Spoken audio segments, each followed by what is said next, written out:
Azure Fundamentals is a perfect course to study if you are a beginner to cloud technology. You don't need to have any prior cloud knowledge or IT industry experience to start studying for this Azure Fundamentals. Because it's a beginner level course, I will teach you cloud concepts, which will include what is public cloud, private cloud, and hybrid cloud, and different types of cloud. Those are IaaS, SaaS, and PaaS, and different types of Azure services and Azure workloads, which includes concepts around cloud networking, what is site-to-site VPN and point-to-site VPN, and cloud storage like blob storage, Azure file storage, queues and table, and different cloud computing concepts like virtual machine scale set, Azure container instance, etc. And we will learn about security and privacy in Azure and how you can price up solutions within Azure using Azure pricing calculator. This course includes plenty of demonstration including Azure portal walkthrough and different Azure workload walkthroughs as well. And this course is designed in a modular format, and I will make sure to put timestamps below the like button so it is easier for you to navigate between topics within this course. I hope you enjoy this course and I wish you all the very best and continued career success. Let's look at the study areas for this exam. There has been some recent changes to AZ-900. Microsoft have removed the Azure support from the last module and introduced something new called Service Level Agreement and Azure Lifecycle. The audience for this course is just beginning to learn about cloud computing and how Microsoft Azure provide that services. There are no prerequisites for this course. However, students with some sort of an IT knowledge and experience will find these concepts easier to understand. This course maps directly to exam AZ-900, which is Microsoft Azure Fundamentals. These percentage indicate the relative weight of each area on the exam. The higher the percentage, the more questions you are likely to see on that area. As we discussed, there are 4 modules in this examination series. In the first module, which is Cloud Concept, you will learn general cloud computing concepts, why cloud services, types of cloud models, types of cloud services, and then we'll follow up with a module 1 review question as well. Third module, it's all about learning security, privacy, compliance, and trust with Microsoft Azure.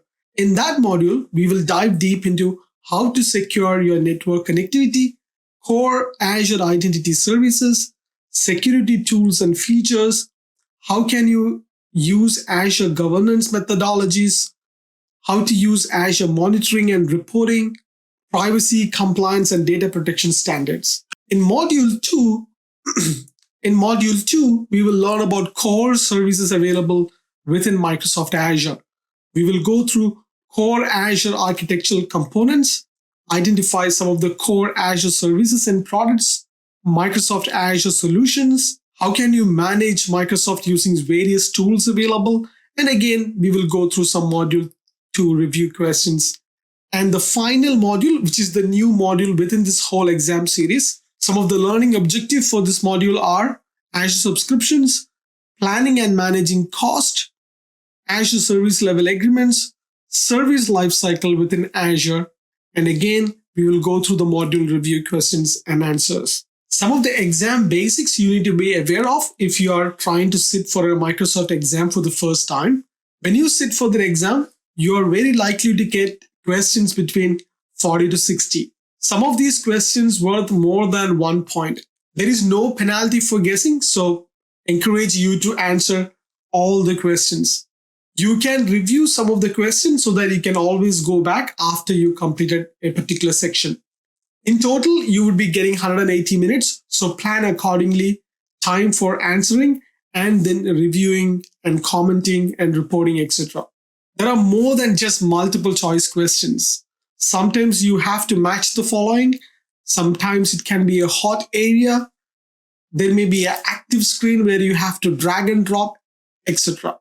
I don't think you are going to get case studies on AZ-900 and MS-900 because both are foundational or fundamental exams. But if you are going to sit for AZ-104 or MS-101 MS500, definitely expect case studies on those exams as well. Now let's go and look at how to schedule an exam. And especially if you are trying to sit for a Microsoft exam for the first time, this is going to be a very good information for you. In this module, we're going to learn about how can you schedule a Microsoft exam, particularly how to schedule an AZ-900 exam. To schedule an exam, you just need to go to docs.microsoft.com, type in your exam you're looking at, in this case AZ-900, and make sure you select the appropriate country where you are planning to sit for the exam and click on Schedule with Pearson VUE. The next page, you will be welcomed to your profile page. If you are signing in for the first time, please make sure to provide this value appropriately, because your name, what you provide over here, should match the government ID you're going to use just before your exam. If you don't have an MC ID, please create one using your Microsoft account. When you try to schedule for an exam, you have multiple options. A couple of popular ones are you can schedule an exam at a local test center, or you can schedule an exam at your home or your office. The process you will have to go through on both these options are quite different. So at a local test center, it's quite easy. You select that option and you choose your location, select the date, and proceed for the checkout. At home and office, the process is different. You have to run a pre-check.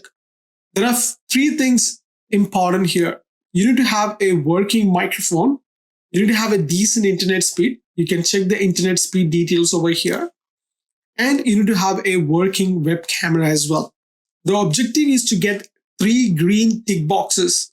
If you don't have any one of these green tick boxes, that means that you have not successfully completed the system check and you are using a device which you won't be able to use for the examination.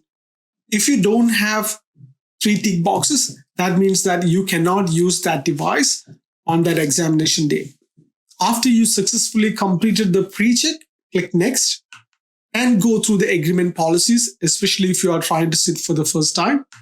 This is the page where it will show you the cost of the examination, and you will be welcomed to the page where you would be able to pick the date and the time when you are planning to sit for the examination. Very important information over here is make sure you change the time zone to your local time zone before selecting the time. Otherwise, sometimes it can default to US time zone. If you would like to change your appointment, you can click here to go back and modify the appointment.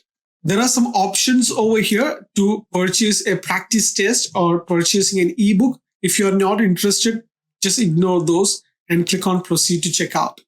This is again a very important page if you are trying to understand what are the rescheduling policies. So if you are trying to sit for the first time, you're not quite sure, like, can you reschedule for an exam? Of course you can, but you need to make sure that you have read through the policy to understand what's the time limit before rescheduling an examination. And read through the cancellation policies as well. And on the day of the exam, please be prepared to show at least one valid unexpired government ID. What does that mean? Your government ID must have your signature and your photograph. And the name of the registration, which we discussed in the beginning, should match the name on the government issued ID as well. It is recommended to log in 15 minutes early to start in the check-in process. So go to the examination page by going into www.microsoft.com/learning, log in with your MC ID and click on your dashboard. This is where you will be able to see if you have purchased for a new exam. Do you have any future appointments for the exam? Have you passed any recent examination, things like that? And go to start a previously scheduled online proctored exam. That will take you to your examination. There are a lot of benefits for a certification. So I wish you a great learning experience and an ongoing career success. So we are at the first module of the whole examination series. The first module is called Explore Microsoft Azure Cloud Concept. Within that, the first lesson is discuss why cloud services. So what is cloud computing? Cloud computing is the delivery of computing services such as server, storage, database, networking, software, analytics, and more. These are all over through the internet that is being called as the cloud. You typically pay only for the cloud services what you use. This helps you lower your operating cost and help you run your infrastructure more efficiently and scale as your business needs to change. The company providing these services is referred as a cloud provider. Some example providers are Microsoft Azure, Amazon Web Services or AWS, and Google Cloud Platform or GCP.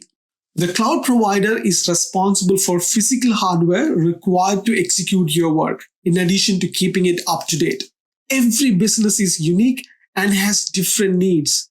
To meet those needs, cloud computing providers offers a wide range of services. These services include compute power such as Linux server, or like a Windows server, or like a web application. You need certain compute to run your application, or you need storage such as files and databases to keep your data. That is where you look for storage, or networking such as secure connection between your cloud provider and your company. Or it could be analytics such as visualizing telemetry and performance data. Many of you may be brand new to this cloud concept. You're probably struggling to understand what I'm talking about. So what I'm going to do now is I'm going to take you through the Azure portal and show you some of the things what you can do within the Azure portal. You access Azure by going into portal called portal.azure.com, and you will have to use a username and password which can get you signed into the Azure portal. So this is how an Azure portal looks like. You can, of course, go and make some changes if you don't like the look and feel, like changing a different theme. I like dark theme. If you don't like that, you can, of course, go and change it. You can choose the language displayed on the portal over here. All the notification will be displayed on this notification tab. If you would like to switch between multiple subscription, this is where you would be able to do that. And you can pin a favorite as well. If you would like to provide a feedback or create a ticket, support ticket, you can click on help and support. This takes you to a page where you can raise a support ticket. On the left hand side, this is where you can click on create a resource. This opens up a blade for a search box. Or if you want anything from here, you can simply tap on it and create a resource from here.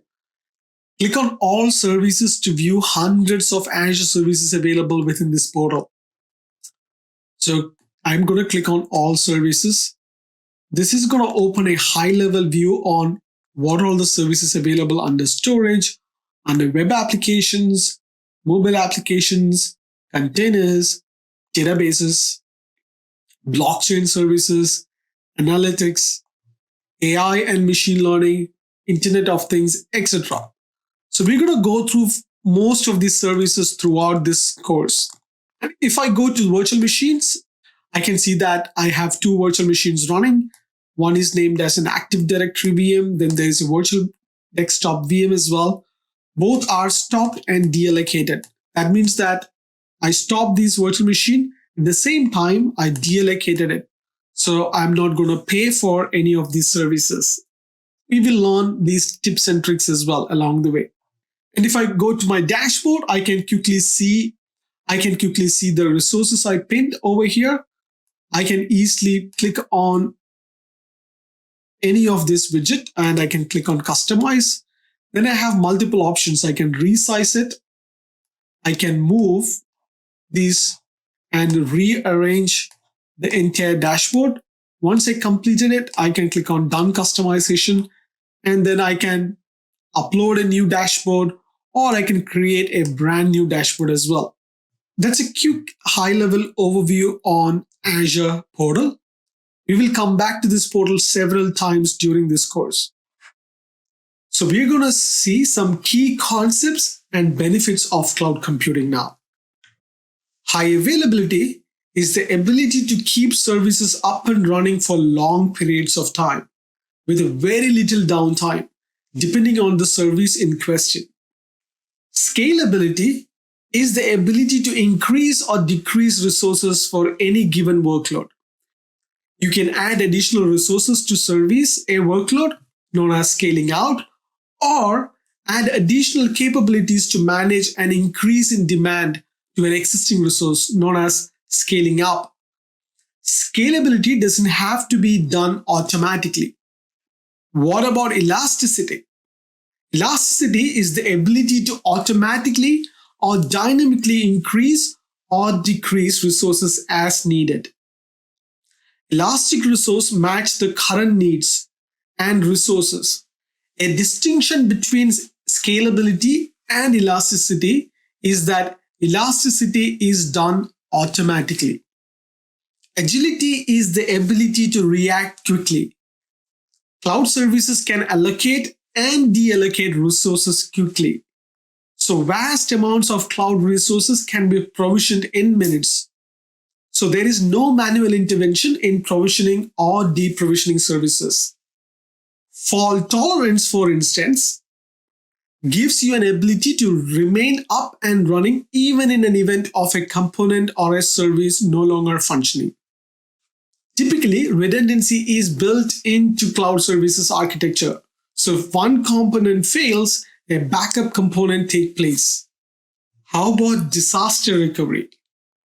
An ability to recover from an event which has taken down a cloud service. Cloud service disaster recovery can happen very quickly with automation and services being readily available to use. Global reach is an ability to reach audiences around the globe, even though you may not have any infrastructure in that region. What about customer latency capabilities? If customers are experiencing slowness, cloud services have the ability to deploy resources in data center around the globe, thus addressing customer latency issues. The predictive cost consideration include the ability for users to predict what cost they will incur for a particular cloud service. And finally, security. Cloud providers offer a broad set of policies, technologies, controls, and expert technology skills that can provide better security than most organizations can otherwise achieve. Let's understand the concept of economics of scale. Economics of scale is the ability to reduce cost and gain efficiency when operating at a larger scale in comparison to operating at a smaller scale. Cloud providers such as Microsoft, Google, and Amazon are large businesses and are able to leverage the benefits of economics of scale and then pass those benefits on to their customers. Another key concept we need to understand is what are the different types of IT funding models. There are mainly two types: CapEx, capital expenditure, or OpEx, operational expenditure. In capital expenditure, this is the spending of money on physical infrastructure upfront and then deducting that expense from your tax bill over time. CapEx is an upfront cost which has a value that reduces over time. Wherein OpEx, this is a spending money on services or product now and being billed for them now. You can deduct this expense from your tax bill in the same year. There is no upfront cost. You pay for services or product as you use it. A CapEx computing cost on a typical on-prem data center include things like a server cost, storage cost, networking cost, backup and archive cost, etc. An example of an OpEx cloud computing cost include leasing software and customized features. Let's understand the consumption-based model. Cloud service providers operate on a consumption-based model, which means that the end users only pay for the resources that they use. Whatever they use is what they pay for. And that concludes the end of module 1. In the next module, we're going to dive deep into types of cloud models. So let's talk about public cloud first. A public cloud is owned by the cloud service provider. It provides resources and services to multiple organizations and users who connect to these cloud services via a secure connection, typically over the internet. With the public cloud, there is no local hardware to manage or keep up to date. Everything runs on a cloud provider's hardware. In some cases, cloud users can save additional costs by sharing computing resources with other cloud users. Businesses can use multiple public cloud service provider companies of varying scale. Microsoft Azure is an example of a public cloud provider. There are lots of benefits or advantages to moving into public cloud, which include no capex, wherein you don't have to pay, you only pay for what you use. It's an OPEX model. Agility, we talked about it. You get whatever services you're looking at anytime you want. It's going to be a consumption-based model. Again, an example of pay-as-you-go model. You don't have to maintain anything. You can reduce the cost because of economics of scale we learned about, and you get high reliability and unlimited scalability as well. Let's look into private cloud. A private cloud is owned and operated by the organization that uses the resources from that cloud. They create a cloud environment in their own data center and provide self-service access to compute resources to users within their organization. A use case scenario of a private cloud would be when an organization has data that cannot be put on a public cloud, perhaps for a legal reason. For example, they may have a medical data that cannot be exposed publicly. Another scenario may be where a government policy requires specific data to be kept in the country or privately. A private cloud can provide cloud functionality to external customers as well, or a specific internal department such as accounting or human resources. Some of the advantages of private cloud include you get improved security. Because you own it, you get more flexibility to play around what hardware you can put into your private cloud. And high scalability, it's not unlimited, but since you own it, if you are willing to spend that much money, you can scale it as much as you want as well. A hybrid cloud combines both public and private cloud, allowing you to run your application in the most appropriate location. A hybrid cloud model allows an organization to leverage some of the benefits of cost, efficiency, and scale that are available with a public cloud model.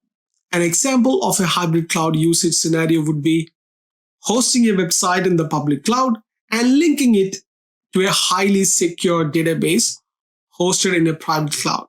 A hybrid cloud scenarios can be useful when organizations have some things that cannot be put on the public cloud, possibly for legal reasons. Another example is one or more applications that run an old hardware that can't be updated. In this case, you can keep the old system running locally on a private cloud and connect it to your public cloud for authorization or storage. Some of the advantages of hybrid cloud include you get to control where you put stuff, either in public or private. Greater flexibility because you decide where you're going to keep the data. Of course, for compliance, because that's mostly why companies prefer to keep hybrid cloud. Public cloud. This is the most common deployment model. In this case, you have no local hardware to manage or keep up to date. Everything runs on your cloud provider's hardware. In private cloud, you create a cloud environment in your own data center and provide self-service access to compute resources to users within your organization.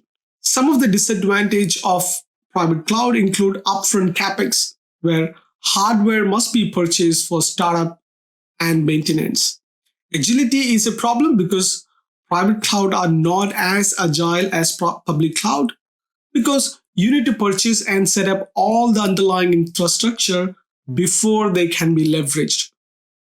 Maintenance is another problem of private cloud because organizations have the responsibility for hardware maintenance and updates as well. And private clouds require in-house IT skills and expertise that can be very hard to get and can be very costly as well. Wherein a hybrid cloud combines both public and private clouds. We discussed the advantages like flexibility, cost, control, and compliance, etc. Some of the disadvantages of hybrid cloud include upfront capex, because upfront capex is still required before organization can leverage a private cloud.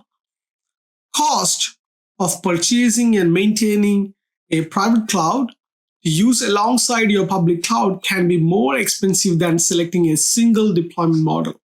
Ease of management is another disadvantage, because organizations need to ensure that there are clear guidelines to avoid confusion, complications, or misuse. So now in this module, we learned about how to distinguish different types of cloud models. And I'm sure that you will be able to decide the better cloud deployment model, which is best for you or your customer. In the next module, we are going to explore the types of cloud services. In this module, we're going to talk about the shared responsibility model. We're going to review what is IaaS, PaaS, and SaaS. And we're going to decide which cloud service is best for you. The importance of understanding the shared responsibility model is essential for customers who are moving to the cloud. The shared responsibility model ensures cloud workloads are run securely and in a well-managed way. Depending on the service you are using, a cloud provider is responsible for some aspects of the workload management, and customer or end user is responsible for other aspects of the workload management. In some areas, both share a responsibility. IaaS require the most user management of all cloud services. The user is responsible for managing the operating system, data, and applications. PaaS requires less user management. The cloud provider manages the operating system, and the user is responsible for application and data they run and store. Wherein SaaS requires the least amount of management. The cloud provider is responsible for managing everything, and end user just uses the software. It is very important that cloud users understand what they are responsible for to ensure their workloads are managed correctly and don't suffer any downtime. Let's understand a bit more detail about infrastructure as a service. IaaS is the most basic category of cloud computing services. With IaaS, you rent IT hardware, which includes virtual machines, storage, networks, operating system from a different cloud provider. And the pricing model is a pay-as-you-go model. It's an instant computing infrastructure provisioned and managed over the internet. So some of the benefits of IaaS include IaaS has no upfront cost. Users pay only for what they consume, and the user is responsible for purchase, installation, configuration, management of their own software, operating system, middleware, and applications. And the cloud provider is responsible for ensuring that the underlying cloud infrastructure, such as virtual machines, storage, networking, is available for the users. Some of the most common usage scenarios include migrating workload to IaaS, test and development, website hosting, storage backup and recovery, etc. Let's understand PaaS, or Platform as a Service, in detail. PaaS provides an environment for building, testing, and deploying software applications. The goal of PaaS is to help create an application as quickly as possible without having to worry about managing the underlying infrastructure. For example, when deploying a web application using PaaS, you don't have to install an operating system, web server, or even software updates. PaaS is a complete development and deployment environment in the cloud. Some of the common usage scenarios for PaaS include development framework, analytics, or business intelligence. So what about SaaS? Software as a service is software that is centrally hosted and managed for the end customer. It allows users to connect to and use cloud-based apps over the internet. Common examples are emails, calendars, and office tools such as Microsoft Office 365. SaaS is typically licensed through a monthly or annual subscription, and Office 365 is a best example of SaaS software. There are both advantages and disadvantages for IaaS, PaaS, and SaaS cloud services. So let's try to compare these types of cloud services. IaaS is the most flexible category of cloud services. It aims to give you a complete control over your hardware that runs your application. So instead of buying hardware with IaaS, you rent it.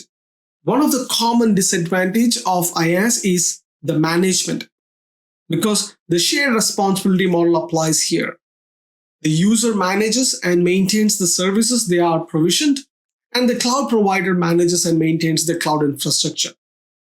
Where in PaaS provides same benefits and considerations as IaaS, but there are some additional benefits. In PaaS, users can focus on application development only, as all platform management is handled by a cloud provider. Working with distributed teams as services is easier, as platform is accessed over the internet and can be made available more easily. One of the disadvantages of PaaS include platform limitations. There may be some limitations to a cloud platform that could affect how an application runs. SaaS is a software that is centrally hosted and managed for the end customer. It is usually based on an architecture where one version of their application is used for all customers and licensed through a monthly or annual subscription. Some of the advantages of SaaS include no capex model. It's built for agility. It's a pay-as-you-go pricing model, flexibility, etc. The main disadvantage of SaaS is software limitations. There may be some limitations to software application that might affect how the user work. So in this module, we have gone through the shared responsibility model. We learned about IaaS, PaaS, and SaaS, and now we can decide which cloud service is best for you or your customer. In the next module, we're going to go through the review questions for what we have learned so far. So this is the best way you can validate your knowledge on all the learnings you have done. Which of the following describes a benefit of cloud services? So the key word over here is benefit of cloud services. Is it economics of scale? Is it fixed workload or unpredictable cost? So I'm going to eliminate the answers which are wrong, because fixed workload is completely wrong, because cloud provide you the most flexible workload choice. So fixed workload is definitely a wrong answer. Unpredictable cost? Definitely not. You can predict cost. There are ways you can calculate. We will learn about that in the future modules. So definitely that is a wrong answer. The right answer is economics of scale, because economics of scale is the ability to do things more cheaply and more efficiently when operating at a larger scale in comparison to operating at a smaller scale. Let's go through the second question. Which of the following refers to spending money upfront and then deducting that expense over time? So we're going to find out the type of IT funding model which refers to spending money upfront. Is it operational expenditure? Definitely not. Operational expenditure is where you only pay for what you use. It's called OPEX model. So that is, you're not going to pay upfront. Is it supply and demand? Definitely not. That's a different concept altogether. So the right answer is capital expenditure. Capital expenditure refers to spending of money on physical infrastructure upfront and then deducting that expense from your tax bill over time. The third question is, which of the following terms refer to making a service available with no downtime for an extended period of time? So the key word over here is no downtime. So what is that term? Is it agility? Definitely not. Agility is a term which is being referred to provision or make some service as soon as possible. It's definitely not fault tolerance, because fault tolerance is a service capability you built into your service which is resilient for failure. So the right answer is high availability, because high availability keeps services up and running for long periods of time. with little downtime, depending on the service in question.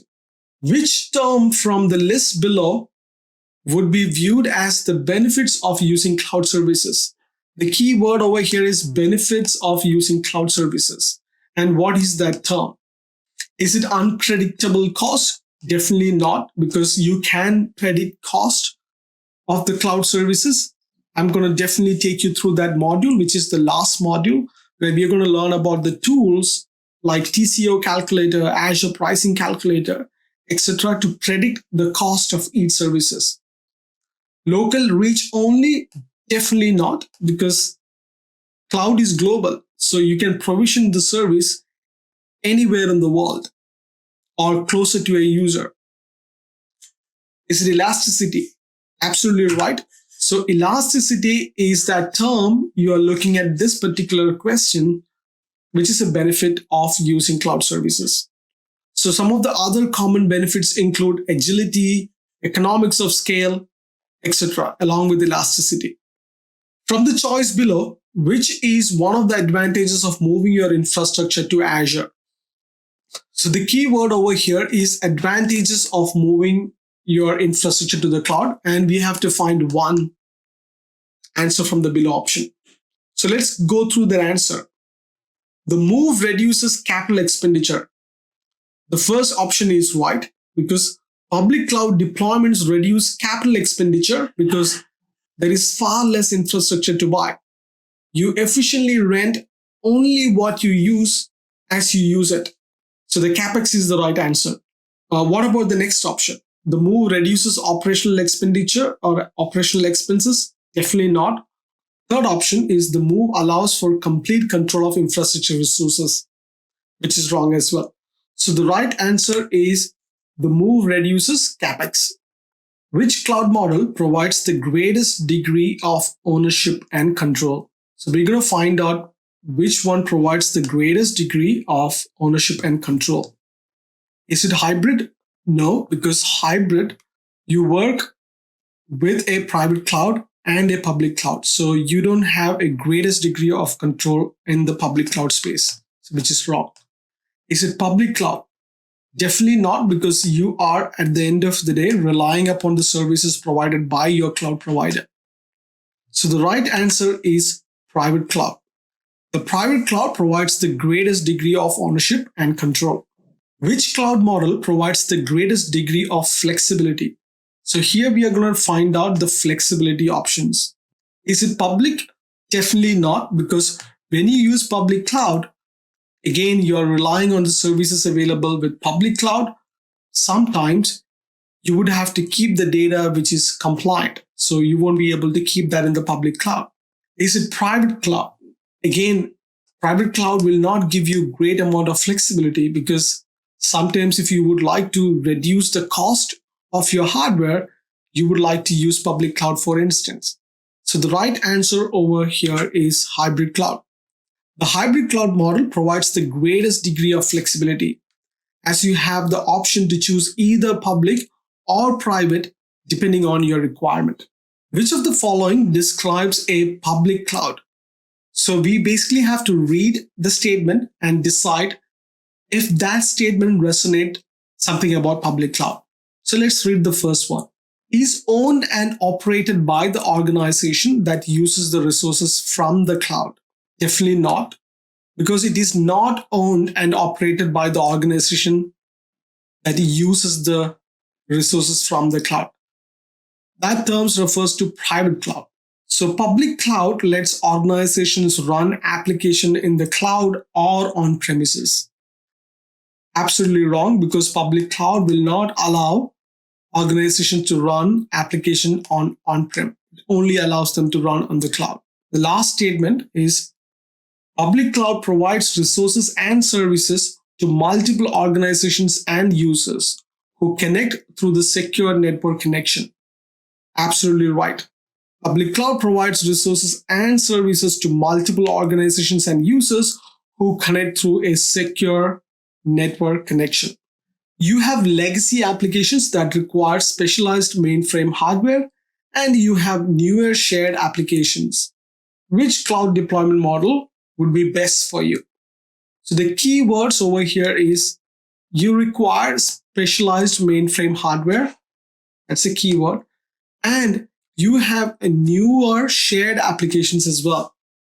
So do you think it's going to be a public cloud? Definitely not, because it's very difficult for you to run your specialized mainframe hardware in the public cloud area. Is it private cloud? Could be, but in this case, you need to run certain new shared applications as well. So again, it's not public cloud. So the right answer is hybrid cloud, because hybrid cloud is a public and private cloud combined. You can run the newer applications on commodity hardware you rent from the public cloud and maintain your specialized mainframe hardware on premises as well. Which of the following requires the most user management of the cloud services? The keyword is most user management. Is it IaaS? Absolutely right, because IaaS give you more control and flexibility, but it comes at a price. You still have to maintain your operating system, update the patches, etc. Is it platform as a service? No. In the platform as a service, you only manage your data and application. Is it software as a service? Absolutely, again, no. So the correct answer is infrastructure as a service, because that requires the most user management of cloud services.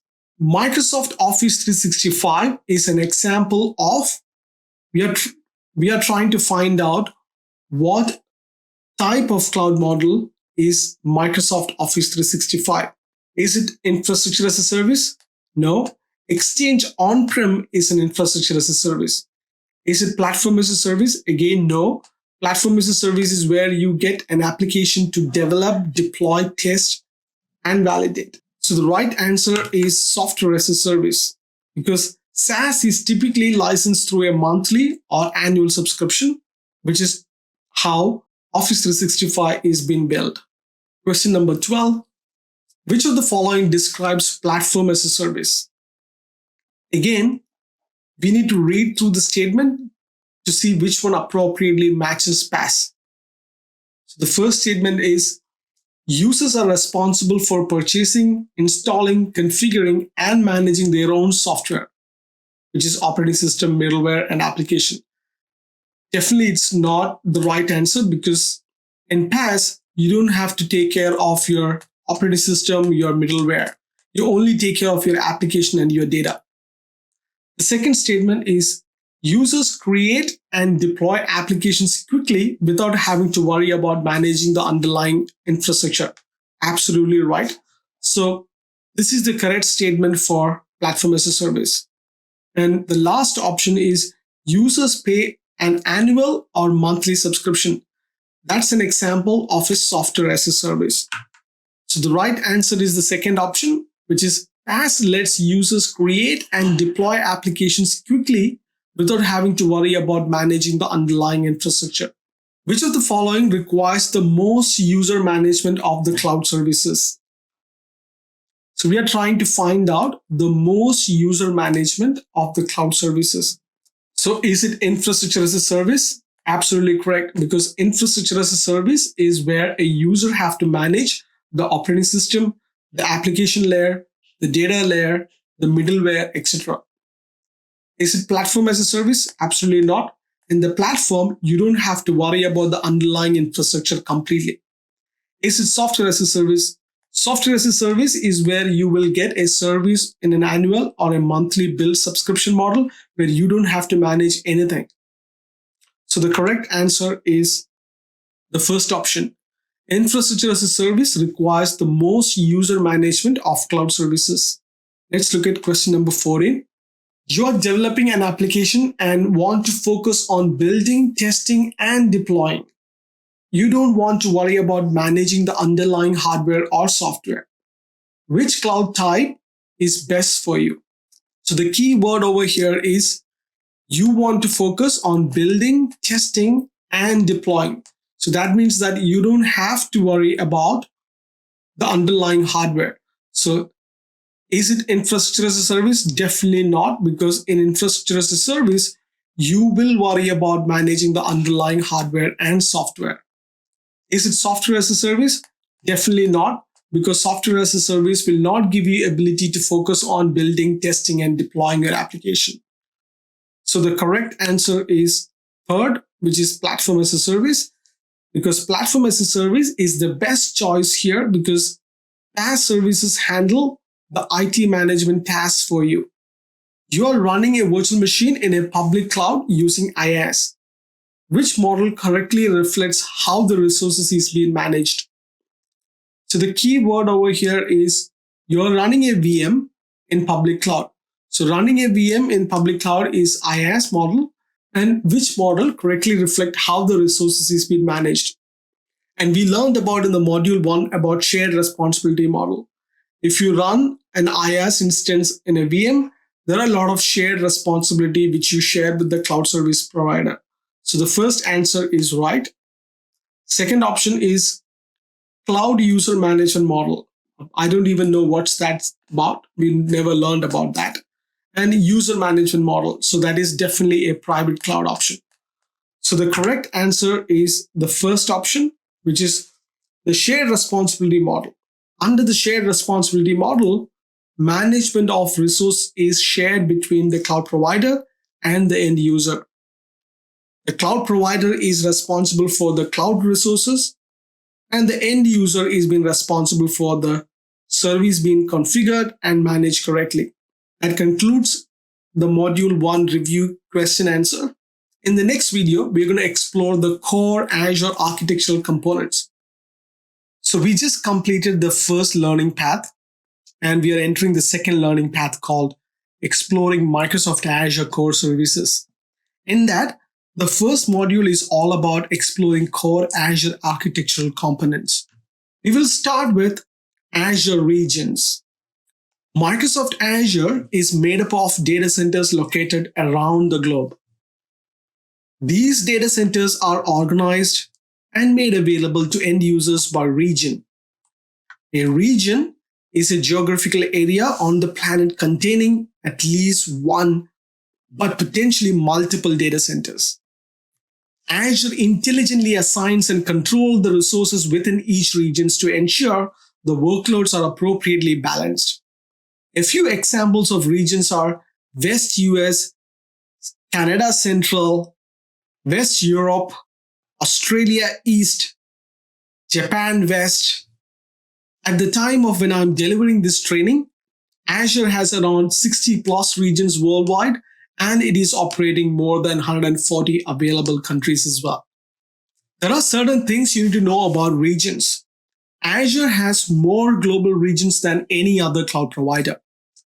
These regions provide customers the flexibility and scale needed to bring applications closer to their users. And these regions preserve data residency and offer comprehensive compliance and resiliency option for the customers. For most Azure services, when you deploy a resource in Azure, you choose the region where you want this resource to be deployed. And then there are special regions as well. Azure has specialized regions that you might want to use when building out your applications for compliance or legal purposes. These include US DoD Central, US Government Virginia, US Government Iowa, and more. Then there is China East and China North and more. These regions are available through unique partnership between Microsoft and 21 ViaNet, whereby Microsoft does not directly maintain these data centers. Let's explore region pairs. It is possible that a large enough disaster could cause an outage large enough to affect even 2 data centers. That's why Azure creates region pairs. Each Azure region is paired with another region. Each Azure region is paired with another region within the same geography, such as US, Europe, or Asia, at least 300 miles away, which together makes a region pair. The exception is Brazil South, which is paired with a region outside of its geography.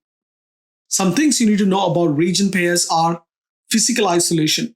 When possible, Azure prefers at least 300 miles of separation between data center in one region pair.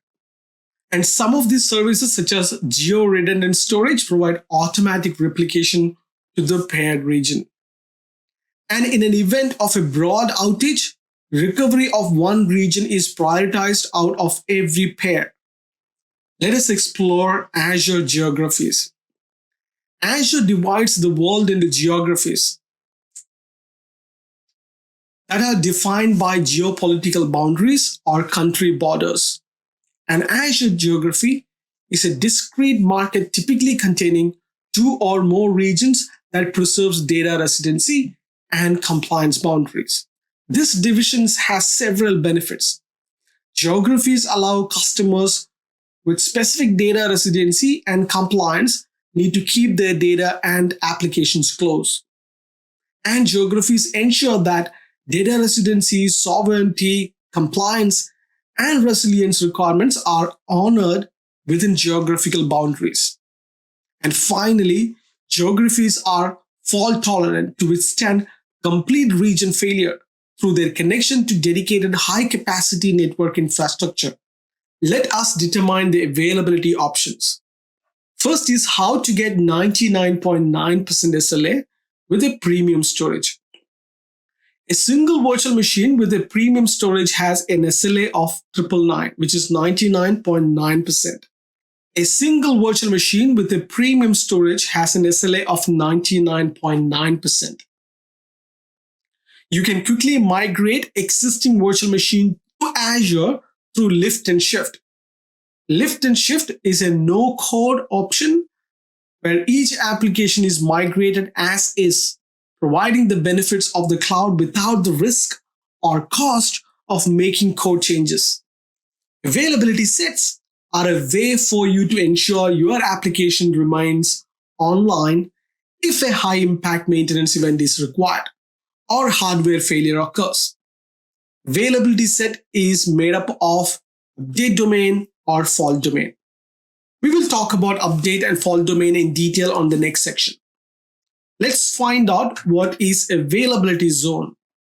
Availability zones are physically separate locations within an Azure region that use availability set to provide additional fault tolerance. Some of the features of availability zone include each availability zone is an isolation boundary containing one or more data center equipment with independent power, cooling, and networking.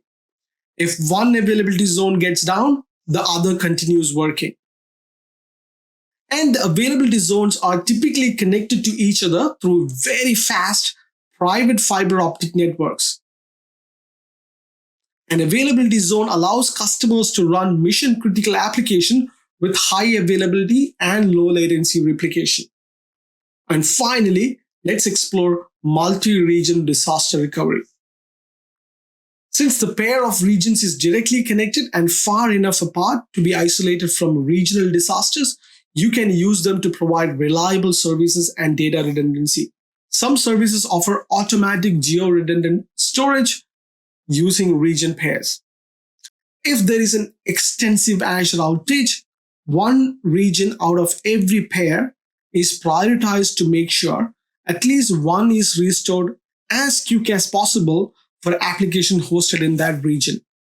And planned Azure updates are rolled out to region pair one region at a time to minimize downtime and risk of application outage. Let's talk about update domain UD and fault domain FD. In update domain, when a maintenance event occurs, such as a performance update or a critical security patch applied to the host, the update is sequenced through update domains. Sequencing updates using update domains ensure that the entire data center isn't unavailable during the platform updates or patching. Update domains are a logical section of the data center, and they are implemented with software and a logic.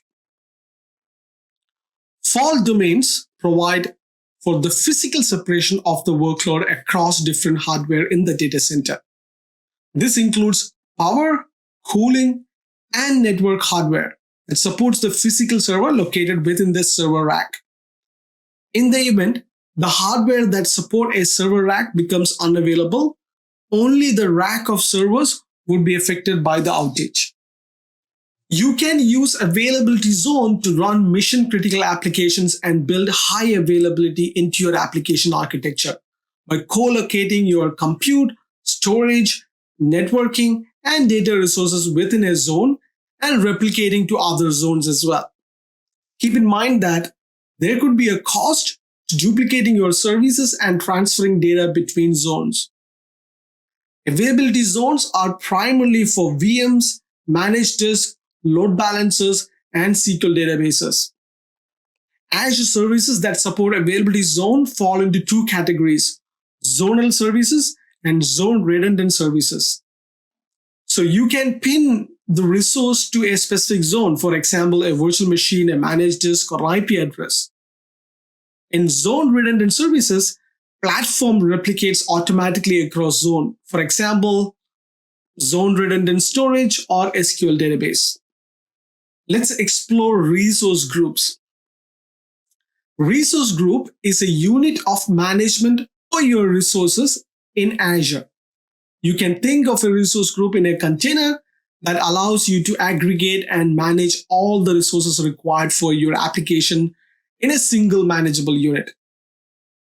This allows you to manage the application collectively over the life cycle rather than managing components individually.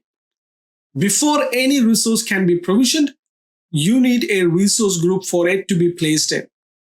You can manage and apply the following resources at a resource group level. Things like metering and billing, policies, monitoring and alerts, quotas, access control, etc. Remember, when you delete a resource group, you delete all resources containing within it. Let us explore how to create a resource group.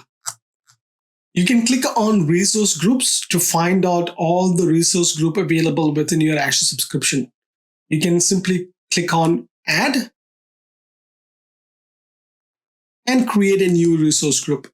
Make sure you select your Azure subscription and provide a new resource group name.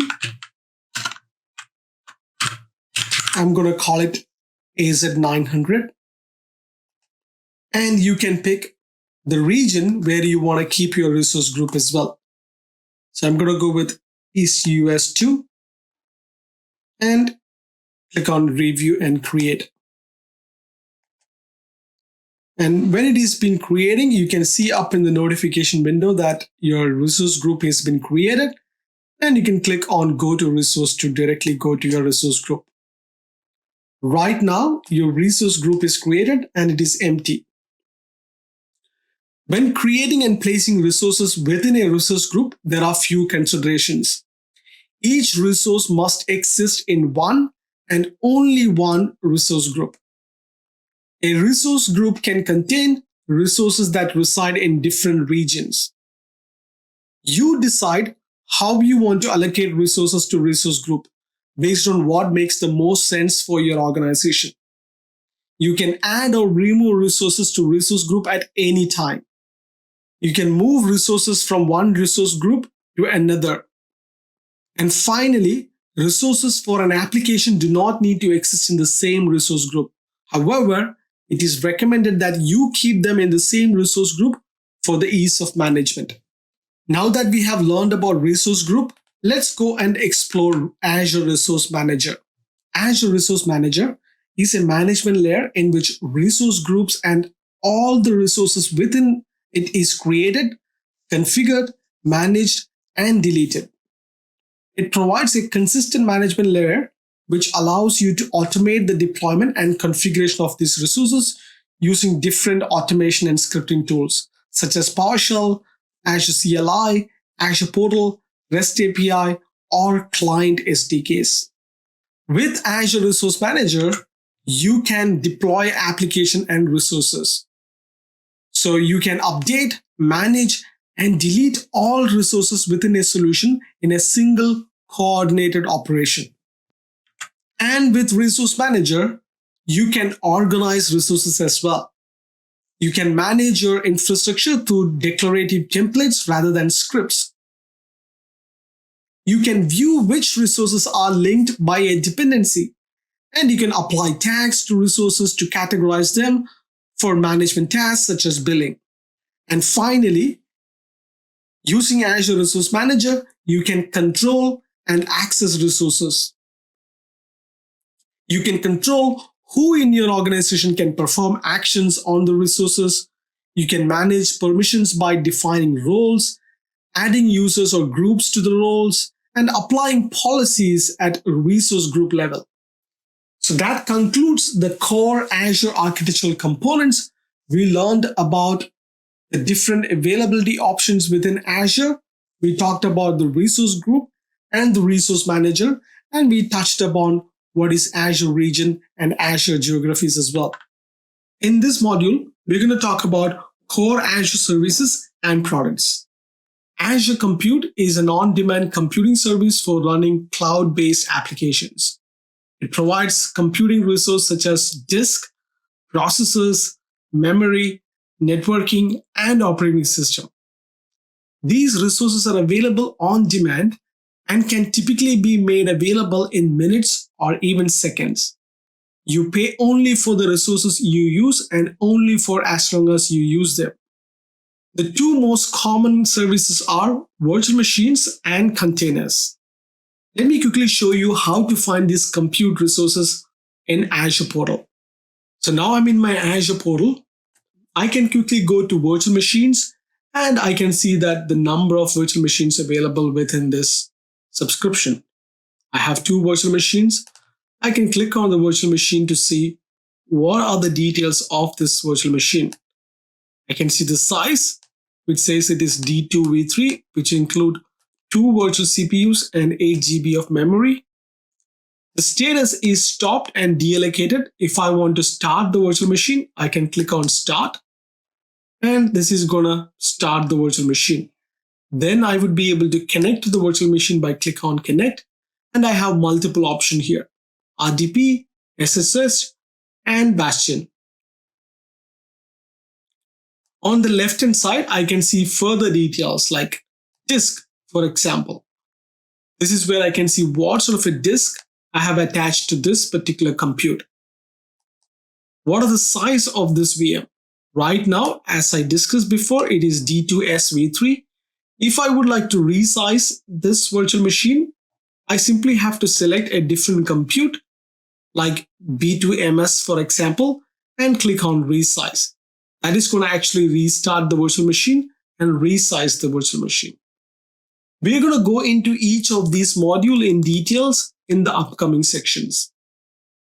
To create a new virtual machine or a compute, you can simply go to create a new resource. You can select a gallery image by clicking at this gallery, or you can go under virtual machines and click on add, and you can create a virtual machine from here as well. You provide the details like where do you want to keep the virtual machine, name of the virtual machine, where do you want to keep the virtual machine, at which region,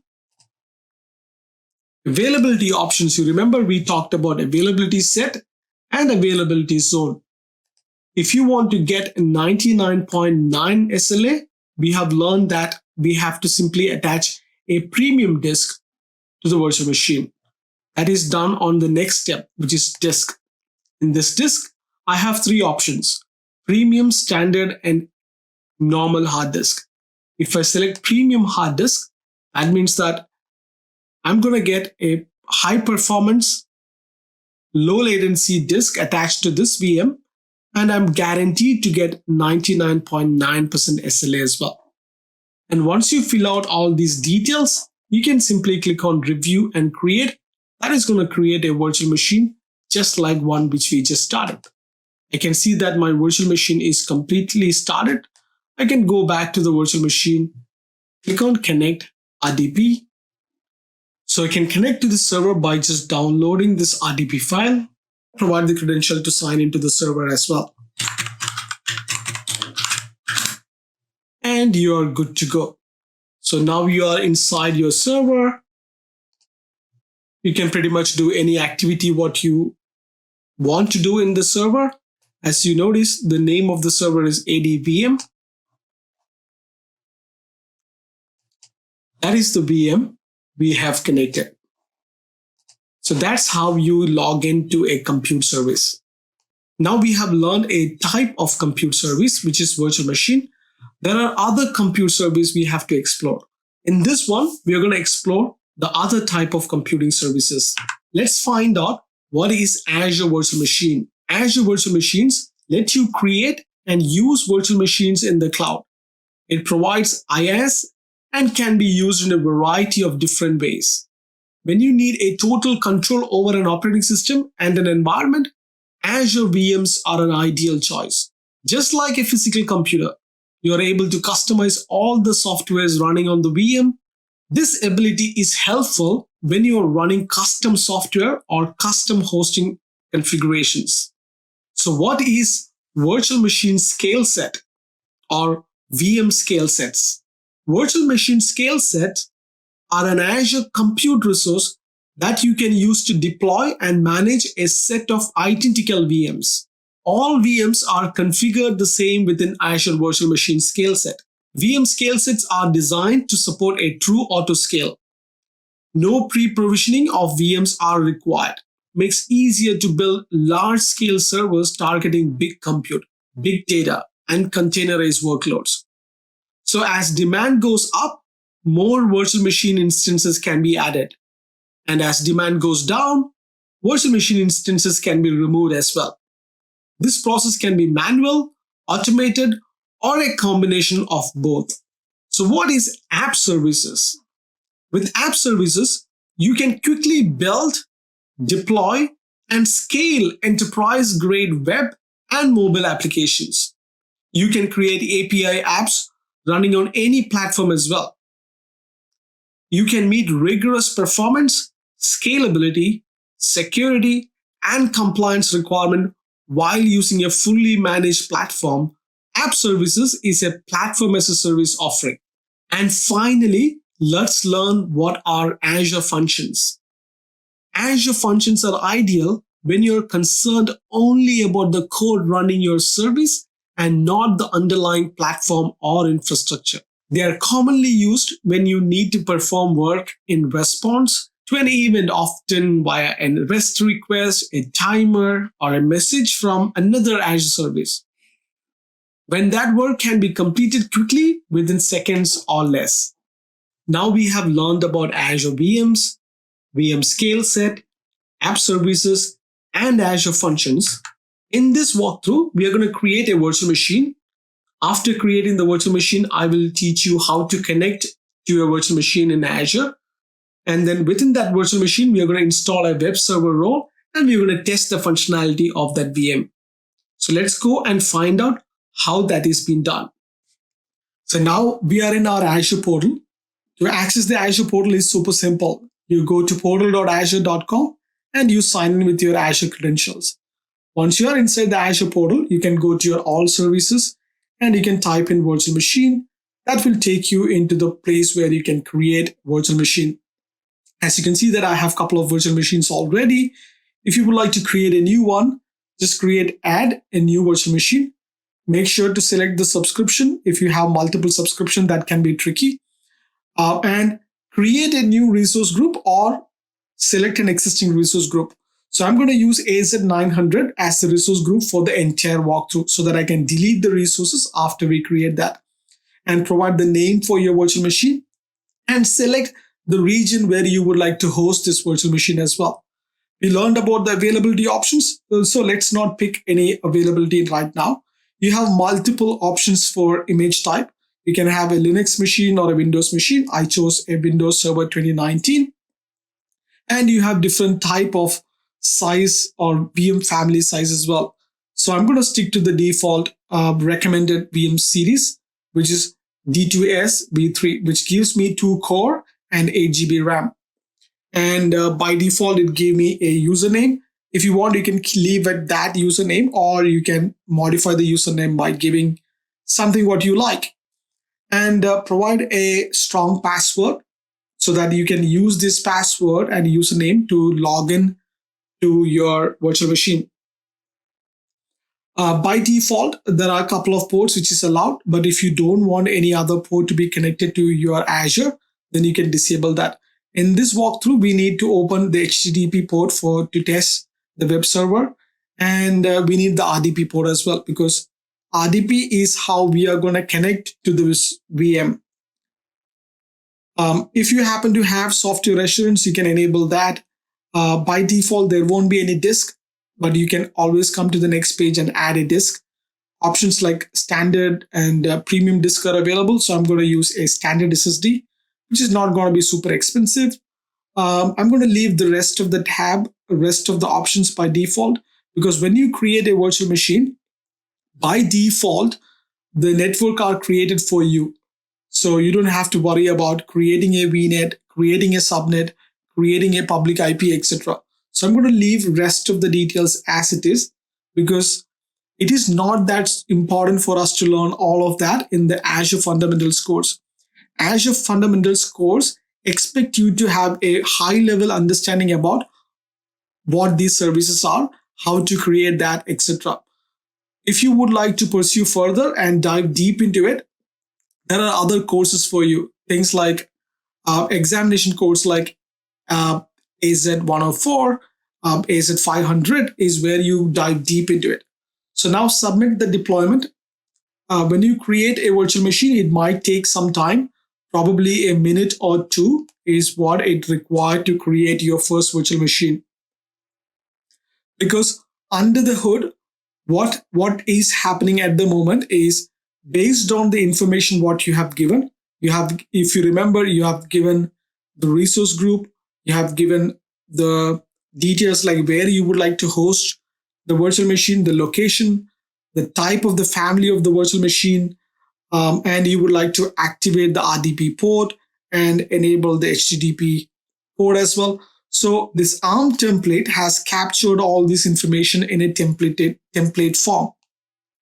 And this ARM template is talking to the Azure REST APIs and making sure that all the information what is captured during that process is executed. So as you can see that our IP address is being created now. The VNet is being created now. The NSG, which is required for the inbound and outbound port, is being created now. Now it started provisioning the VM. Again, if you feel like I am providing a lot more information, which is difficult for you to handle, don't worry. Bear with me for few more modules, because I'm going to take you through each and every component in a very simplistic format.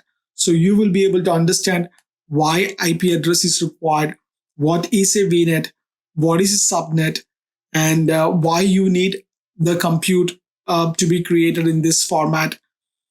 What do you mean by an Azure VM family size, etc. So I will take you through that process anyways. Looks like we almost completed the whole deployment process. The final step out of the virtual machine deployment process is to create the VM. So the deployment is completed. Now I can go and expand the deployment details to find out all the things what it is deployed, or I can click on the resource. It will straight away take you into the VM. So if you remember, the VM we created is called My VM. That's the name we have given. Under the overview tab is where we can see other details like where it is being hosted, what sort of an operating system it is, things like that. I can download the RDP connection trigger from the portal itself. So I can click on connect, and this gives me three options: RDP, SSH, or Bastion. Usually you will not open your RDP connection or expose it to internet because either you use a jump box server or a site-to-site VPN or Azure Bastion to connect your VMs. Now in this instance, because it's a test VM and I'm going to delete the VM afterward, I'm going to use RDP. You have public IP address. I'm going to download the RDP file, and it is going to give me an option to log into the VM as well. The funny thing is I use two different monitor, or one for the recording for this demonstration and another for running the recording software. Every time, because the other one is the primary monitor, every time I launch something, it goes to the other window. So I have to drag and drop from the other window to the recording screen every time. It drives me crazy, but it's funny at the same time as well. So I'm going to give the name of the virtual machine. Oh, sorry, I'm going to give the name, username, and the password which we use to create this virtual machine, and ignore that certificate error. And the next step is where you can connect to your virtual machine for the first time. So I'm going to connect to the virtual machine. I think it is already started establishing the connection. So let's see if I can snap this window to the recording screen. It is not allowing me to. Yes. So finally, I was able to snap this server instance. So what you're seeing right now is it is setting up the profile for the first time. So you have your brand new Azure virtual machine up and running in Azure. So you have seen how simple it is. So we hardly took like close to 3 to 4 minutes to get your first virtual machine. All you had to do was give few details like name of your VM. You selected the number of core and the RAM you required for the VM, and basically that's about it.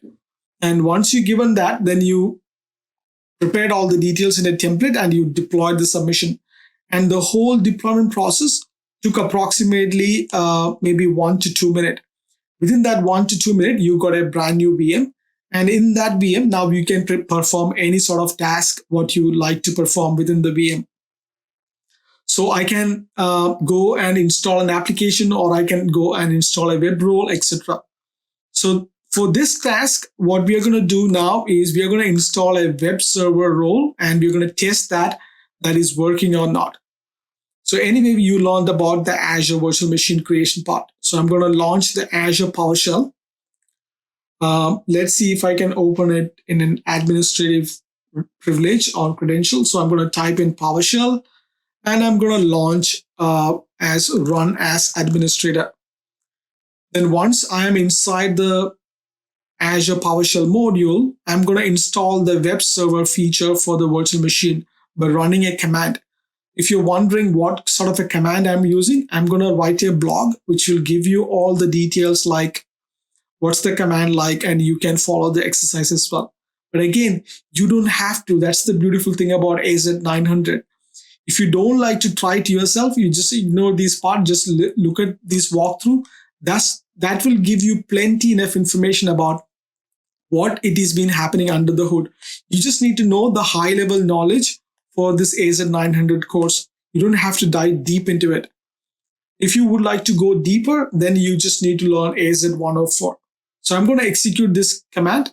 So when you execute this command, what it is happening is it's going to run the web server role in this virtual machine. Then so that we can go outside of the VM and we can test this web server role as well. After this command runs successfully, you will get a value as true, because that is what we are waiting for. You don't need to restart this virtual machine to install this web role. That is super cool as well. So otherwise we would waste some more time for this server to come back online as well. And I want to keep all these videos short and crisp. Sometimes because of all these moving moments, I probably would have to extend beyond 10 minutes. But ideally, I would like to keep compressed all the content within 10 minutes, because I don't want to take more than 10 minutes of your time to go through each module. So we are at the end of the installation of this task. So once the installation is complete, I can go back to the portal and I can show you, yeah, looks like the installation is complete. Now I can go back to the portal and I can open another instance and copy the server detail. So let's go back to the portal now.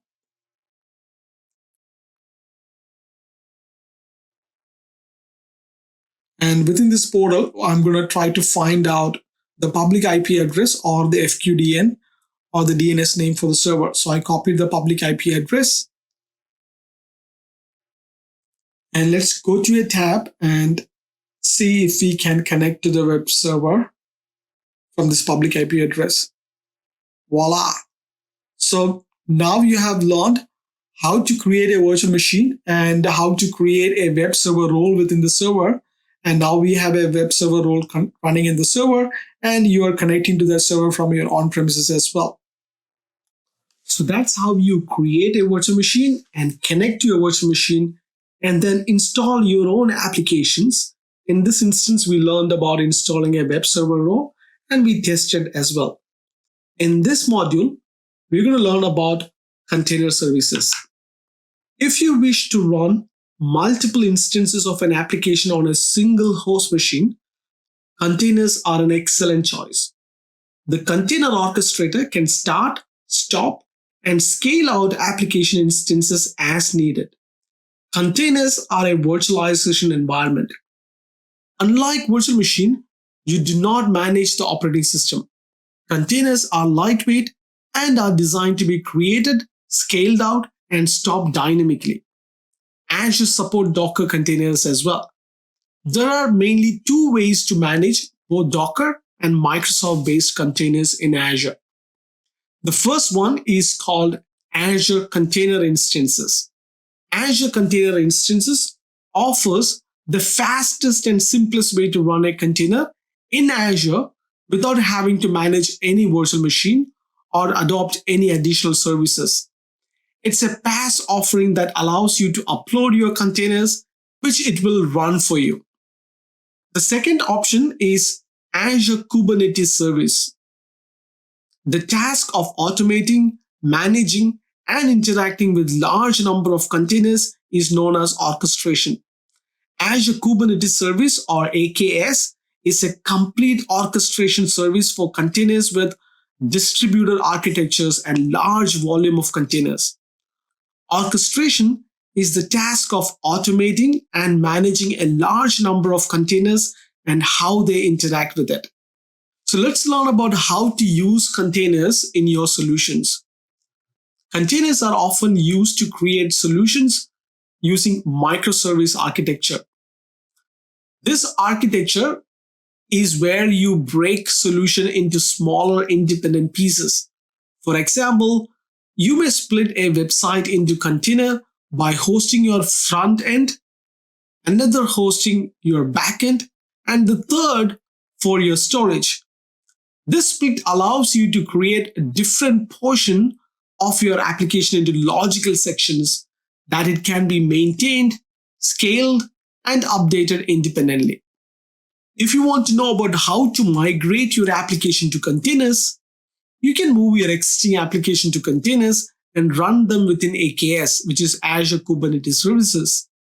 You can control it via your Azure AD and Azure SLA-backed services as well, such as Azure Database for MySQL for data needs and via Open Service Broker for Azure, which is OSBA.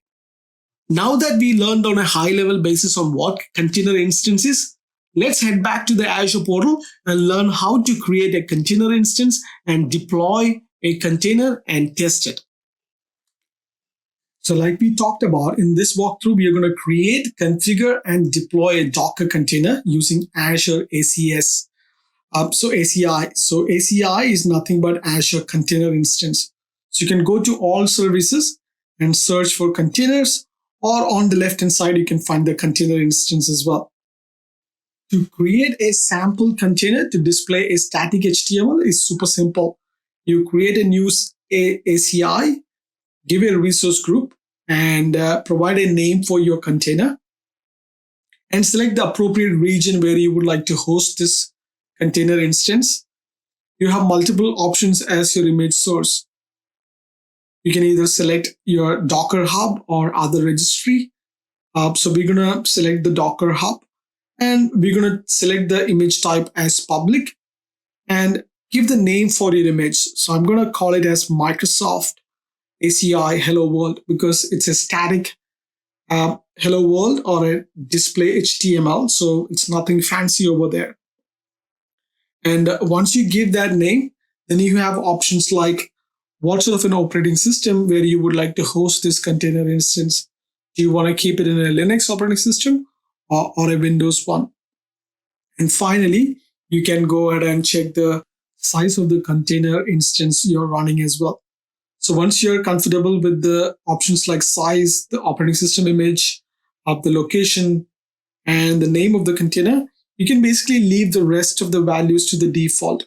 Because we are going through an AZ-900 fundamental series, it's not required for us to go dive deep into these instances.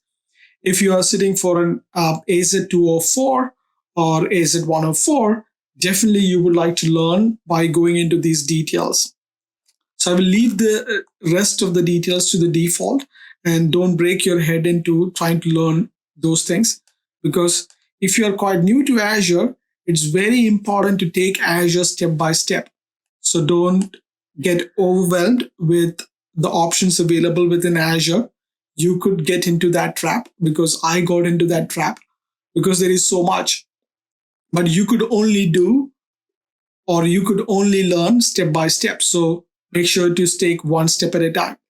The first step is AZ-900 or the Azure fundamentals, what we are going through. So this will give you ample enough information to kick off your Azure journey. So I'm going to click on Review Create. It is going to create my first container instance. Hopefully it won't take much time. So let me see if I can go ahead and fast forward the deployment process. So now looks like our deployment is complete. You can go to the notification tab and click on Go to Resource. It will immediately take you to the resource. It's super fast and super simple. Once you're inside the resource, you can see that your first container is created. Again, you can find a lot of values and options under Settings tab, which we are going to ignore for this demonstration. We will come back to this on the different examination course. Check the status if your container instance is running or not. That's very important. And you need to make sure that you find the FQDN or the fully qualified domain name, because that is the address which you're going to use to connect to your container instance to verify that your static page is working. So now that we have deployed this container instance, I'm going to go to a different tab and I'm going to paste this FQDN and hit enter. Congratulations. Now you have successfully created and deployed your Azure container instance. And what you're seeing now is a static page. So you can either connect by the FQDN or you can go and use the public IP address as well. So if I go back to the browser window and type in the public IP address, hit enter, again, it takes you to the Azure container instance. Sometimes within an application, you would use an IP address to connect to your container instance. Sometimes you would use the fully qualified domain name for your application as well.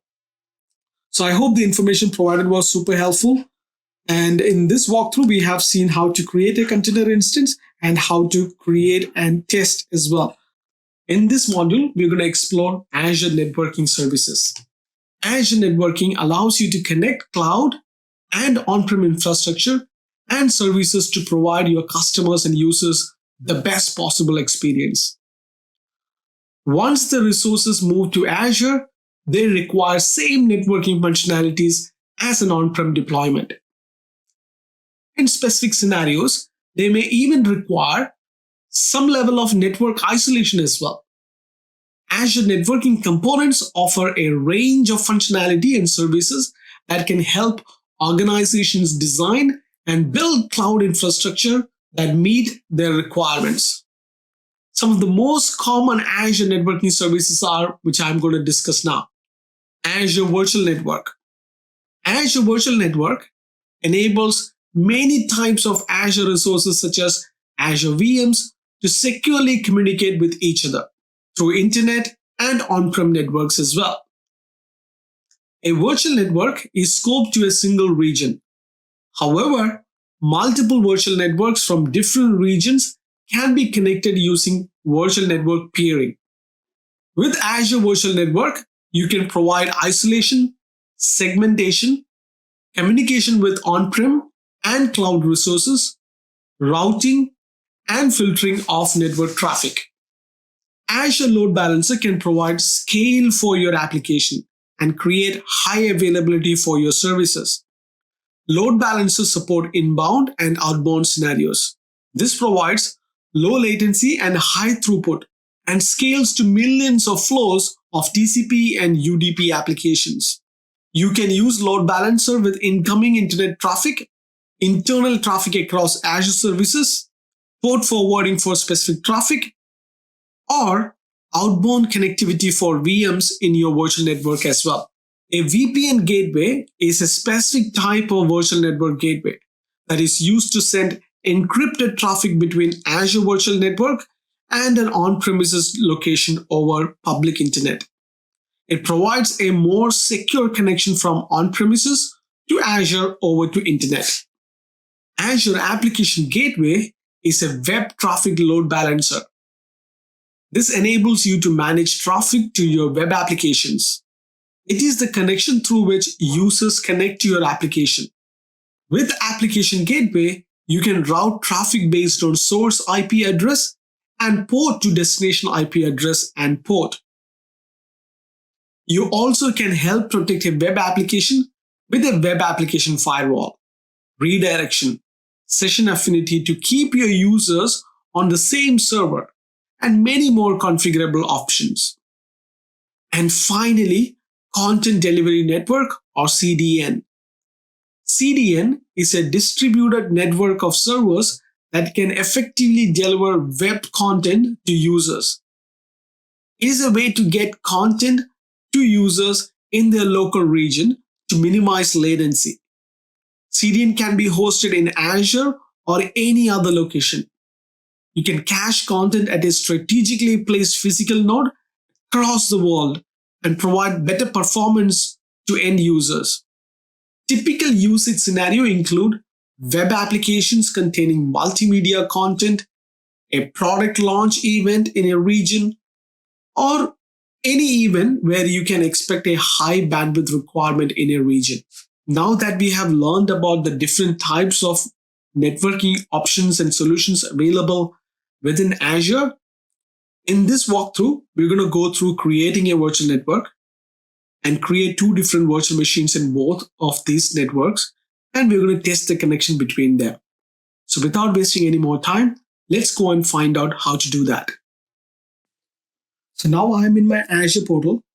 So the first thing what we need to do is we need to create a virtual network. So to create a virtual network, we can go to all services and go to networking and select the virtual network. As you can see that I already have a couple of virtual network created for other resources within my Azure subscription. I'm going to create a brand new virtual network for this experiment. So for that, let's hit on add a virtual network. And within that, all we have to do is create a name for the virtual network. And by default, you have to select a resource group and your subscription as well.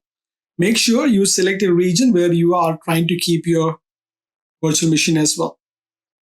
So when you create a virtual network, you have an option to add your IP subnet, your subnet name, you can add your subnet ranges, etc. If not, by default, Azure will create its own first address space and a default subnet for you as well. So you don't have to worry about all that when you try to create a virtual network.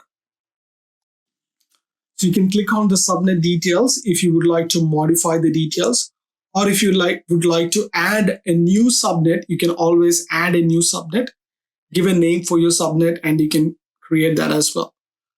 There are other tabs which is not that relevant for this AZ-900 series, which is advanced topic. We will talk about that when we go through exam AZ-104. So hit on review create. This is going to take at least a minute or so to create your first virtual network. So when you get your brand new virtual network, you will have your first virtual network with an IP address space, and you will have your subnet as well. Now that your virtual network has been successfully created, let's click on go to resource. It will take you directly to the VNet 1. So once you are inside the VNet, you can go and see the options under the left hand side. Under settings, that's where you can see the address space. You can check the subnets. If you would like to turn on the DDoS protection, you would be able to do that. You can modify the firewall, etc. The next task is not completely relevant for this topic, but we have to create two virtual machines. So we will create two virtual machines and we place it under this VNet, and I will show you how you can connect these virtual machines together. So we have learned about how to create a virtual machine in the previous task. So what I'm going to do now is I'm going to fast forward the whole process of creating these two virtual machines. So I will see you on the other side. So now I have fast forwarded the video. So what you're seeing in the background is I'm creating two virtual machines. One is VM1 and the second virtual machine is VM2. And after I create these two VMs, I will attach these VM to this virtual network we created. The virtual network we created is called VNet. So all I have to do is go to this VM and attach this VM to the VNet. So if you're wondering how to create a virtual machine, I'm sure you would have watched the first walkthrough where I explained how to create a VM from scratch. So this is the process of creating these two VMs and attaching to the VNet so that we can continue our experiment of testing the connection between these two. So in this task, now we have created two virtual machine. I'm going to download these RDP files and I'm going to log into both these VMs. So all we have to do is download these RDP files, open this virtual machine side by side so that we have a command prompt or we have a PowerShell to test connection between these two VMs. Basically, all we are trying to do now is we are going to ping a connection to VM1 and ping a connection to a VM2. So that's the test what we are going to see. So I didn't want to bore you guys down with that on a slow pace video. So all I am doing right now is logged into these two VMs. I put them side by side and now I'm going to open a PowerShell window and I'm going to keep that on side by side as well so that we can run this command and execute and see if we are able to establish a connection between these two VMs. So now that we have created these two VMs, on the left hand side, you see the VM1. On the right hand side, you see the VM2. So I'm going to test the VM1 by itself to see the connection within the VM itself is working. So I'm going to the VM2. I'm going to ping VM2 itself. So that is going to work anyways. So the next step is we are going to ping VM2 from VM1. And similarly, I'm going to ping VM1 from VM2. So as you can see that the connection request will time out. Because by default, ICMP or Internet Control Message Protocol isn't allowed through Windows Firewall. So what we have to do is we have to run a command or we have to go inside the firewall and allow these ping communication to happen between these VMs. So without even going through all this process of showing it through the graphical user interface or GUI, I'm going to basically show you how to run this in a command way. So all you have to do is run a command called new net firewall rule and allow your ICMP version 4 in protocol within this within both these VMs. So apart from watching these walkthroughs, I have created this walkthrough in a simple format so you can just simply follow and not do it by yourself to learn how to do this. But if you are that kind of a person where you like to have a hands-on experience for learning, so what you can do is you can check out the blog, which I'm going to create in aguidetocloud.com. I will have these steps mentioned in the blog as well. So you can simply take that walkthrough document and just follow the document. I will make sure to include all the commands which I used so far and which I'm going to use in the future walkthroughs as well within the blog as well. So what I'm doing right now is I copied the command from a notepad and I'm trying to copy and I'm going to paste that within the virtual machine. So let's try to execute the command to open the firewall port to allow ICMP in the VM1. So enable that.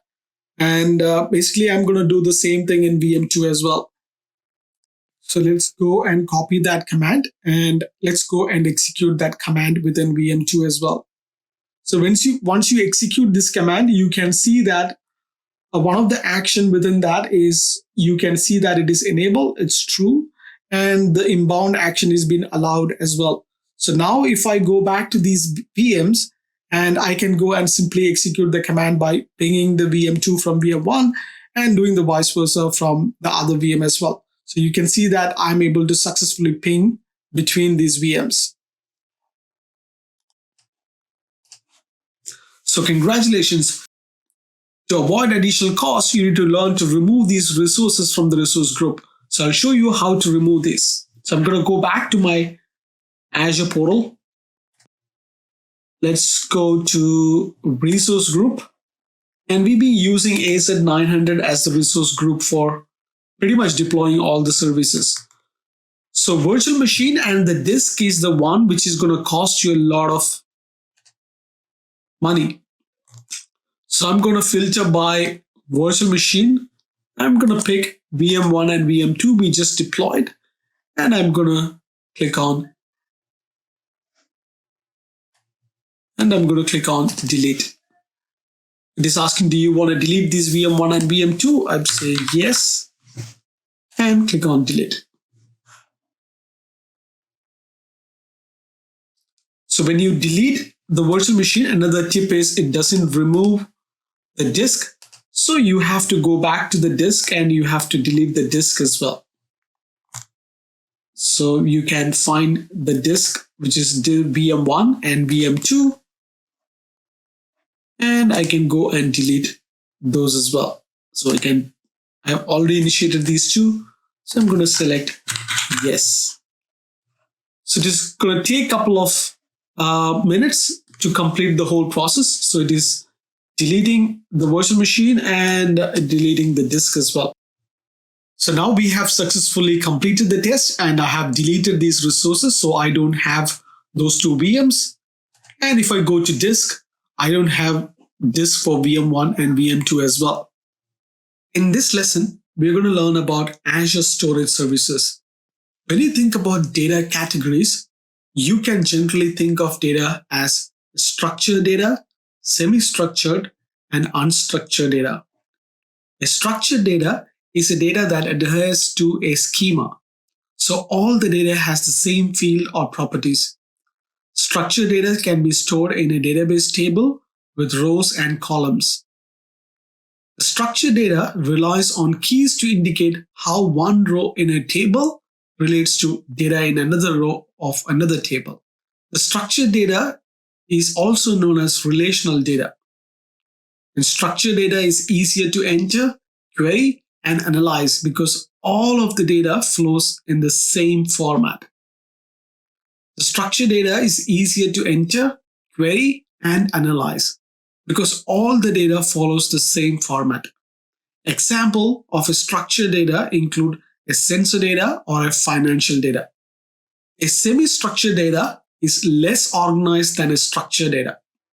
A semi-structured data is not stored in a rational format, meaning the fields do not neatly fit into tables, rows, and columns. A semi-structured data contains tags that make the organization and hierarchy of the data apparent. A semi-structured data is also known as non-relational or no SQL data. Examples of a semi-structured data include books, blogs, and HTML documents. And finally, unstructured data. Unstructured data has no design structure.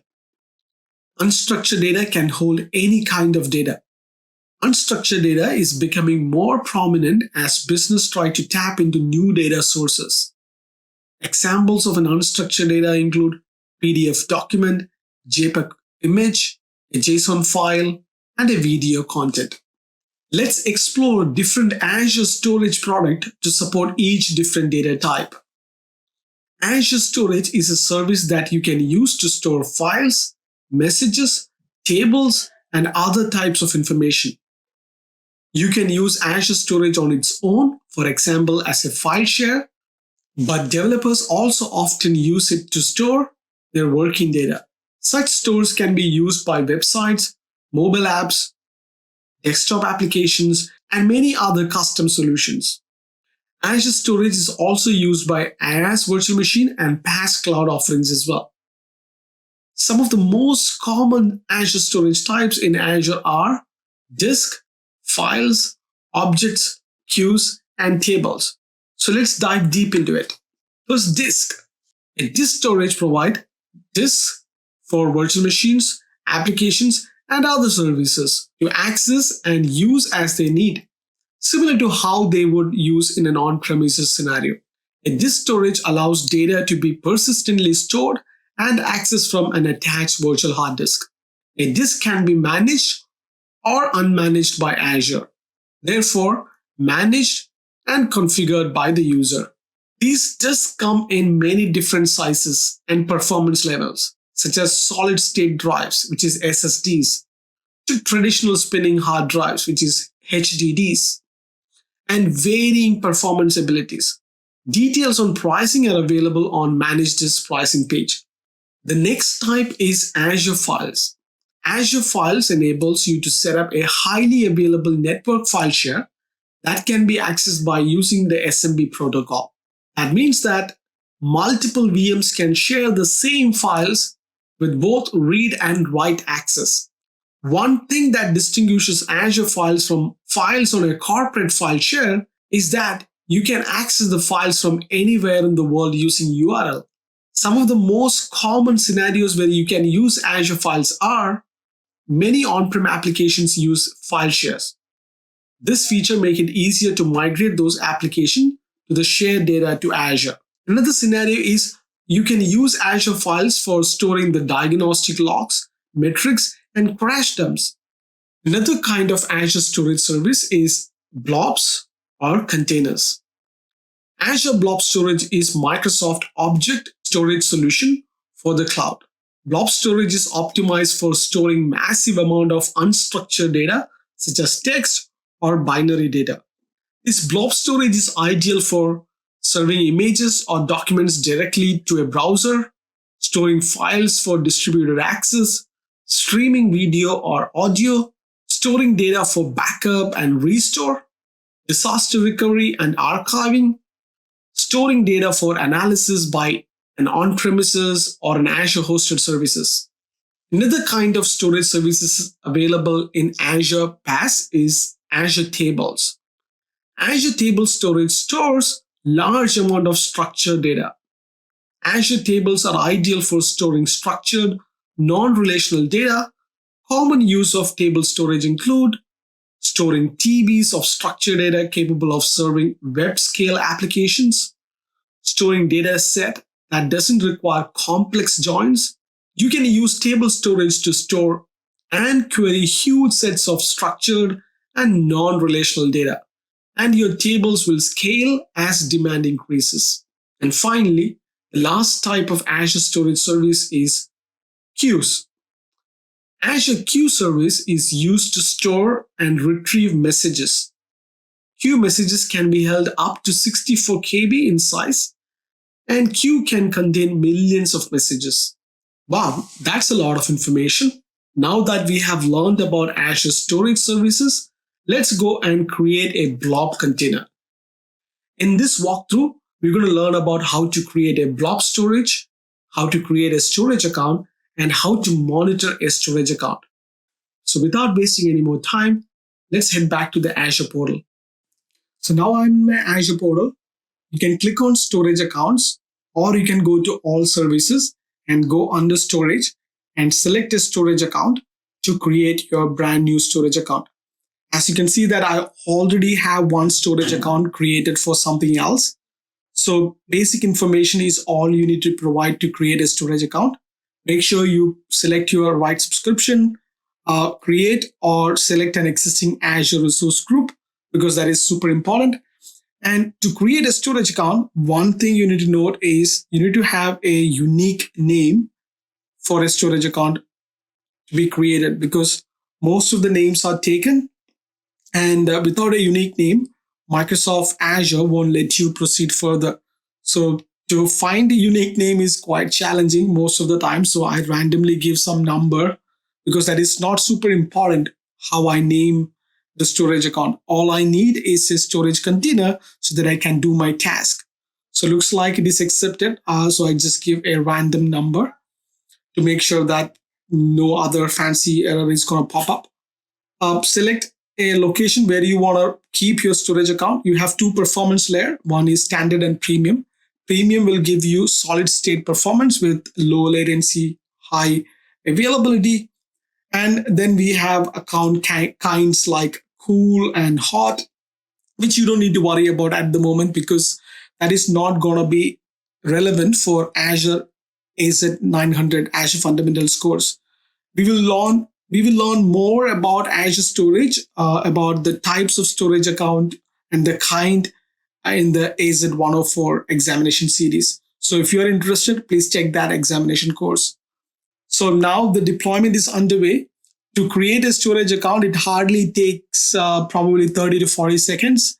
That's all you need to wait to create a storage account.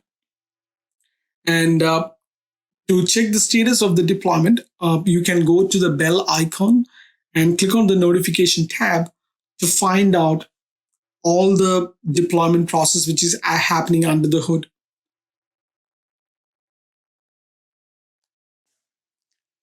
Yeah, looks like our storage account is created successfully. I can click on go to resource. It straight away take me into the storage account. If I go back to my storage account container, along with the one storage account I already had, if I refresh my browser, go back to my storage account, you can see that there is one more storage account created, which is just now something what we created for this demonstration. Within the storage account, you have options to create the container, the file share, tables, and queues. And even within all of this, you have plenty of other options like how you would like to connect, how you would like to share this container, what about uploading and downloading data, etc. For this example, I'm going to call it as container 1. I'm going to leave rest of the value to its default because I don't want to talk and complicate things for you. I know you are quite new to Azure, and I want you to feel comfortable when you listen to this topic. Because if I talk about a lot of options which is not going to be relevant for you, you feel like Azure is complicated. Azure is not. Azure is super simple. All you have to do is take one step at a time, baby steps, and then you will reach where you want to reach. All right, now we have our container created. Let's see how we can upload a file to the container. So I'm going to create a sample file within my local PC. It doesn't have to be anything, it's just a random file so that we know that we can upload and download these files. So I select the container and I can simply click on upload and I can upload using the browser itself. That's one example of how you can upload a file to the container. The second example is you could use Azure Storage Explorer. So I would do a totally separate video on how you can use Azure Storage Explorer because it's a cool product. The Azure Storage Explorer is available within the portal and there is a standalone software you can download as well. Again, it's totally free. So you could use Azure Storage Explorer, AZ Copy, all of these tools to move a massive amount of data back and forth, upload and download from Azure Storage or back to your on-prem as well. So that's a quick example of how to do that. Now you have seen it. If anybody would like to access this file, you can click on the sample file, copy it, and go to another link. This won't display anything because it's not a particular file. If it's not a JPEG or etc., just a random file. I can delete it. I can download the file. I can check the version control. If I enable backup, I can see the snapshot of the backup, etc. from that container itself. Now let's quickly go and see one more example of how to create a file share. Again, creating a file share is super simple. So I have made another video which explicitly talking about the benefits of file share and things like that. File share is one of my cool Azure service. So I created a file share now. Then I can go inside the file share and create another container, or I can just simply connect this file share what I created now and go to my local PC, I can show you that how easy it is to connect this file share, what we created on a local Windows 10 as well. Not only Windows 10, you could connect this file share to a Windows. You can connect to Linux or a Mac operating system as well. So I launched my PowerShell without an admin control, basic controls.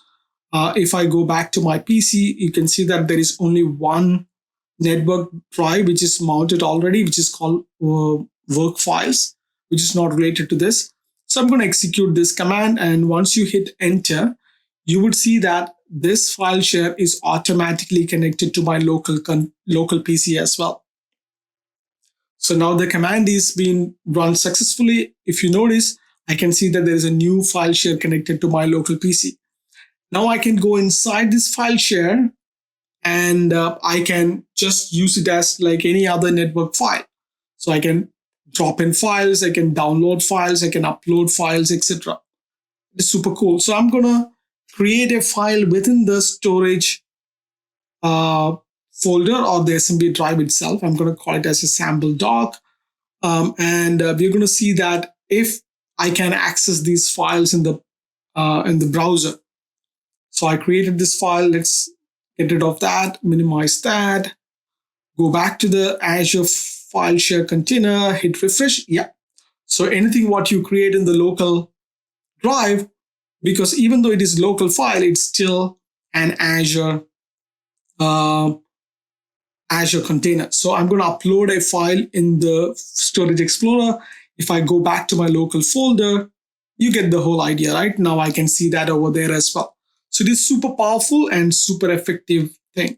So now you can go ahead and take this assembly drive and attach to multiple PCs as well, so that you all get a collaborative container where you can all share your documents, files, your log files, your work tools, etc. That's a quick example of how you can create a blob container and a file container. Then there is tables, queues, etc. for your development purposes. So for this AZ-900, this is plenty enough knowledge for you to kickstart your start learning. Another thing what you can do within the storage account is you can diagnose and solve problems. So there is a default monitoring and insight preview, which is available under the monitoring tab. So you can click on insight, which will give you insights about what's happening within your storage account. What's the transactions like? What's the availability like? If there is any performance degradation, you can of course always come and check here, because it gives you more thorough in-depth details like what you need to find out about read operations, write operations, availability, the latency delay, etc. So this is an amazing feature. So if I'm not sure whether you are the right audience about it, but if you are a storage administrator and one of your team always contact you to say that, oh, my application is running super slow, it's the blame of the storaging team. So what a storage team can do, they can go in here and always find the details and submit that details back to the application team. And you can create this as a dashboard, and you can make this dashboard available for your application team. And they or yourself can always go to the dashboard and you can see the relevant information all the time. We learned about the dashboard in the beginning because this dashboard will give you capability to organize your Azure portal in however you want. And you can keep all the relevant and important information, and you can customize in such a way that you always get a quick glance of your Azure environment when you sign into the Azure portal for the first time. Now, to avoid the additional cost, what I'm going to do now is I'm going to delete all the resources what I have created for this exercise, because I don't want to keep these idle resources anytime. That's the beautiful thing about Azure. You can learn something, and once you completed your learning cycle, you can of course go and delete these resources. So you're not going to pay any more for these resources. So that concludes exploration of Azure storage services. We learned about how to create a storage account. We created a brand new container, learned about uploading and downloading files. On the side, we have learned about how to create a file share and how to attach the file share by an SMB protocol on a local Windows 10 machine as well. And finally, we learned about how to monitor your storage account and created a dashboard to keep track of your storage account monitor as well. In this module, we're going to explore different types of Azure database services. So without wasting any more time, let's get into it. Azure Database Service is a fully managed PaaS database service that free up valuable time you would otherwise spend managing your database. Developers can take advantage of industry-leading innovations such as built-in security with automatic monitoring, threat protection, automatic tuning for improved performance, and turnkey global distribution. Some of the most common data service type in Azure are: first one is Azure Cosmos DB. Microsoft Azure Cosmos DB is a globally distributed database service that enables you to elastically and independently scale throughput and storage across any number of Azure geographic regions. It supports schema-less data that lets you build high responsive and always on application to support constantly changing data. You can use Cosmos DB to store data that is updated and maintained by users around the world. It makes it easy to build scalable, highly responsive applications at global scale. Azure SQL Database is a relational database as a service, commonly known as DAS. Azure SQL Database is based on the latest stable version of Microsoft SQL Server database engine. SQL Database is a high-performance, reliable, fully managed, and secure database that you can use to build data-driven applications and websites. You can use programming language of your choice without needing to maintain infrastructure. The Azure Database Migration Service is a fully managed service designed to enable seamless migrations from multiple database sources to Azure data platforms with minimal downtime. The service uses the Microsoft Data Migration Assistant to generate assessment reports that provide recommendations to help guide you through required changes prior to performing a migration. Once you assess and perform any remediation required, you are ready to begin the migration process. The Azure Database Migration Service performs all the required steps. Now that we have learned about different kinds of Azure Database Services, I'm going to take you through a walkthrough of creating an Azure SQL database. After you create an Azure SQL database, you will learn how to query the database as well. So without wasting any more time, let's dive deep into it. So to create an Azure SQL database, you can go to the search box and type in Azure SQL database, or as always, you can go to all services and select an Azure SQL database as well. As you can see that I don't have any SQL database at the moment. To create an Azure SQL database, you just need to provide basic information like what's your subscription, what's your resource group, what's the database name you want to give to your Azure SQL, and you need to create a server as well. Again, this is a platform as a service, so it's not that you are creating the server and you have to manage the server. No, it is just that your instance is going to run on that server. That's the extent of it. You don't have to patch the server, you don't have to manage the server, etc. You only pay for the platform as a service offering. I'm going to give a username to connect to my SQL database and a password for the SQL user as well. Again, you can select the region where you would like to host the database. As always, select the region which is closest to where you want to access the data. Within that database itself, you have a couple of options. You want to have an elastic pool or a single database. If you go under the plan, you can see various plans in place like basic, standard, premium, business critical. Then there's vCore plans. So again, I don't want to confuse you so much. We don't have to know about all of this for this AZ-900 Azure Fundamentals exam. So we just want to stay on the high level. So under the networking tab, I'm going to give it a public endpoint access. At the moment, I'm not going to add my current client IP address because I want to show you an experiment on when you don't enable it, what are the consequences for that. What sort of a database you want? Are you trying to create a brand new one, or are you trying to upload a backup? In our case, we don't have anything, so I'm going to select sample. So this database comes with an adventure work sample database, so we can query and we can test it. Rest of the value, again, I'm going to leave it at default. I'm going to hit on create now. So it will show you approximate cost, how much it is going to cost you per month as well. So looks like our deployment is almost completed. As you can see that there are heaps of services which created.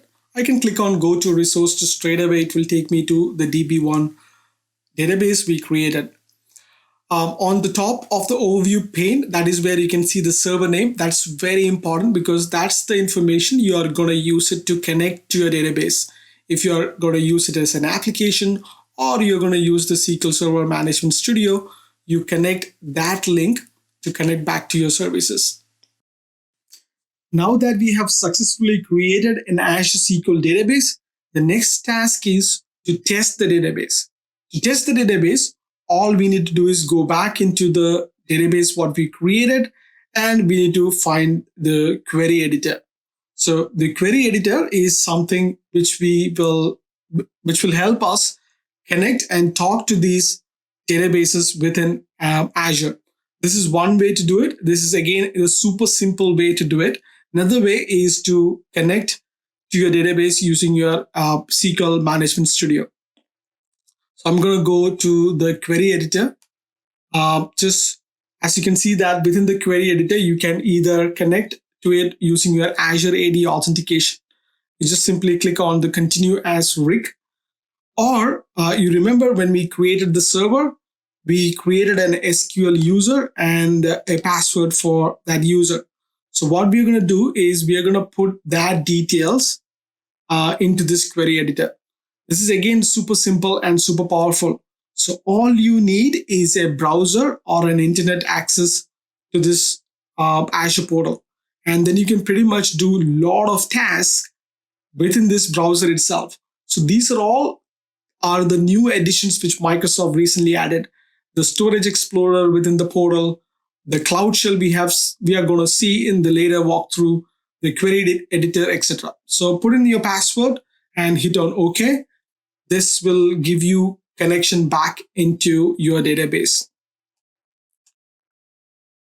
So as you can see that now I'm not able to connect. This is exactly what I wanted to show you, because the client which I'm using right now doesn't have an authorization to connect to the database. So for that, we just need to go back to the overview page. Under the networking tab, there is firewall settings. So you just need to add your client IP. You don't even have to copy and paste. All you have to do is click on add a client IP address. It automatically fetches the IP address details of your local machine and add into your Azure SQL database firewall. Now that we have added, let's go back to the query editor one more time. This time, I'm going to just provide the password, and you will be able to see that we would be able to successfully sign in to the Azure SQL database. Now, I'm inside my Azure SQL database. I can pretty much do any task I, as a SQL admin, would normally do, like querying the database, finding some information within the database, etc. So I am not a SQL admin, or I'm not a database admin as well. So I don't play around much with these details. So what I'm going to show you right now, I'm going to run a sample query to find out some product category ID within the database. You remember we used the Adventure Work sample database. So the values, what we are seeing right now is the value returning from that database, which we used when we created this database. So everything is successful, and that's pretty much I wanted to show you in this demo.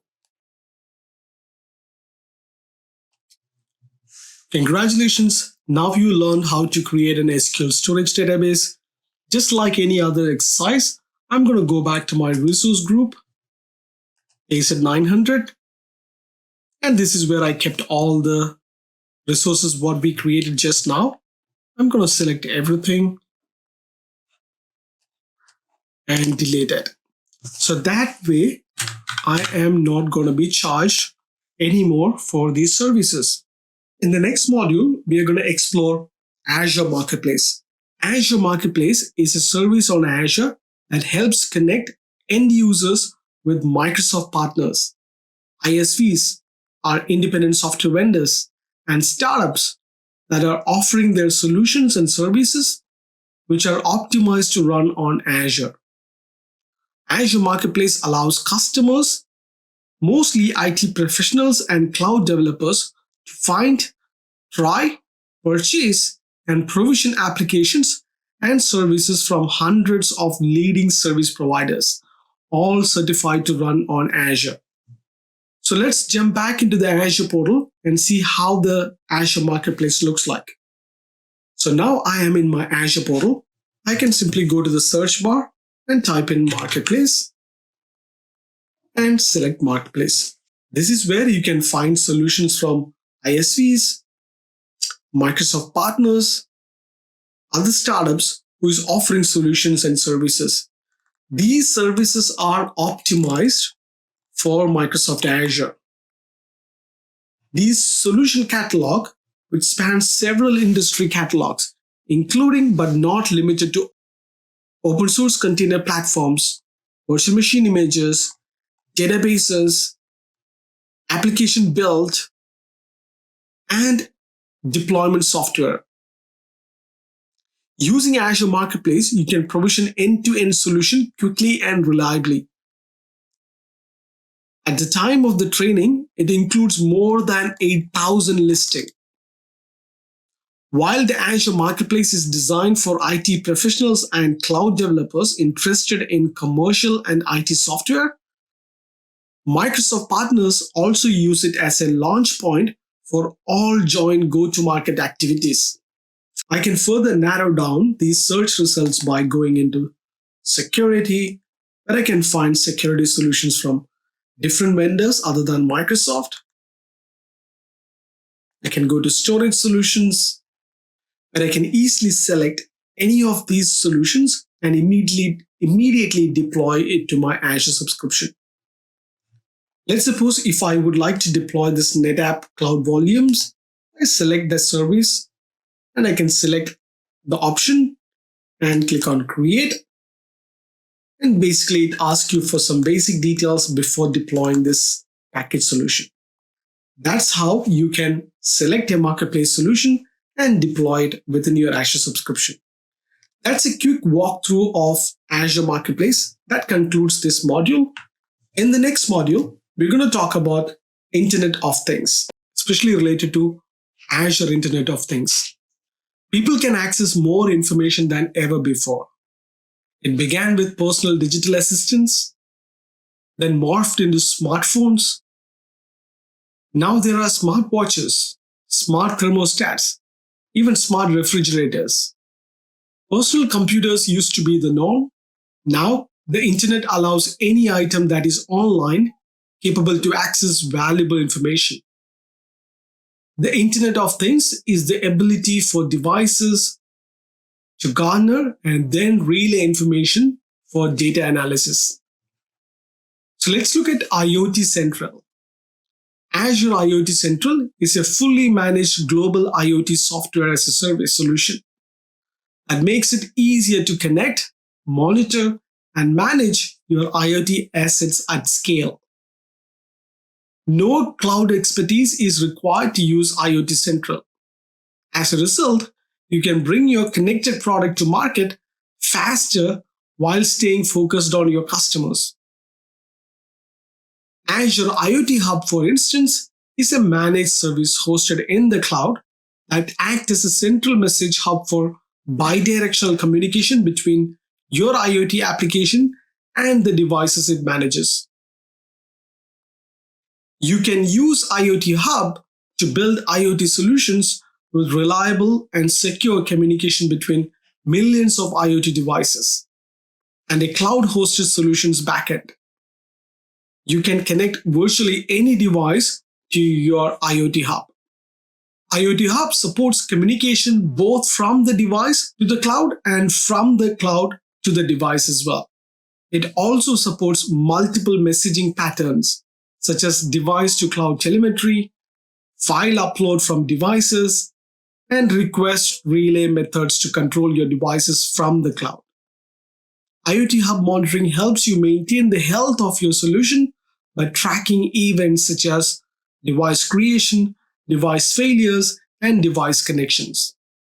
IoT Hub's capabilities help you build scalable, full featured IoT solutions such as managing industrial equipment used in manufacturing, tracking valuable assets in healthcare, and monitoring office building usage. These are just two of Azure's IoT offerings. Use the Azure IoT product selector to determine what product is best for your situation or for your customer.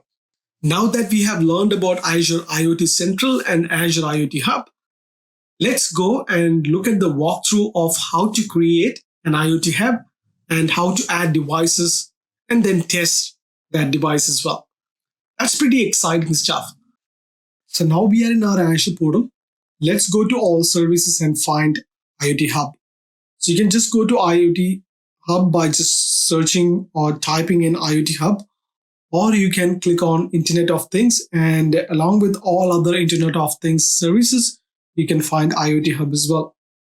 To create an IoT Hub, it's pretty simple. Anybody could do it. You just need to select your subscription, select a resource group where you want this IoT Hub to be part of. Make sure you select the region which is closest to where you have the sensors. Because I'm testing this, I'm going to select East US and give a name for your IoT Hub as well. Make sure the name you're giving is a unique value so that it accepts the value you are giving. And after that, there are other tabs as well, like networking, size and scale. Azure Fundamentals exam doesn't expect you to know about how to configure these things.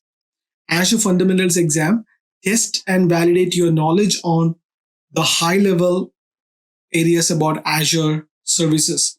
So you basically need to know about your Azure services, the core Azure services like Azure Functions, Azure Virtual Machine, etc. And what are the use case scenarios of that? Then I'm sure that you will be able to sit for the exam and pass the exam. But if you would like to advance your career into Azure, then definitely you need to learn about advanced topics within each subject. That's where you will plan and sit for exams like AZ-104, AZ-500, or AZ-204, etc. So now I'm going to create this IoT Hub. First, it's going to validate, and after the validation, it is going to initiate the deployment. So it usually takes up to a minute to create the Azure IoT Hub. I fast forwarded the video, so now we can straight away go into the deployment. So if I go under the notification, I can click on go to resource. It takes us directly back into the Azure IoT Hub. I can see which plan it is been part of. I can always go and modify it. Check the host name because sometimes we need to use the host name to connect to these sensors. And on the left-hand side, that's where you can check all other services related to Azure IoT Hub as well. So those topics are again advanced topics. Like on the left-hand side, you can see the settings. Under settings, you have a pricing and scale. You can always change the pricing tier. Then there is certificates, networking, and you can go under failover for your services, etc. The important thing what we are going to explore today is right under Explorers, there are two things, Query Explorer and IoT devices. So we're going to go into IoT devices and we're going to create a new device ID for our Raspberry Pi simulator. So under the devices, as you can see that there is no device at the moment. So you can hit on new, and that's how you can create a new IoT device. And give a name for your device. I'm going to call it as my Raspberry Pi. And basically, you don't have to modify anything else apart from just giving that. So again, most of the other details, you might wonder why I am not going to talk about it, because I don't want to confuse you and I don't want to go off topic as well. So we want to stay at Azure Fundamentals level for this course. But if you would like to learn more or advanced topics, please do make sure to check out the advanced examination course like MS 500, AZ-500, AZ-104, etc. So I'll be preparing those video series soon as well. So hit save to create your new Raspberry Pi. So once you refresh it, you would be able to see that your device is created. The only value which we are bothered about at the moment is once you go into your device, you can find things like your device ID, your primary and secondary keys, and then your primary and secondary string connections as well. So what we are after is the primary connection string, because we're going to use that value to connect your IoT hub to your Raspberry Pi simulator. So I'm going to copy the value. I can easily show that value by clicking at the I symbol, but I'm just going to copy that value and put it in a notepad. And we're going to reuse that value when we go to the next step, which is where we're going to connect to the Raspberry Pi simulator. So I will see you on the next task. So now I have opened the online Raspberry Pi simulator on the same web browser on a different tab. So what you're seeing over here is a Raspberry Pi simulator. Of course, you can go and check those things out. So you can see that there is an LED displayed over there. Every time when you trigger this Raspberry Pi, this turns on and the LED light flashes. So every time it flashes, our IoT hub registers that as an event. So what I'm going to do now is I'm in the code area on the right side where it mentioned that the connection string. So we copied that value over there. I'm going to copy it back again, and I'm going to modify the connection string and replace with the connection string we just copied from the Azure IoT Hub Azure portal. That includes the device ID of my Raspberry Pi and the shared access key, which can directly connect to my Azure as well. So now on the bottom, you can see that there are two buttons. It's tiny, but it's there right under the console window. It's called Run and Reset. So what I'm going to do now is I'm going to hit on Run. So when I hit Run, the console output should show the sensor data, and the message that are sent from the Raspberry Pi simulator will be sent to my Azure IoT Hub as well. And the data or messages are sent each time the Raspberry Pi simulator LED flashes. So when I hit Run, as you can see that on the left-hand window, my LED signal is turning on and turning off. Each time it flashes, the message is being sent to my Azure IoT Hub. So I can now stop and return back to my Azure portal to show you each time there is a trigger, the Azure IoT Hub monitors this track as well. So now I'm in my Azure portal. Go back to my Azure IoT Hub usage information. So go under Overview. You can scroll down to see the IoT Hub usage. As you can see that there is a spike.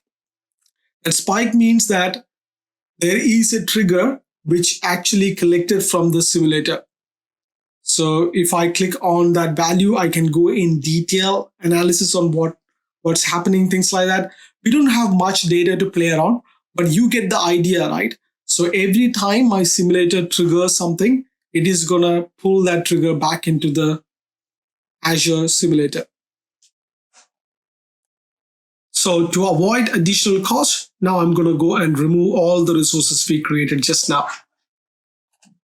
I'm going to go to my resource group, select all the resources which is related to Azure IoT Hub,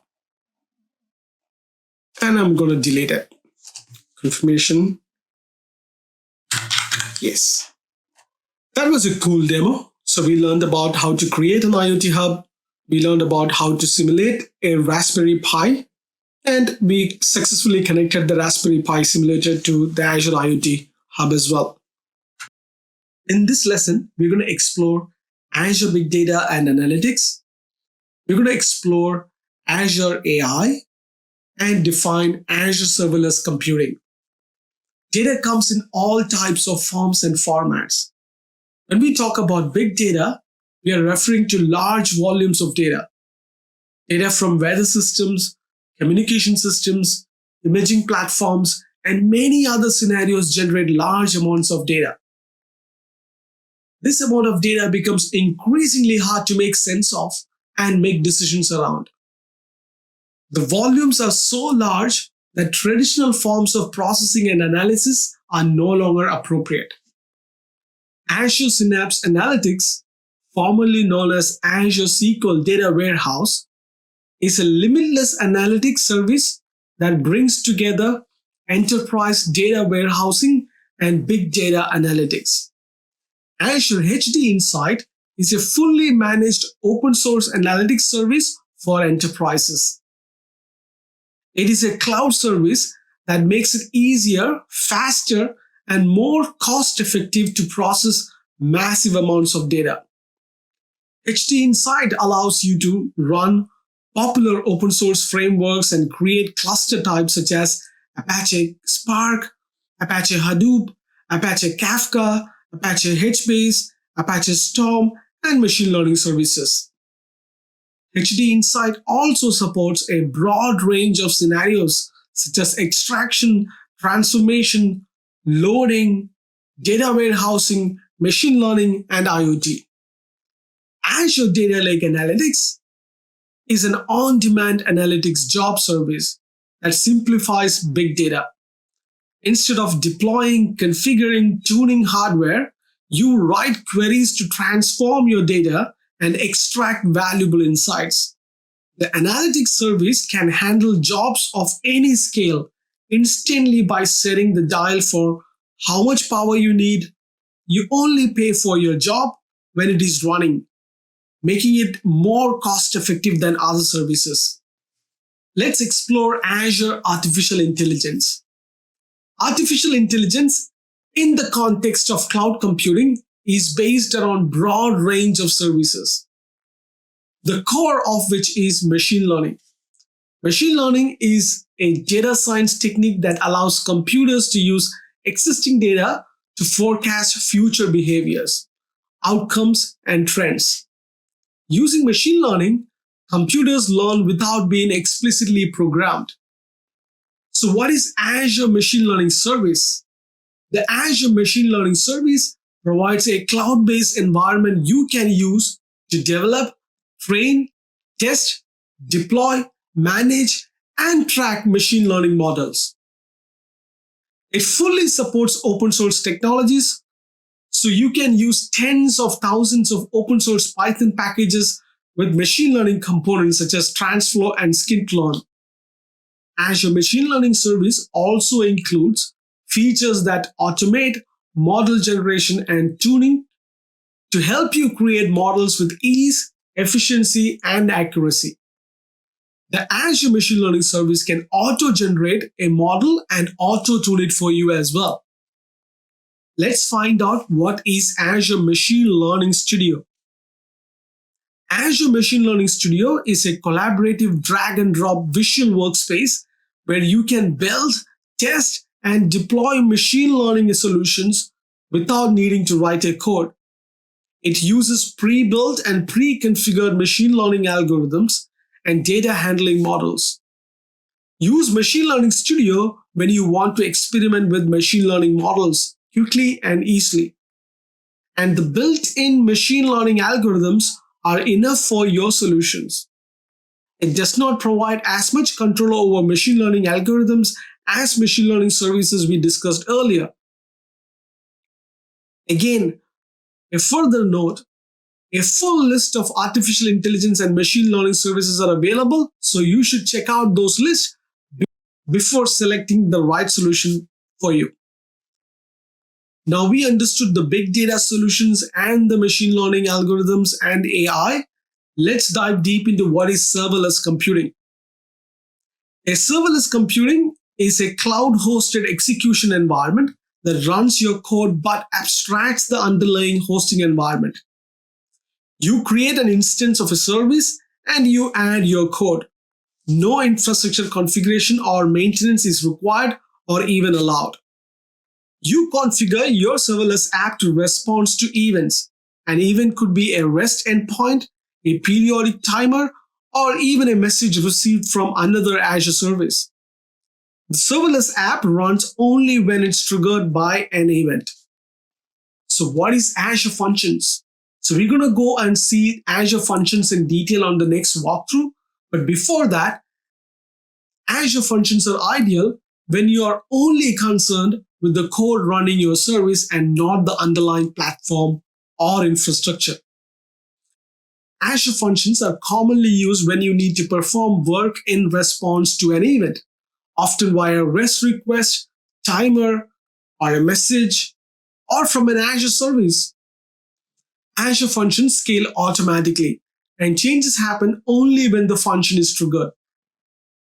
So they are a solid choice when demand is variable. For example, you may be receiving message from an IoT solution that monitors a fleet of delivery vehicles. You will likely have more data arriving during business hours, so Azure function can scale out to accommodate these busier times. Furthermore, Azure functions are stateless. They behave as if they are restarted every time they respond to an event. This is ideal for processing incoming data, and if state is required, they can be connected to an Azure storage solution. Let's explore Azure Logic Apps.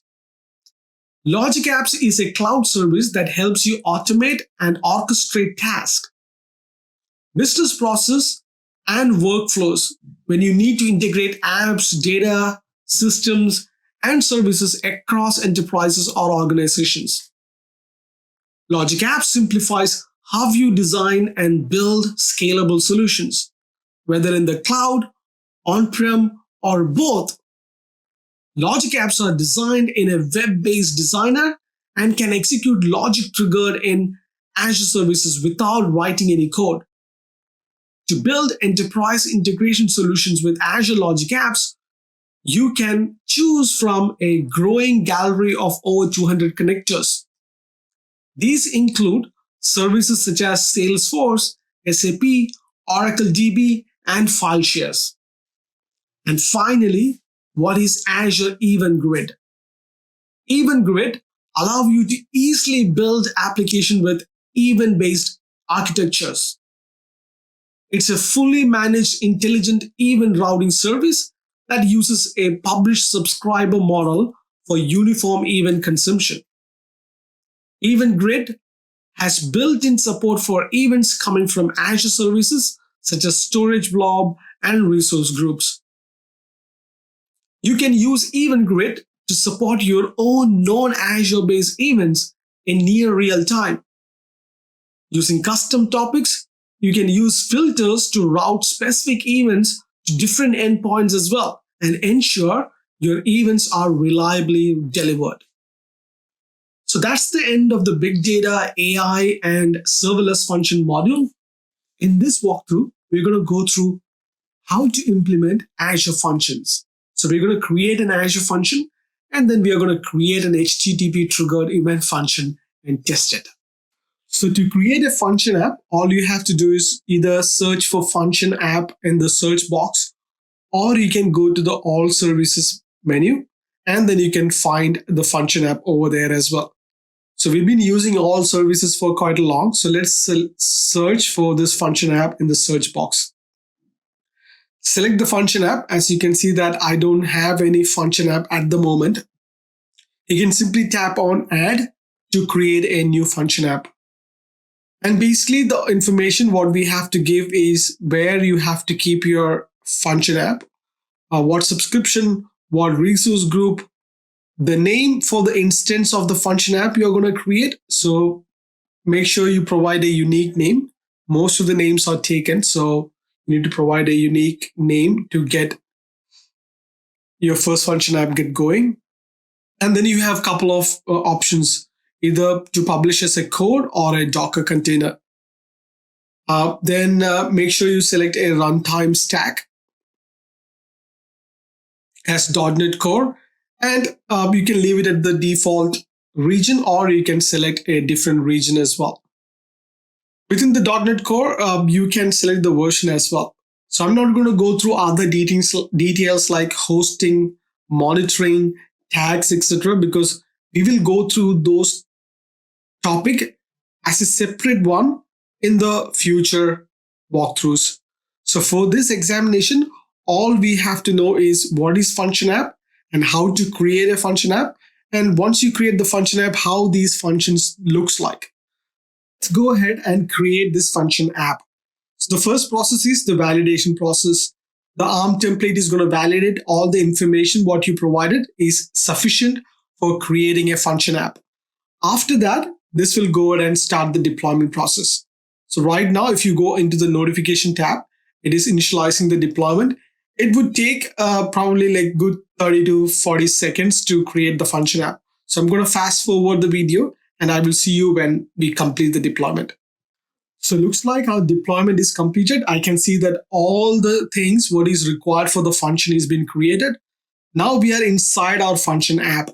So on the left hand side, you can see things like overview, where you can see the details about the function app, the metric of the function app, how it has been performing, how to connect to your function app, etc. And under functions, there are 4 things you need to be aware of: functions, app keys, app files, and proxies. We're not going to go in detail about that in this particular demo. So let's go back to the function app to see if we can see the status is running. As you can see that the function has been created and the status is running. So once we go inside the function app, this is where you can go and create an HTTP trigger. That is what we are going to use for this particular demonstration. So I'm going to go inside the function and you can click on add a new function. This is how you create a new function. As you can see that there are different triggers: HTTP trigger, a timer trigger, and so on and so forth. So select the HTTP trigger and the authorization level as function, and now hit on create. So the backend, now it is created a HTTP trigger function for us. Now let's review the code plus text blade. So this is an auto-generated code, and note that the code is designed to run an HTTP request and log information. So also notice that you can find that this code returns a hello message with a name. So let me quickly highlight that part so that you can see it. I'm not sure is it going to be super easy for you to watch in the video.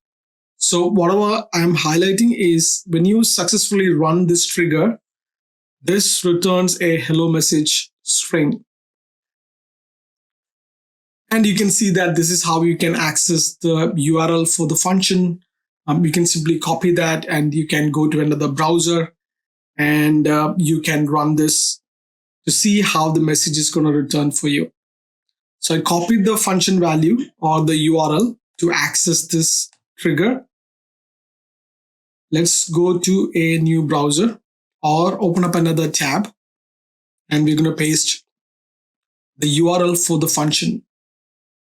As you can see that now this is an HTTP triggered and you can see that there is a message for us. So it is a function app, which is a running function app. So what I'm going to do now is I'm going to add another value at the end of the trigger to see if that message is triggering as well. So now I added another name at the end of the trigger and I'm going to execute that. So now you can see that I get a message called hello, a guide to the cloud. So that's how you can test this function app. Again, this is not a full-fledged example on how you would be using your function app, but at least it gave you an idea that how to create a function app and how to execute a function app, etc. At least one example of it. Another thing what you can do is you can go back to the function app and you can check the status of these triggers. It might take some time. So we have actually executed few triggers already. So let's see if we can see that. So I'm going to go back to the monitor tab and I'm going to hit refresh. It might take some time. As you can see that I have executed this command few times. For each trigger, the monitoring tab is tracking all these executions what we have made so far. Once again, congratulations, you have created an Azure Function app to display a hello message when there is an HTTP request. Now, as always, now I'm going to remove all these resources I have created to avoid additional cost. Now that we have learned about how to create a function app and how to create an HTTP triggered event, now let's go and find out what we are going to learn next. In the next lesson, we're going to talk about Azure DevOps and Azure App Services. Azure DevOps brings together people, process, and technology. Azure DevOps services allow you to create, build, and release pipelines that provides continuous integration, delivery, and deployment for your applications. You can integrate repositories and application tests, perform application monitoring, and work with build artifacts.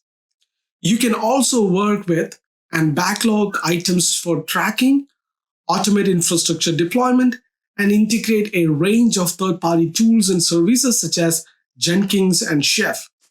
All these functions and many more are closely integrated with Azure to allow for consistent, repeatable deployment for your applications to provide streamlined build and release processes. Some of the main DevOps services available in Azure are Azure DevOps Services and Azure Dev Test Labs. Let's look at Azure DevOps Services. DevOps Services provides development collaboration tools including high-performance pipelines, free private Git repositories, configurable Kanban boards, and extensive automated and cloud-based load testing. DevOps services are formerly known as Visual Studio Team Services or VSTS. Azure Dev Test Labs or Lab Services is a service that helps developers and testers quickly create environments in Azure while minimizing waste and controlling cost. Users can test their latest application versions by quickly provisioning Windows and Linux environment using reusable templates and artifacts. You can easily integrate your deployment pipeline with Dev Test Labs to provision on-demand environments.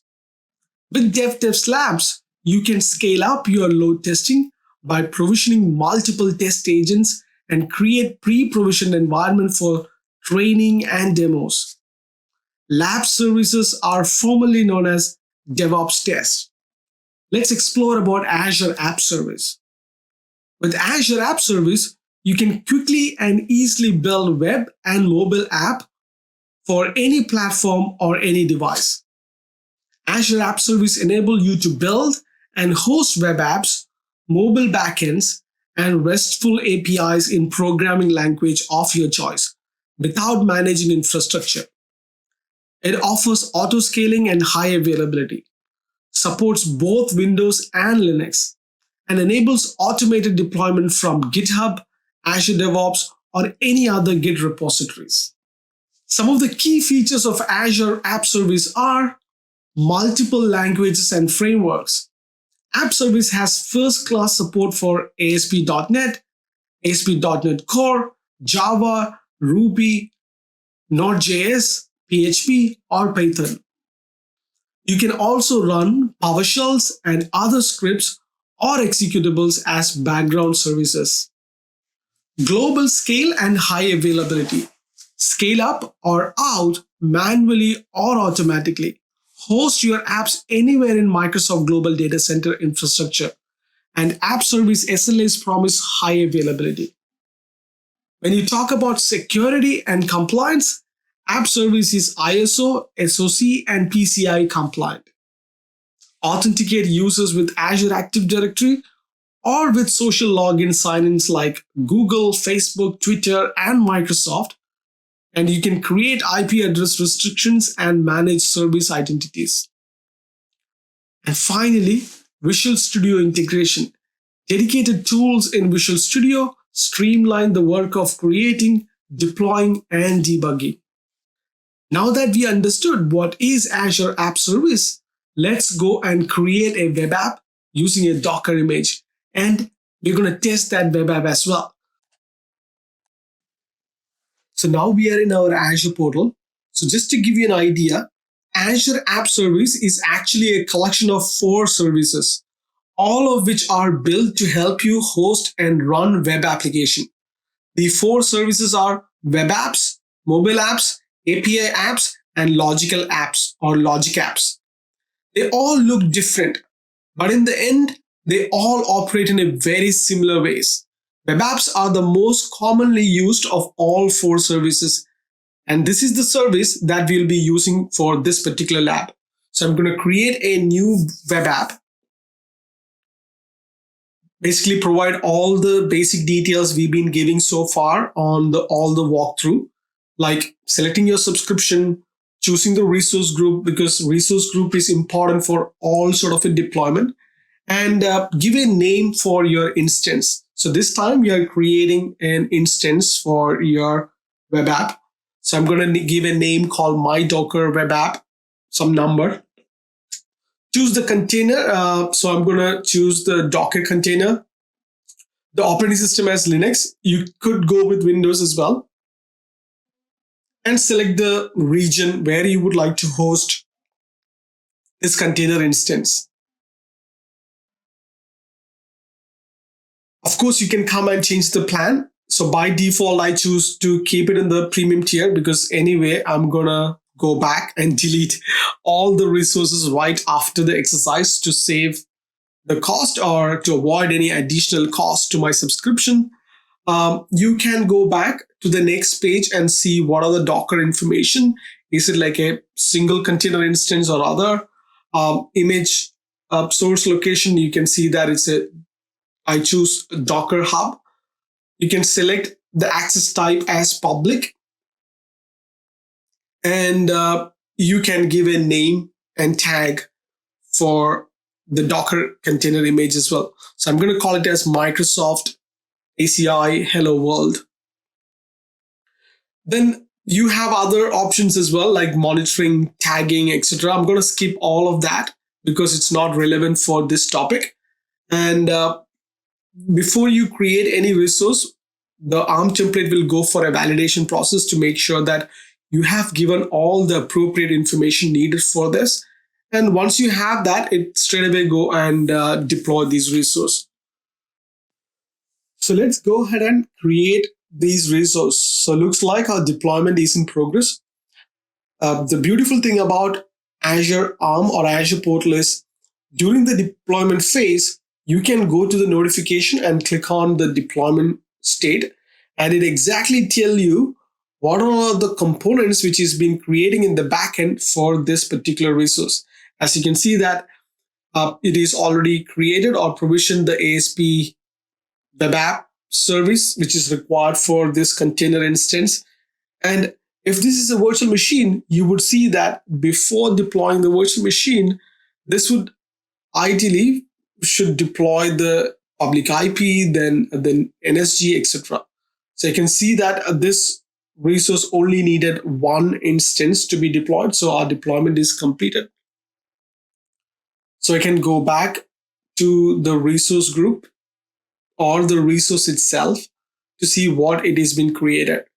So you can see that my Docker web app is being created. I can access the Docker web app by going into the URL.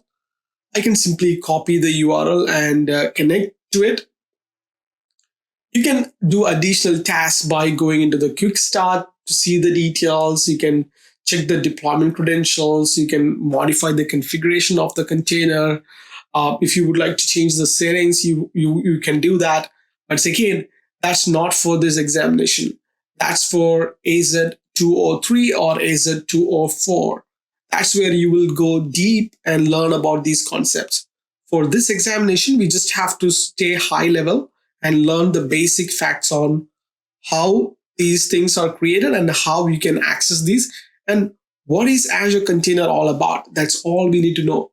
So I can simply go and copy and paste this, and I can see that my instance is created and my web app is running properly. So I can connect to the web app.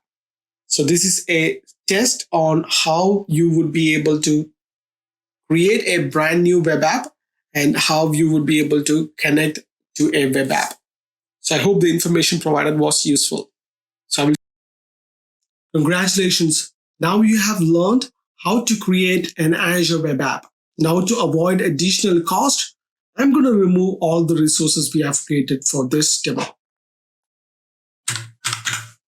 Now we have learned how to create a web app using a Docker image. Let's go and find out what we're going to learn next. In this module, we're going to learn about different types of Azure management tools. Some of the objectives of this module are we're going to review these tools, we're going to explore what is Azure Advisor all about, and how can you create resources using these different tools we are going to learn today. You can configure and manage Azure using a broad range of tools and platforms. There are tools available for command line, language-specific software development kits or SDKs, developer tools, tools for migration, and many more. First, let's talk about Azure Portal. Azure Portal is a public website that you can access with any web browser. If you have watched any of the walkthrough, you know what I'm talking about. After you sign in with your Azure account, you can create, manage, and monitor any available Azure services. You can identify a service you are looking for, get links to help on a topic, and deploy, manage, and delete resources. It also guides you through complex administrative tasks using wizards and tooltips. The dashboard view provides high-level details about the Azure environment. You can customize the portal view as you need by moving and resizing tiles, displaying particular services of interest, accessing links for help and support, and provide feedback as well. The portal doesn't provide any way to automate repetitive tasks. For example, to set up multiple VMs, you would need to create them one by one at a time. Completing a wizard can be a time-consuming and error-prone for complex tasks. Azure PowerShell, for instance, is a module that you can add to Windows PowerShell, or PowerShell core that enables you to connect to your Azure subscription and manage resources. Azure PowerShell requires Windows PowerShell to function. The PowerShell provides services such as shell window and command parsing. Azure PowerShell then adds the Azure-specific commands. For example, Azure PowerShell provides new-azvm command that creates a new virtual machine for you inside your Azure subscription. Please note that PowerShell Core is a cross-platform version of PowerShell that runs on Windows, Linux, or Mac operating systems. Azure CLI, or Azure Command Line Interface, is a cross-platform command line program that connects to Azure and executes administrative commands on Azure resources. Cross-platform means that it can be run on Windows, Linux, or Mac OS. For example, to create a VM, you would open a command prompt window, sign in with Azure such as AZ login, create a resource group, then use commands. After this module, we are definitely going to go through walkthroughs to learn about how to create a new VM using PowerShell, how to create a new resource using Azure CLI and Cloud Shell, etc. Let's talk about Azure Cloud Shell. Azure Cloud Shell is a browser-based scripting environment in your portal. It provides the flexibility of choosing the shell experience that best suits the way you work. Linux users can opt in for Bash experience, while Windows users can opt in for PowerShell. A storage account is required to use the Cloud Shell, and you will be prompted to create one when you access this Cloud Shell from Azure Portal. The Azure mobile app allows you to access, manage, and monitor all your Azure accounts and resources from your iOS and Android phone or tablet. Once installed, you can check the status of important metrics of your services, stay informed with notification and alerts about important health issues, quickly diagnose and fix issues anytime and anywhere. Review the latest Azure alerts, start, stop, and restart VMs or web apps, connect your Azure virtual machines, manage permissions with role-based access control, use the Azure Cloud Shell to run save script or perform unplanned administrative tasks, etc. And finally, Azure REST API. REST API, or it is being known as representational state transfer APIs, are service endpoints that support sets of HTTP operations methods, which provide create, retrieve, update, or delete access to the service's resources.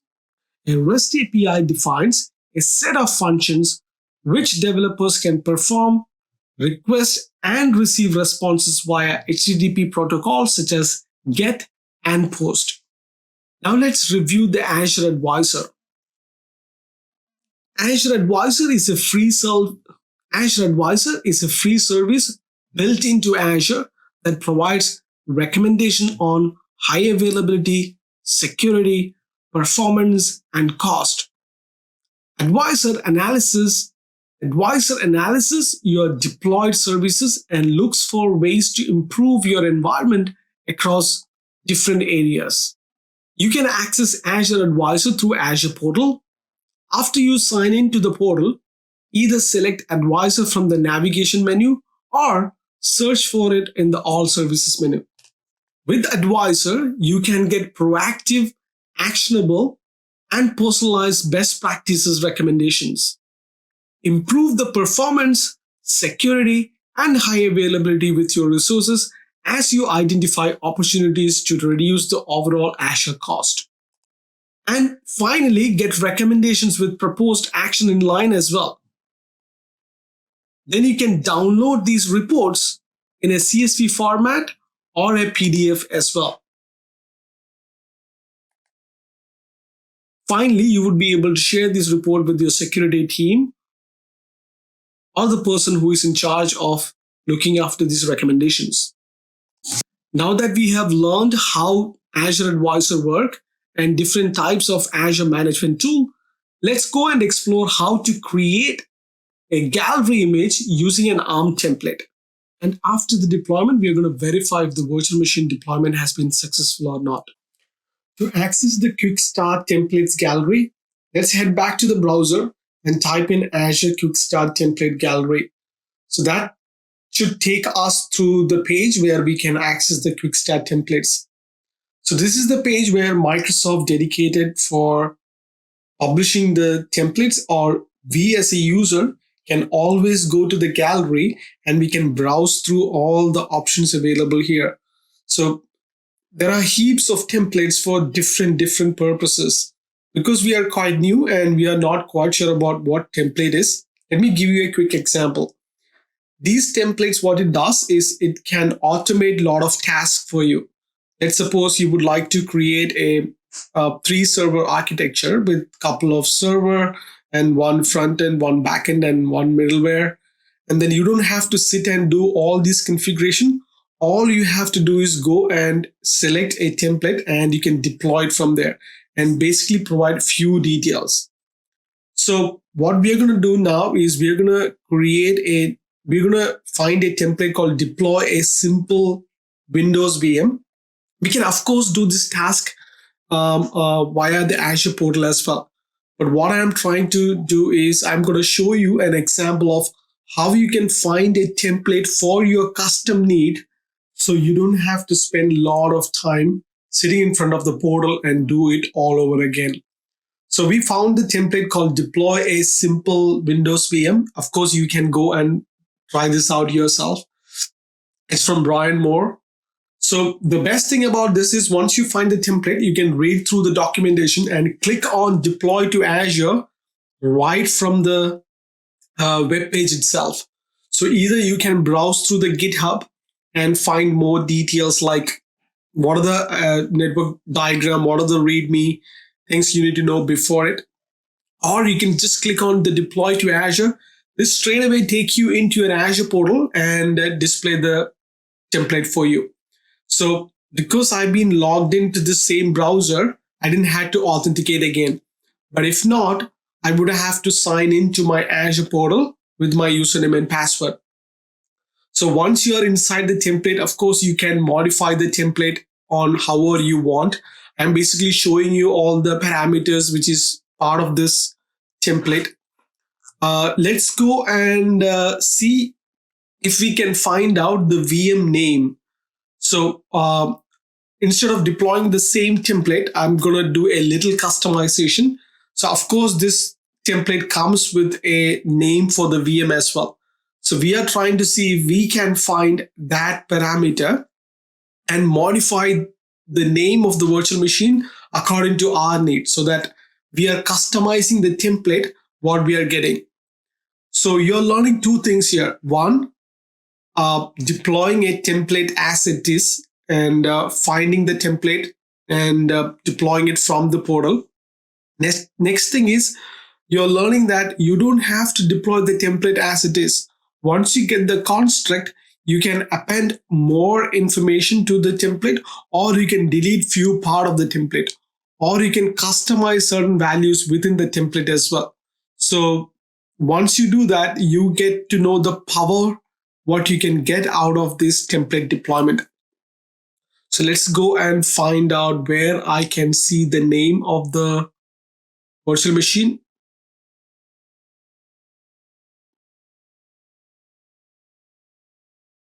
So what we are trying to find is the VM name. The VM name should be somewhere listed. I'm not quite familiar with it. Yeah, looks like that it is. So the name of the VM it is given is symbol VM. So we're going to modify that to my VM one template or something like that. So all I want to show you that is you can modify an existing template and you can customize to your need. And I'm going to save the information, go back to the deployment template. So this is it. So to create it, all we have to do is specify a resource group and then provide the administrative username and password for this particular symbol VM we are going to create.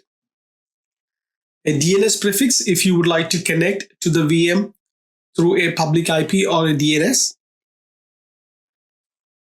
Then you have an option to choose the operating system version as well, because the template provides you with a couple of options.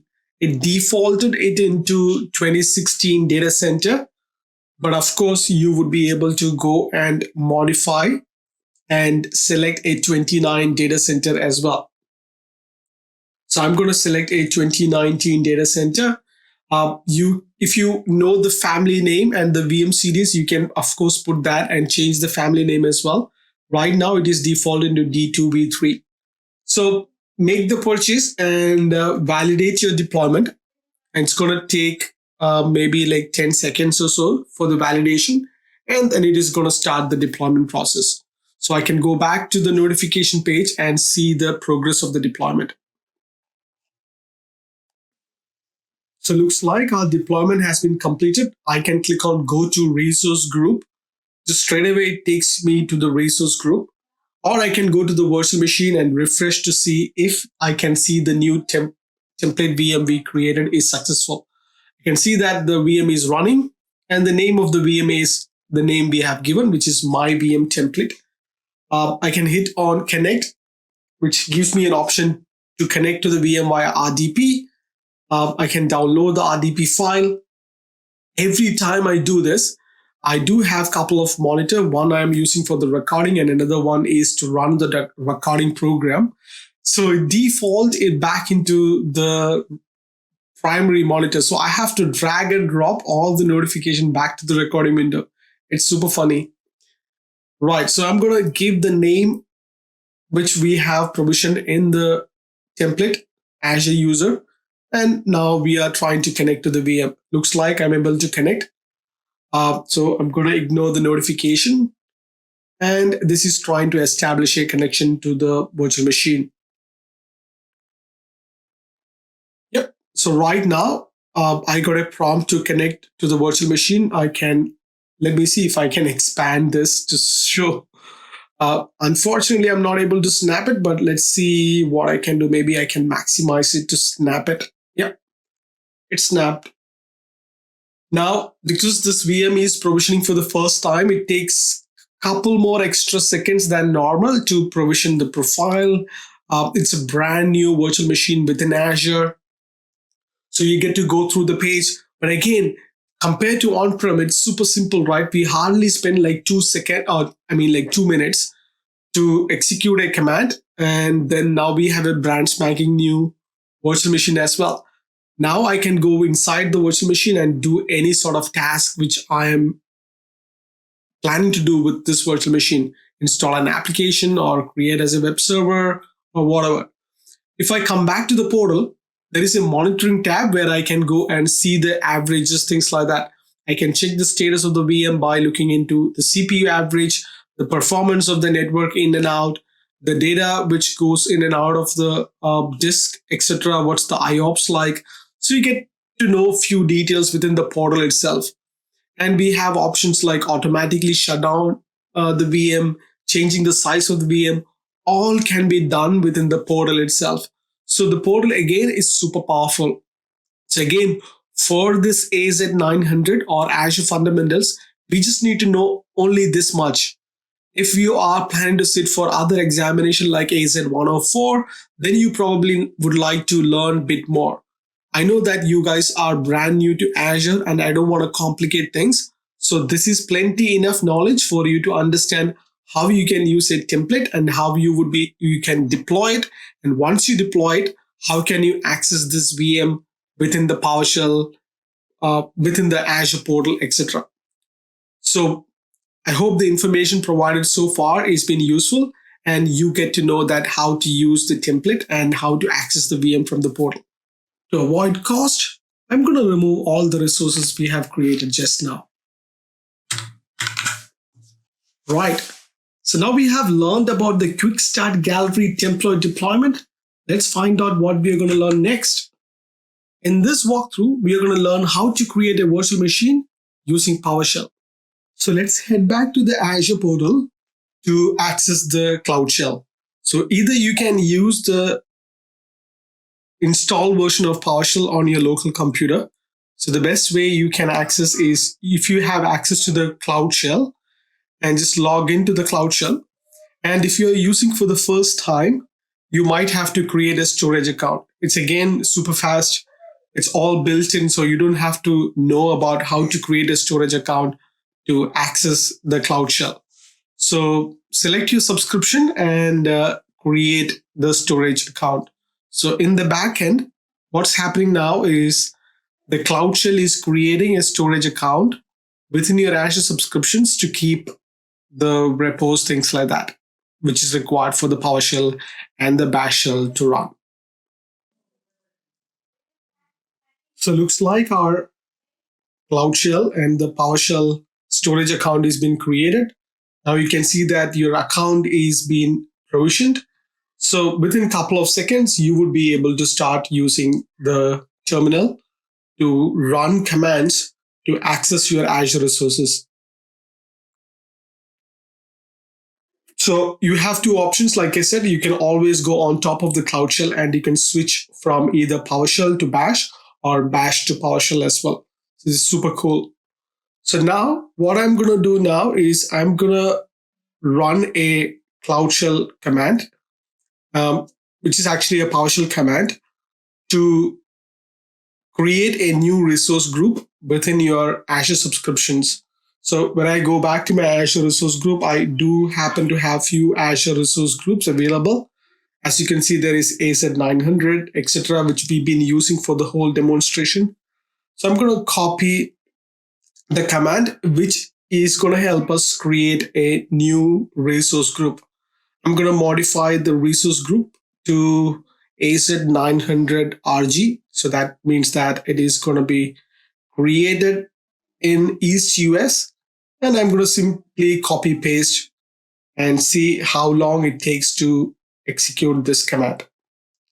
So let's execute the command to create the resource group. Looks like it is created and I can see that the message is successful. So I'm going to refresh to see if that is coming up on the Azure portal as well. Yeah, I gave a refresh to the resource group. Now I can see that the new resource group, what we created, AZ-900 RG, is visible under the portal as well. It's again, it's not mandatory for us to go back and check if you have seen that in the Azure portal or not. We can pretty much do all our work within the Azure Cloud Shell itself. Now I'm listing down in a format table to see verify the resource what we created is showing up in the Cloud Shell as well. As you can see that it displayed the location, the provisioning state as successful, and you can see the name as well. And you can see the resource ID, which displayed that, which is under this particular subscription, under the resource group, and the name of the resource, etc. The next command or the next step, what we're going to do is we are going to execute a command to create a new VM. Within that command, what we're going to execute is we're going to provide details like which resource group, what's the name of the VM we want to create, what location this VM has to execute, and then what sort of a virtual network you want to create within that resource group, then what's the subnet name of the VM, and the security group name as well. And if you would like to have a public IP address to connect it remotely, you need to specify that as well. So once you have all these details laid out, then you can execute the command. You basically need to either modify the command within the Cloud Shell, or you can straight away go into copy the command into a notepad, and then you can execute as well. So what I'm doing right now is I'm going to just modify the resource group. I just copied this command from Microsoft Azure doc on how to create a virtual machine using a PowerShell. Because I have modified the name of the resource group, I had to modify that as well. So when I execute it, the only thing, the command which asks you is the username to log into the VM and the password which you would like to use to sign into the VM as well. So that's the only two things you need to provide. Once you do that, the environment is going to be created automatically for you. So if I go and refresh on the VM tab, you won't be able to see any VM because it is not provisioned yet. If you notice the command, so it is creating each resources one by one. So in that command, when we run, if you remember, we had things like putting this resource in a particular resource group, which is AZ-900 resource group. And then we had commands to put the resources in a location called East US. Then we had commands like creating a new virtual network. Name was my VNet PS. Then a subnet called my subnet PS. Then we created a my NSGPS resource group. And then finally, we had a my public IP address as well. So this command is creating all of this one by one. So the most time consuming resource is the virtual machine, because the Azure Resource Manager have to provision a compute in the backend to make it available for you. So looks like our Azure resources has been created successfully. As you can see that if I go and refresh, I would be able to see all the resources which we executed, including the virtual machine. Let's go to the virtual machine tab and see if we can see the VM. Yes, I can see my VM PS, which is the VM which we executed via the Cloud Shell PowerShell command. The next task is we are going to go back to the Cloud Shell and we are going to execute a command to see what's the power state of the virtual machine. Again, I can go to the portal and see it, to see the status which is running.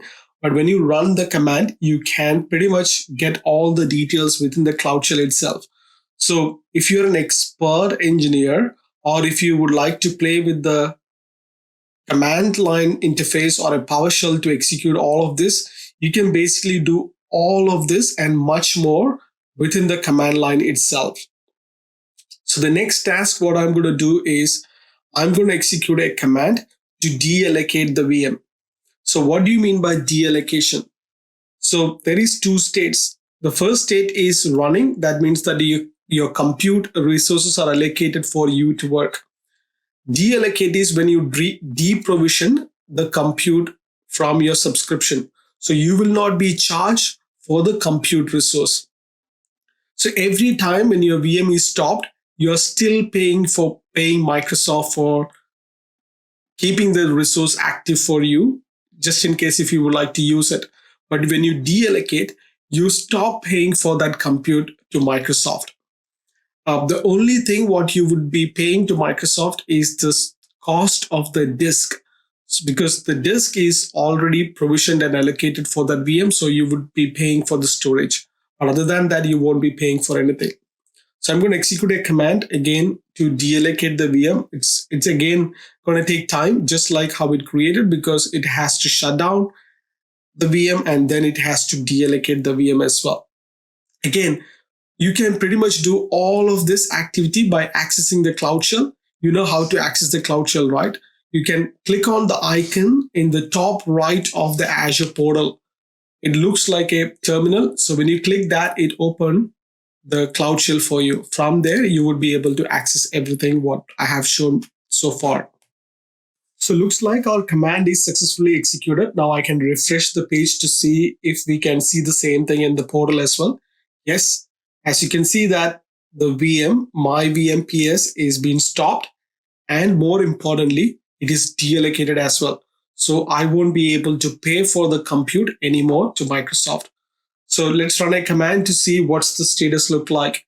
In this instance, I can go to the provisioning zone and I can find that, yeah, it is successful and the power state of the VM is deallocated. That's the more important part.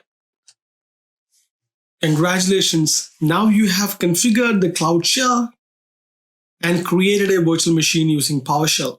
As always, to avoid additional cost, I'm going to remove the resource group by itself. I'm going to go to the new resource group we created. I'm going to go inside the resource group and click on delete resource group. When you try to delete the whole resource group, you would have to provide the name of the resource group itself.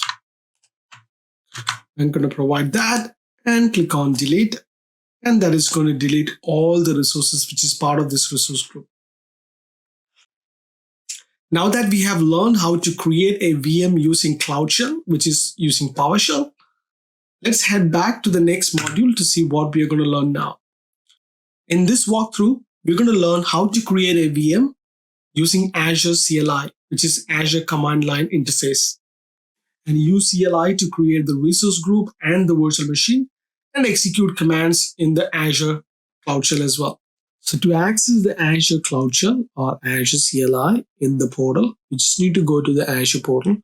On the top of the right-hand corner, you can find there is a Cloud Shell. So once you click on the Cloud Shell, it opens up on the bottom of your browser itself. You can access this via your Azure mobile app, or you can access this via your desktop or a tablet as well. So there are two options. One is PowerShell and another one is Bash.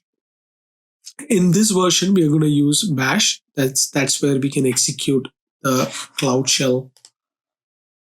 That's where we would be able to execute the CLI commands. So the first thing is we need to ensure that the bash shells run successfully.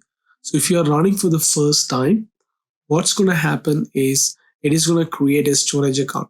So we have done it a couple of times. That's why it is not created a storage account. So I'm going to execute a command to create a resource group. The command is AZ group create. You give a name, and name of the resource group I've given is my resource group CLI, which is my RG CLI. And looks like the command is executed. I'm refreshing to see if it is showing in the portal.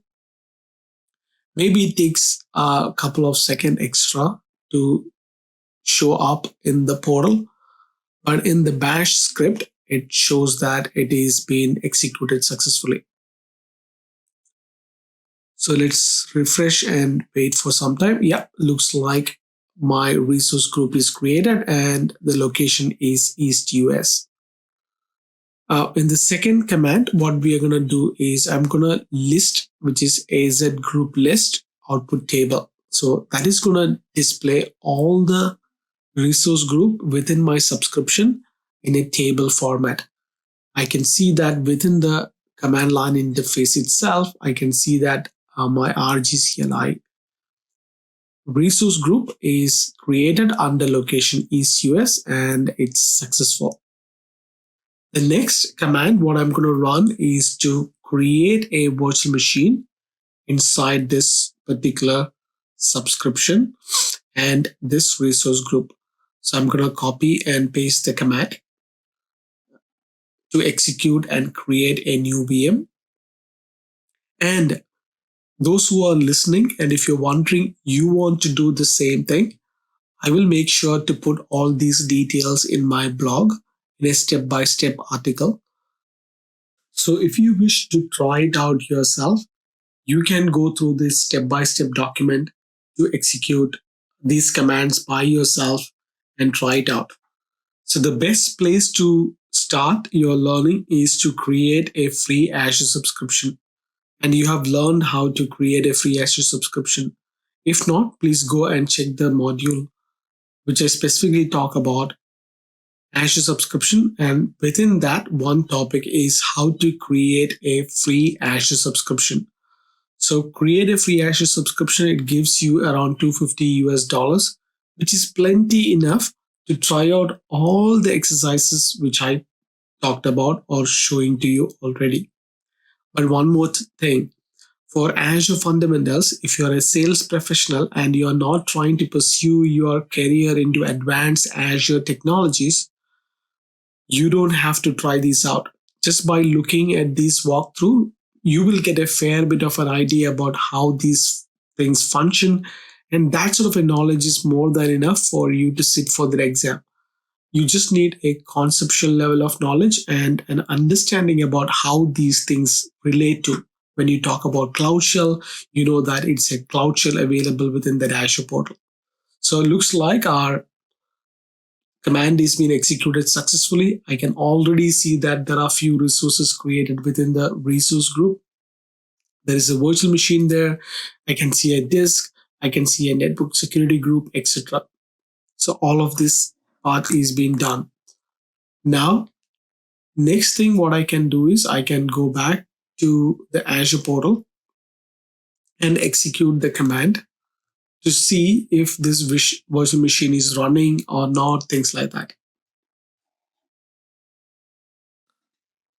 Now I'm going to retrieve the information about the virtual machine we provisioned, including the name, resource group, location, and status. The main important thing is status.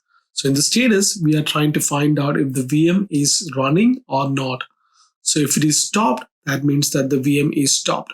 So the next command which I'm going to execute is to stop the virtual machine from running.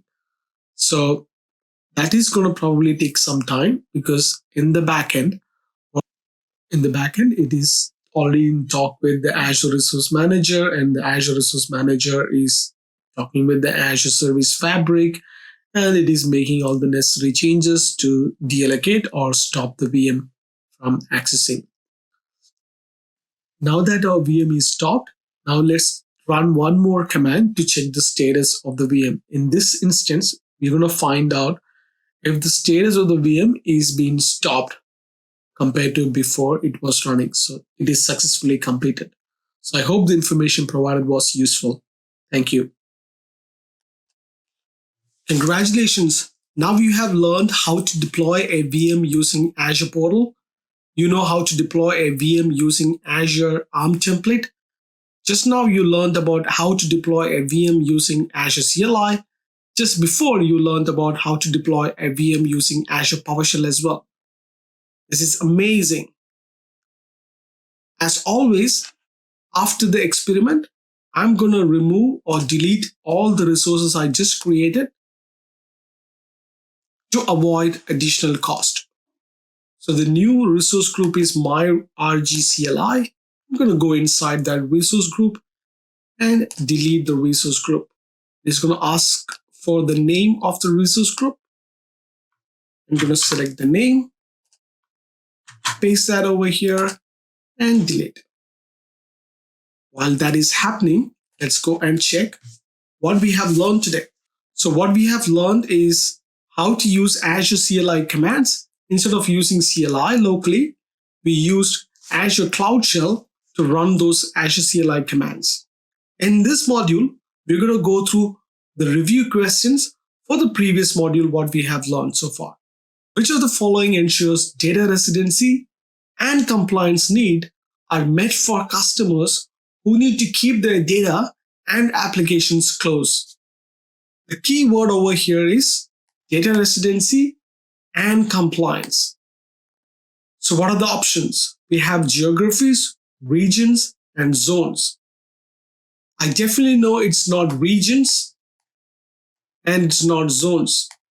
The right answer is geographies, because geographies allow customers with specific data residency and compliance need to keep their data and applications close. Geographies ensure that data residency, sovereignty, compliance, and resilience requirements are honored within the geographical boundaries. As part of the best practice, all resources that are part of an application and share the same life cycle should exist in the same what? Do you think it should exist in the same availability set? I don't think so, because availability set will give you high availability for your services. Do you think these resources should exist in the same region? Definitely not, because region is what you select if you want to deploy a resource closer to a user or closest to where the users are going to access from. So the correct answer is resource group, because for ease of management, resources that are part of application and share its life cycle should be placed in the same resource group. Which Azure compute resource can you use to deploy to manage a set of identical virtual machines? We have learned about this topic when we are talking about Azure Compute series. So we learned about virtual machine scale set, container, and Azure functions. So is it virtual machine availability set? Definitely not. Availability set is something which will give you high availability from fault tolerance and update domain. Is it availability zone? Absolutely not. Again, availability zone will give you high availability from data center disaster point of view. So the correct answer is virtual machine scale set. Virtual machine scale set lets you deploy and manage a set of identical virtual machines.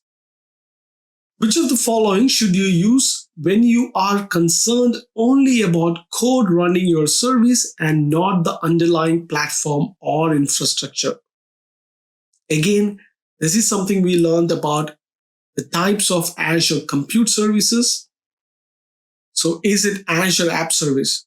Definitely not. Azure App Service is a platform as a service. You still need compute in the backend to run these services. Is it Azure Container Instance? No, Azure Container Instance is for containers or containerized applications. So the correct answer is Azure Functions. Azure Functions are ideal when you are concerned only about code running your service and not the underlying platform or infrastructure. Simple question: Azure Resource Manager template use which format? So we have used a couple of templates now to deploy VMs using ARM template. What sort of a format it uses? Is it HTML? Definitely not. Is it XML? No. The correct answer is JSON. Resource Manager template are JSON files that define the resources you need to deploy for your solution. You can use templates to easily recreate multiple versions of your infrastructure, such as staging and production. Which of the following services is a distributed network of servers that can effectively deliver web content to users? So which of the following service is a distributed network of servers that can effectively deliver web content to users. Is it Azure App Service? Definitely not. Azure App Service is a platform as a service which you can use to create web applications or mobile applications or APIs, etc. Is it Cosmos DB? Definitely not. Cosmos DB is a globally distributed, highly available database service. So the correct answer is Azure Content Delivery Network, or CDN. A content delivery network is a distributed network of servers that can effectively deliver web content to users. Which of the following is optimized for storing massive amounts of unstructured data, such as videos and images? So the options are blobs, files, and queues. The key word over here is storing massive amount of unstructured data. So blobs is where you keep unstructured data, and blobs can support massive amount of storage as well. So it's definitely not files. Files is where you create an SMB protocol file share. Queues is where you create applications which need a messaging services. So the correct answer is blobs. Azure Blob Storage is Microsoft Object Storage solution for the cloud.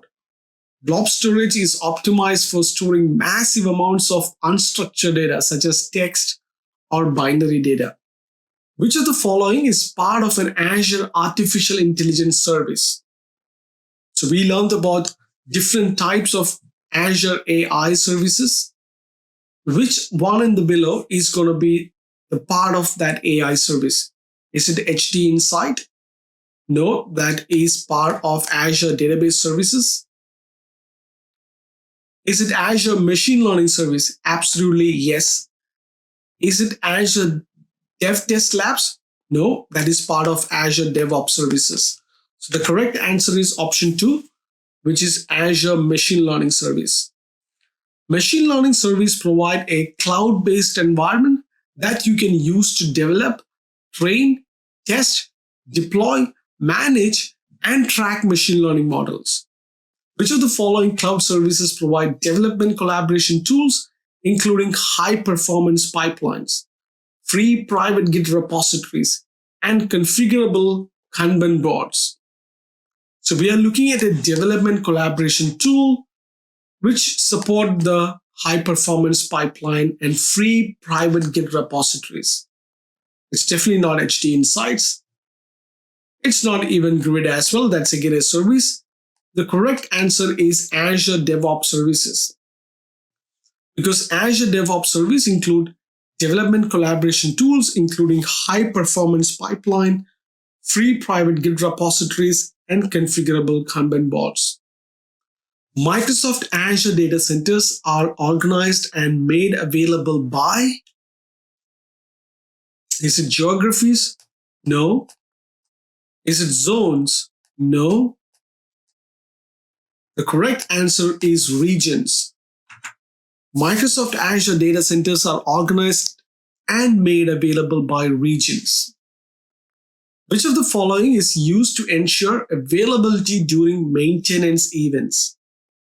Is it scale set? No, scale set is used to scale up and scale down the number of instances of virtual machine. Is it availability zone?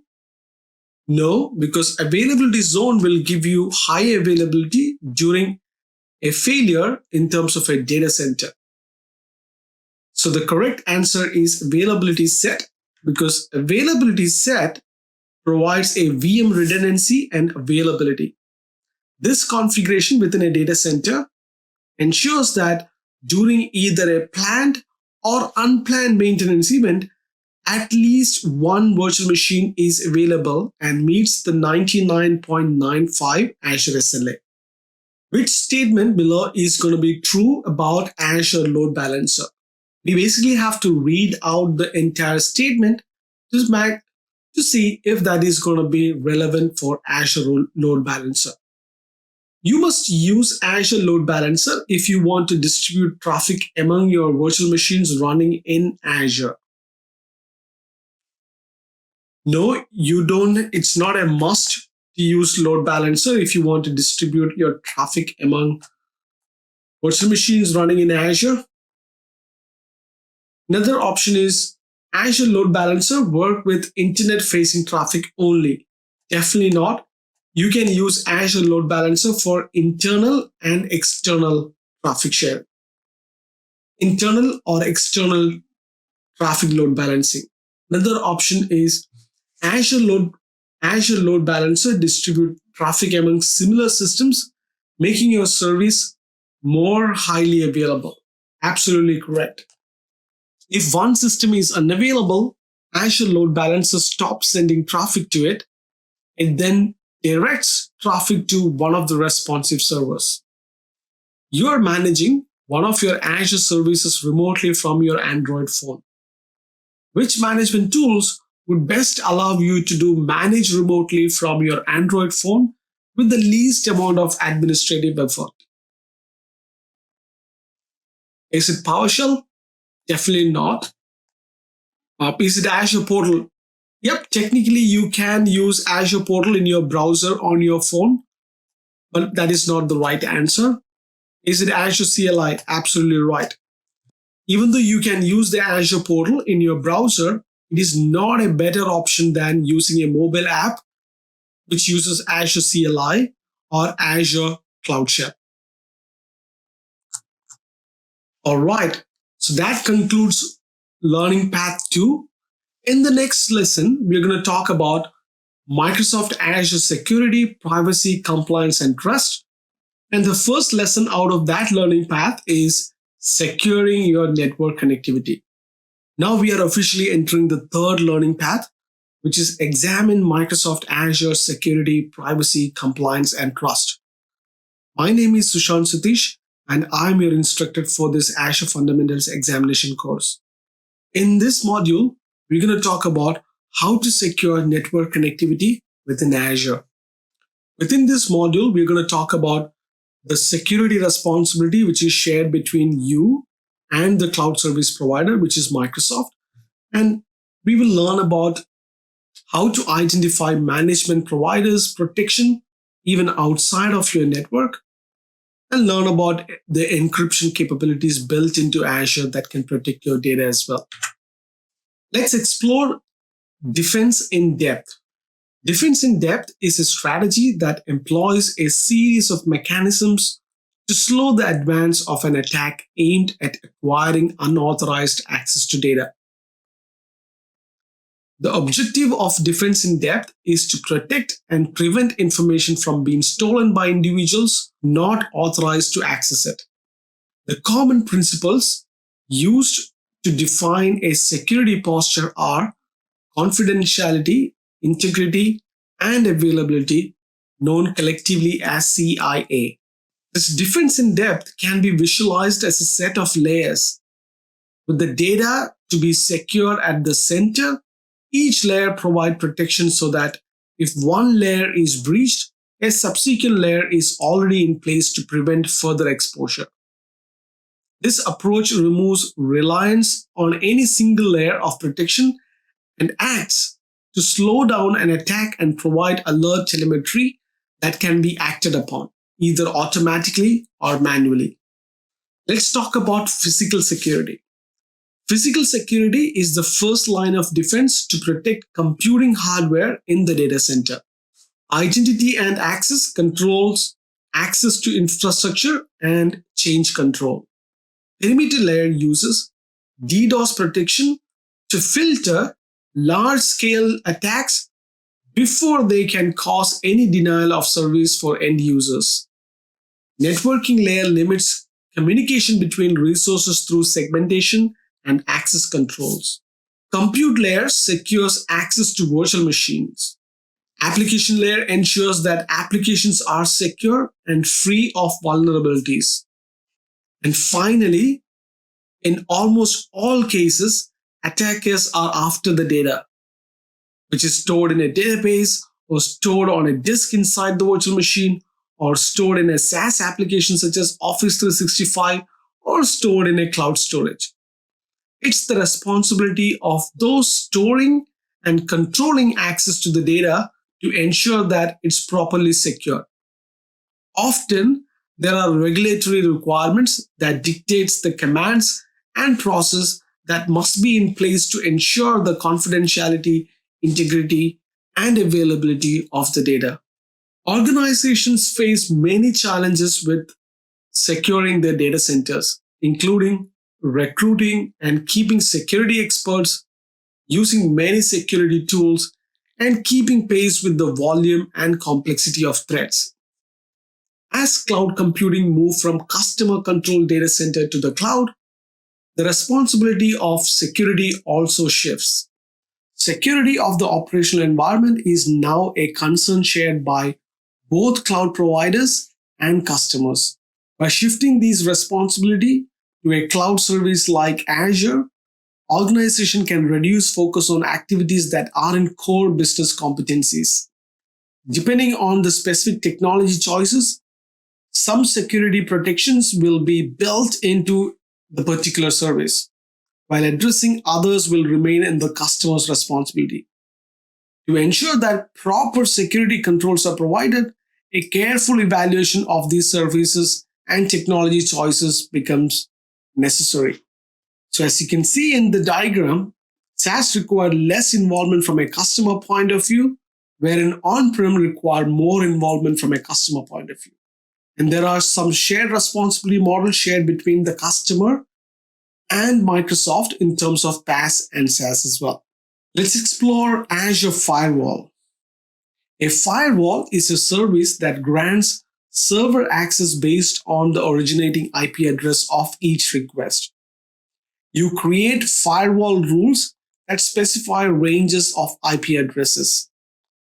Only clients from these generated IP addresses will be allowed to access the server. Firewall rules also include specific network protocol and port information as well.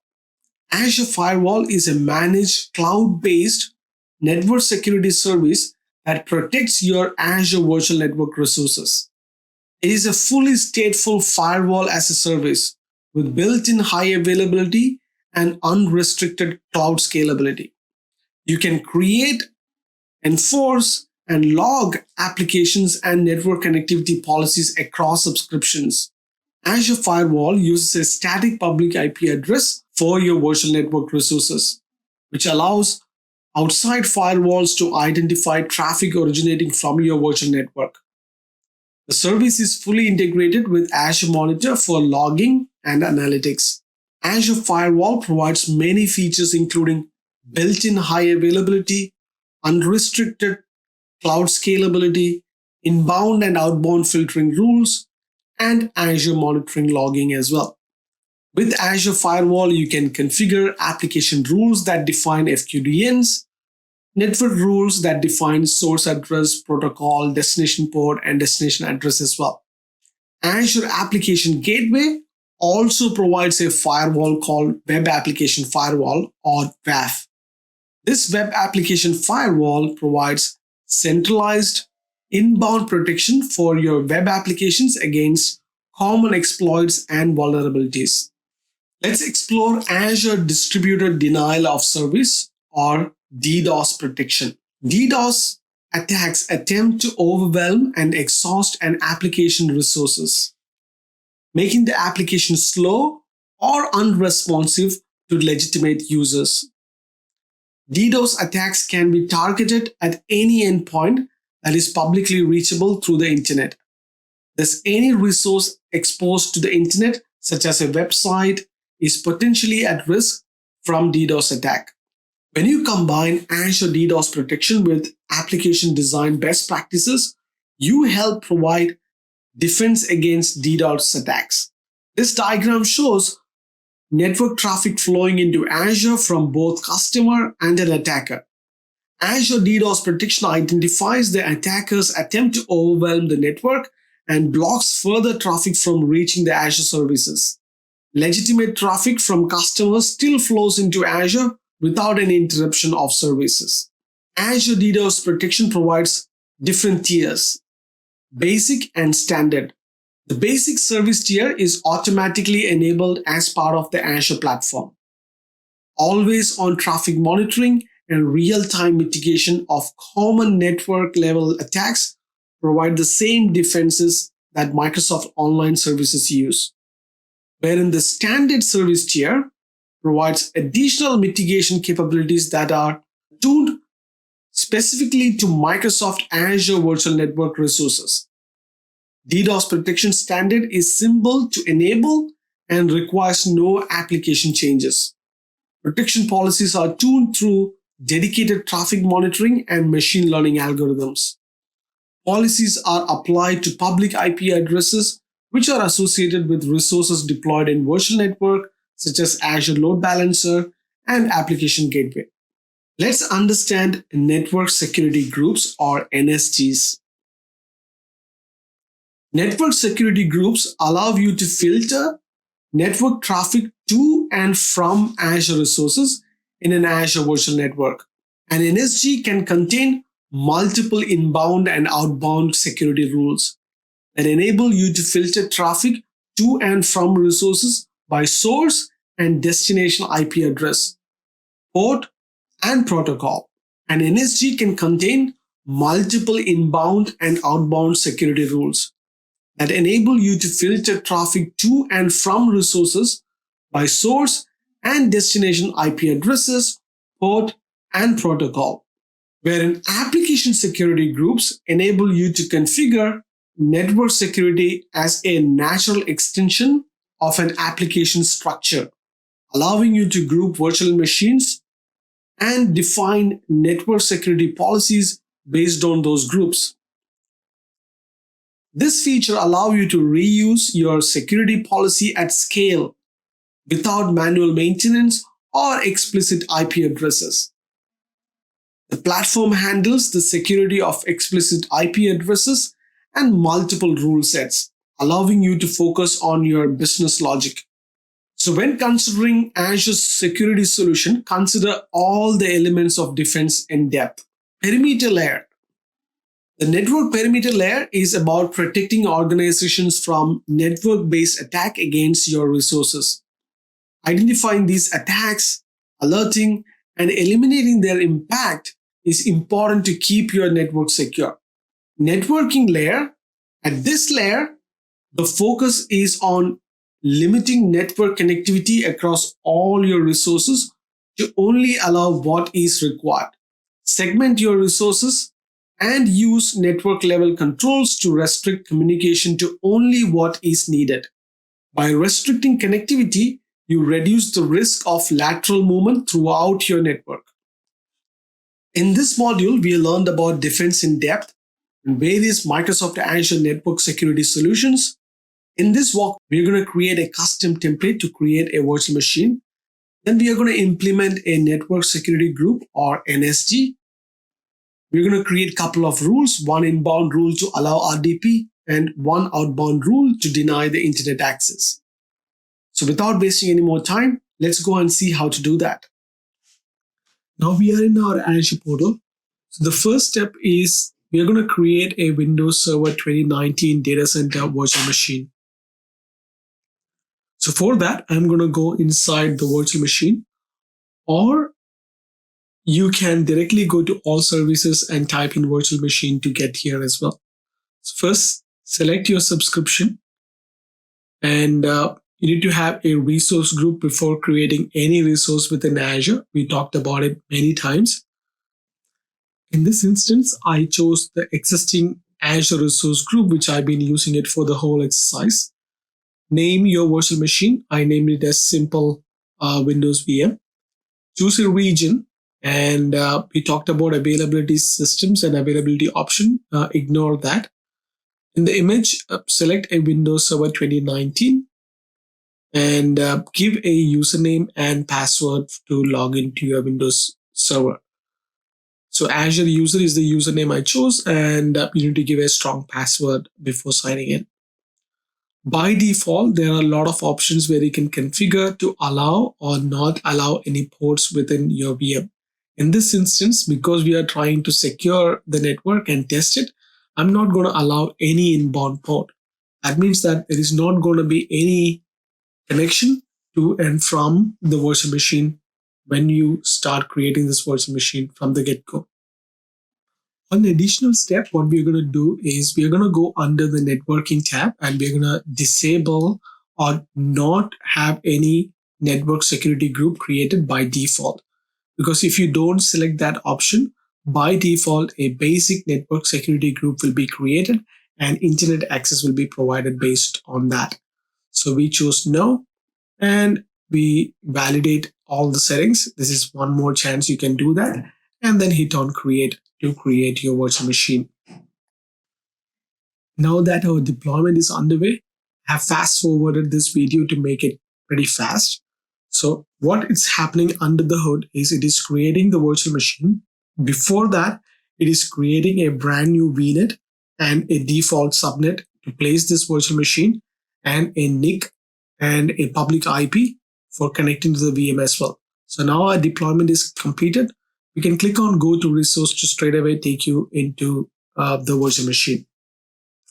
Now we are inside the virtual machine. You can check the status by looking into status. It says it's running. You can check the size of the VM, where it's been hosted, which location is it, what's the IP address, what's the DNS detail, etc. Let's look into the networking tab. As you can see that there is no inbound ports, there is no outbound port rules, and there is no application security groups as well, because we chose to not have a network security group created by default when we start creating this virtual machine. The next step, we're going to create a new network security group, and then we're going to assign that network security group to this virtual machine. So I'm going to go to all services, type in network security groups, select network security group. As you can see that I don't have any NSGs at the moment. We're going to follow the drill we've been following for a while now. I'm selecting the AZ-900 resource group to keep the NSG. We're going to provide a name for the resource, which is network security group now. And we're going to retain the same region as by default. Click on review and create. And that is going to create our first network security group. And the deployment is fairly fast because there is nothing much in the backend need to be created. It's a platform as a service offering where we get to create inbound and outbound rule to specify the traffic flow between these network resources to and fro from internet. So it looks like our deployment has been completed. Now, once you're inside the network security group, you can see under the overview itself, there are a few inbound rules and outbound rules created by default. You won't be able to modify or delete these rules. So the next thing what we're going to do is, now we have our NSG created. We're going to associate this NSG to the network interface card of the virtual machine we created just before. So I'm going to go to network interfaces, and there is no NIC assigned to this NSG. So I'm going to associate something to it.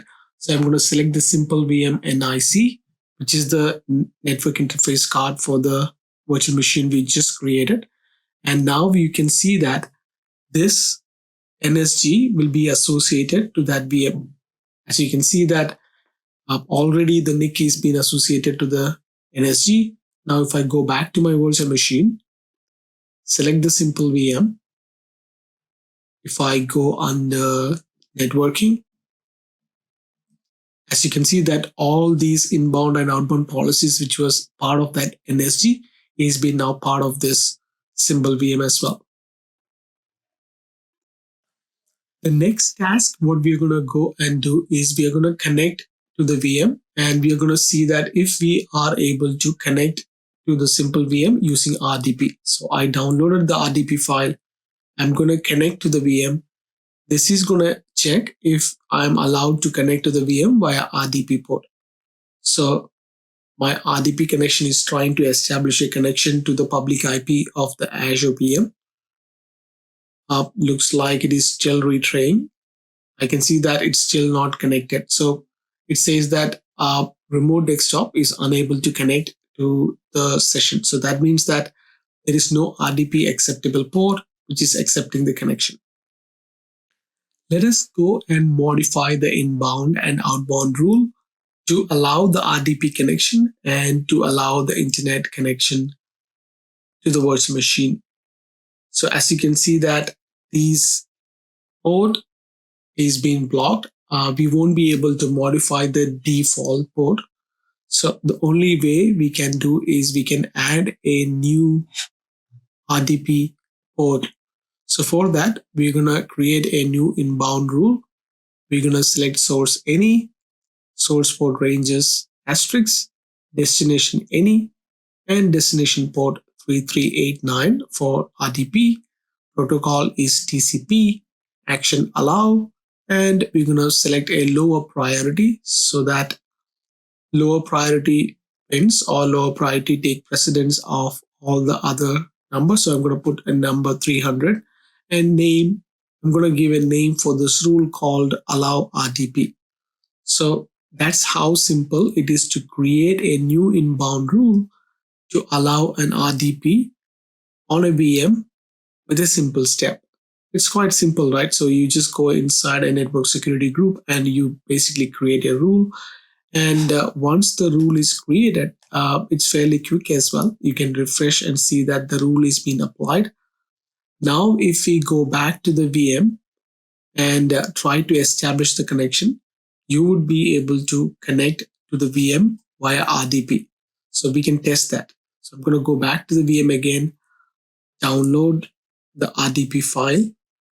I use two screens. So every time when I launch a file, I have to drag it from my other monitor to this recording monitor.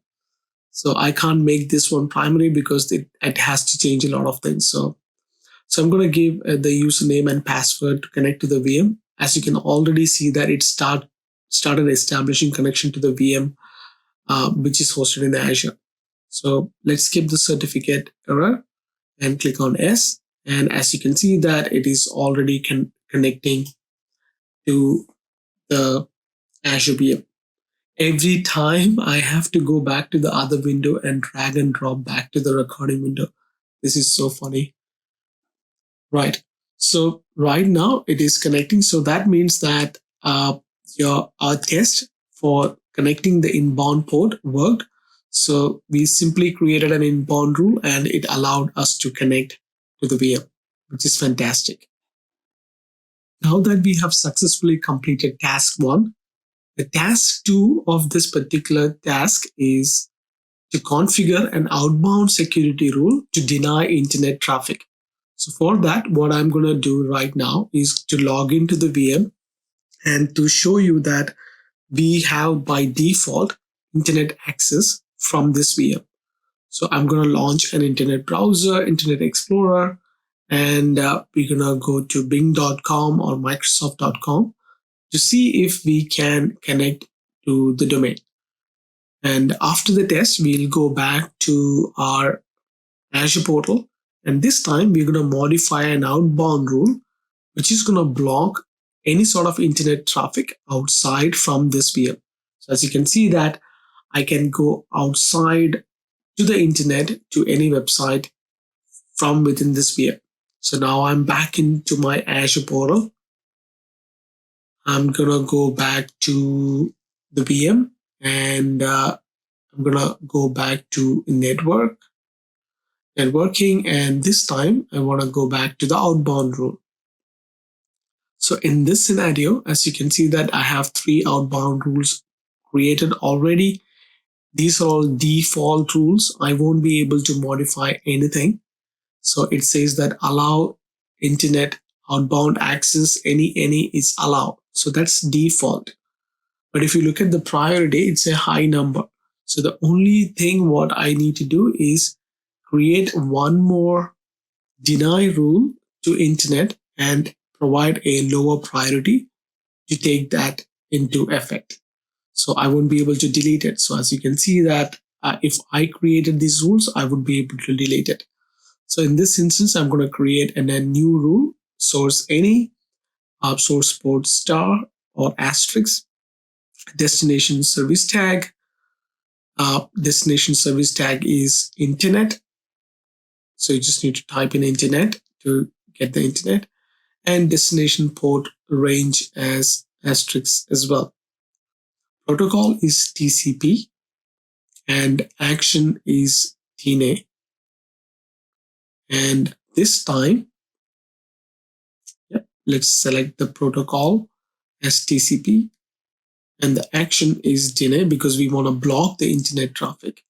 And the priority is where we're going to set a lower number than the default value. So the default value is on the high of 68,000 to 62,000. So we just need to make sure that we are lower than that. So I'm going to put like maybe 4,000, for example, and give a name as DNA Internet. So when you look into the rule, you without even reviewing the rule, you know that what this rule all about. And put the description if you want. It's not mandatory. I just copied and pasted as same as the description and click on add. And just like the inbound rule, the outbound rule will also be created super fast because it's just a rule we are adding to an existing NSG. As you can see that the rule has been already created. Now if I go back to my network security tab and outbound rule, as you can see that the lower priority is displayed on top and it says that the traffic, TCP traffic is blocked. So if I refresh this window, probably it will connect because it's already in this session. So I'm going to close the Internet Explorer browser, relaunch it, and I'm going to go to either bing.com or microsoft.com. Let's go to microsoft.com. Right, so it is trying to connect. So already it started working. So it's super effective and super powerful and super fast. So as soon as you created an outbound rule, now from this VM, all the internet traffic is being blocked. So fantastic. So we have tested two different scenarios. So one, we allowed the RDP port to connect to the VM by an inbound rule, and we created an outbound rule to block the internet traffic from the VM to outside or from Azure to the outside world. So I hope the information provided was super useful. Congratulations. Now you have learned on how to secure your network using Network Security Group in Azure. As always, I'm going to remove these resources we created to avoid additional cost. So now in this walkthrough, we learned about creating a simple virtual machine, creating a network security group, and we first logged into the VM and we tested the inbound security port, which was not allowed. Then we allowed the RDP port. Then we configured the output security port, which denied the internet access to the VM as well. In this module, we're going to talk about the core Azure identity services. In this lesson, we're going to talk about authorization and authentication. And we're going to go through some of the high-level features which comes with Azure Active Directory. And finally, we're going to explore what is Azure multi-factor authentication and how you can benefit from multi-factor authentication. The two fundamental concepts that need to be understood while talking about identity and access are authentication and authorization. They underpin everything else that happens and occurs sequentially in any identity and access process. Authentication is the process of establishing the identity of a person or service looking to access a resource. It involves the act of challenging a party for legitimate credentials and provides the basis for creating a security principle for identity and access control use. It establishes if they are who they say they are. Authorization is the process of establishing what level of access an authenticated person or service has. It specifies what data they are allowed to access and what they can do with it. Authentication is sometimes shortened as Auth-N and authorization is sometimes shortened as auth Z or auth Z. Azure Active Directory is Microsoft cloud-based identity and access management service. Azure AD helps employees of an organization sign in and access resources. Azure AD can be used for external resources or internal resources as well. Azure AD provides services such as authentication, single sign-on, app management, B2B, B2C, etc. So let's look at these in detail. Authentication. This includes verifying identity to access application and resources and providing functionalities such as self-service password reset, multi-factor authentication, a custom banned password list, and smart lockout features as well. Single sign-on or SSO enables users to remember only one ID and one password to access multiple applications. A single identity is tiered to a user, simplifying the security models. As users change roles or leave an organization, access modifications are tied to that identity, greatly reducing the effort to need to change or disable accounts. You can manage your cloud and on-prem app using Azure AD Application Proxy, Single Sign-On, My Apps Portal, also referred as Access Panel, and SaaS apps. Business to business or B2B is an identity services. B2B allows you to manage your guest users and external partners while maintaining control over your own corporate data. Business to customer or B2C is also an identity services, which will help you customize and control how users sign up, sign in, and manage their profiles when using your apps with services. Device management lets you manage how your cloud or on-prem devices access your corporate data. Let's quickly have a look at Azure AD in the Azure portal. So you can go to all services and type in Azure AD. All right, this is your Azure Active Directory. So you can click on users to view both your cloud-born users, your guest users like invited user, or Windows Server AD users. Those are the users which is migrated or moved from your on-prem AD to your Azure Active Directory. Then we have groups. This includes all the groups which you created within the Azure Active Directory or the groups which is migrated over to Azure AD from your on-prem as well. You can enable self-service group management to your users as well. Then we have features like enterprise applications. This is where you can allow users to access multiple other vendor applications to use a single identity, which is your Azure Active Directory or your Office 365 identity. So you can click on new applications to add an app which you want to integrate with your Azure AD. This can be a gallery app or this can be something which you are developing as well. Under security is where you can configure a lot of additional things like conditional access, your multi-factor authentication, etc. This is where you configure the device enrollment point. If you would like to modify your custom domain to something different, this is where you can come and add a custom domain as well. You can manage your licenses within Azure AD. You can go to all products, which will list down all the licenses which is available and who it is been assigned to, how many is been available, and which one is going to be expired soon. As you notice, there are a lot of things you can do within Azure AD. So I have barely touched the surface. When you go and learn about MS-100 and MS-101 and MS-500, you will dive deep into Azure Active Directory. So now for this AZ-900, this knowledge is fairly enough for sitting for that exam. Now let's explore multi-factor authentication.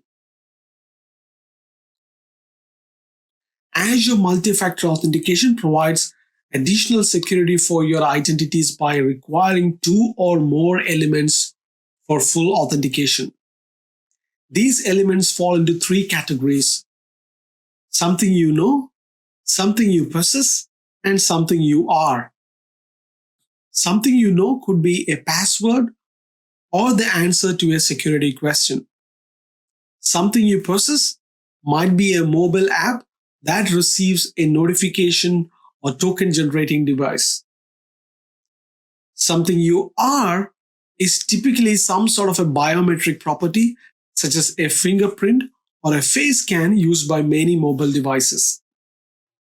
Multi-factor comes as part of following Microsoft Azure service offerings. The first one is Azure Active Directory Premium licenses. Another way to get multi-factor authentication is for your Office 365 services. And the third is Azure Active Directory Global Administrators. Because global administrators accounts are highly sensitive, a subset of Azure multi-factor authentication capabilities are available to protect these accounts. So let me quickly jump into the portal to show you where you can configure that.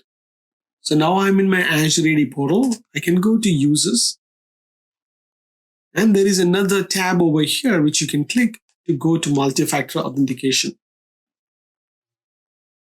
So depending on the license you have, you can pretty much view which users you have enabled within your organization have MFA, which users don't have an MFA enabled. If you would like to enable it, you can simply click on Enable, and that gives you option to enable multi-factor authentication. You can go to Service Settings. This is where you can configure Trusted IP. When you configure the Trusted IP, users who is part of that IP address will not be prompted for a dual-factor authentication.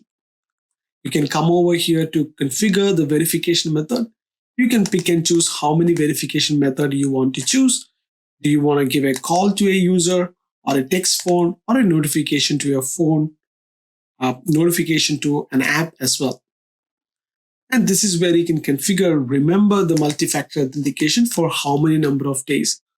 So users will not be prompted for a second multi-factor authentication if they have already gone through a verification within these many number of days.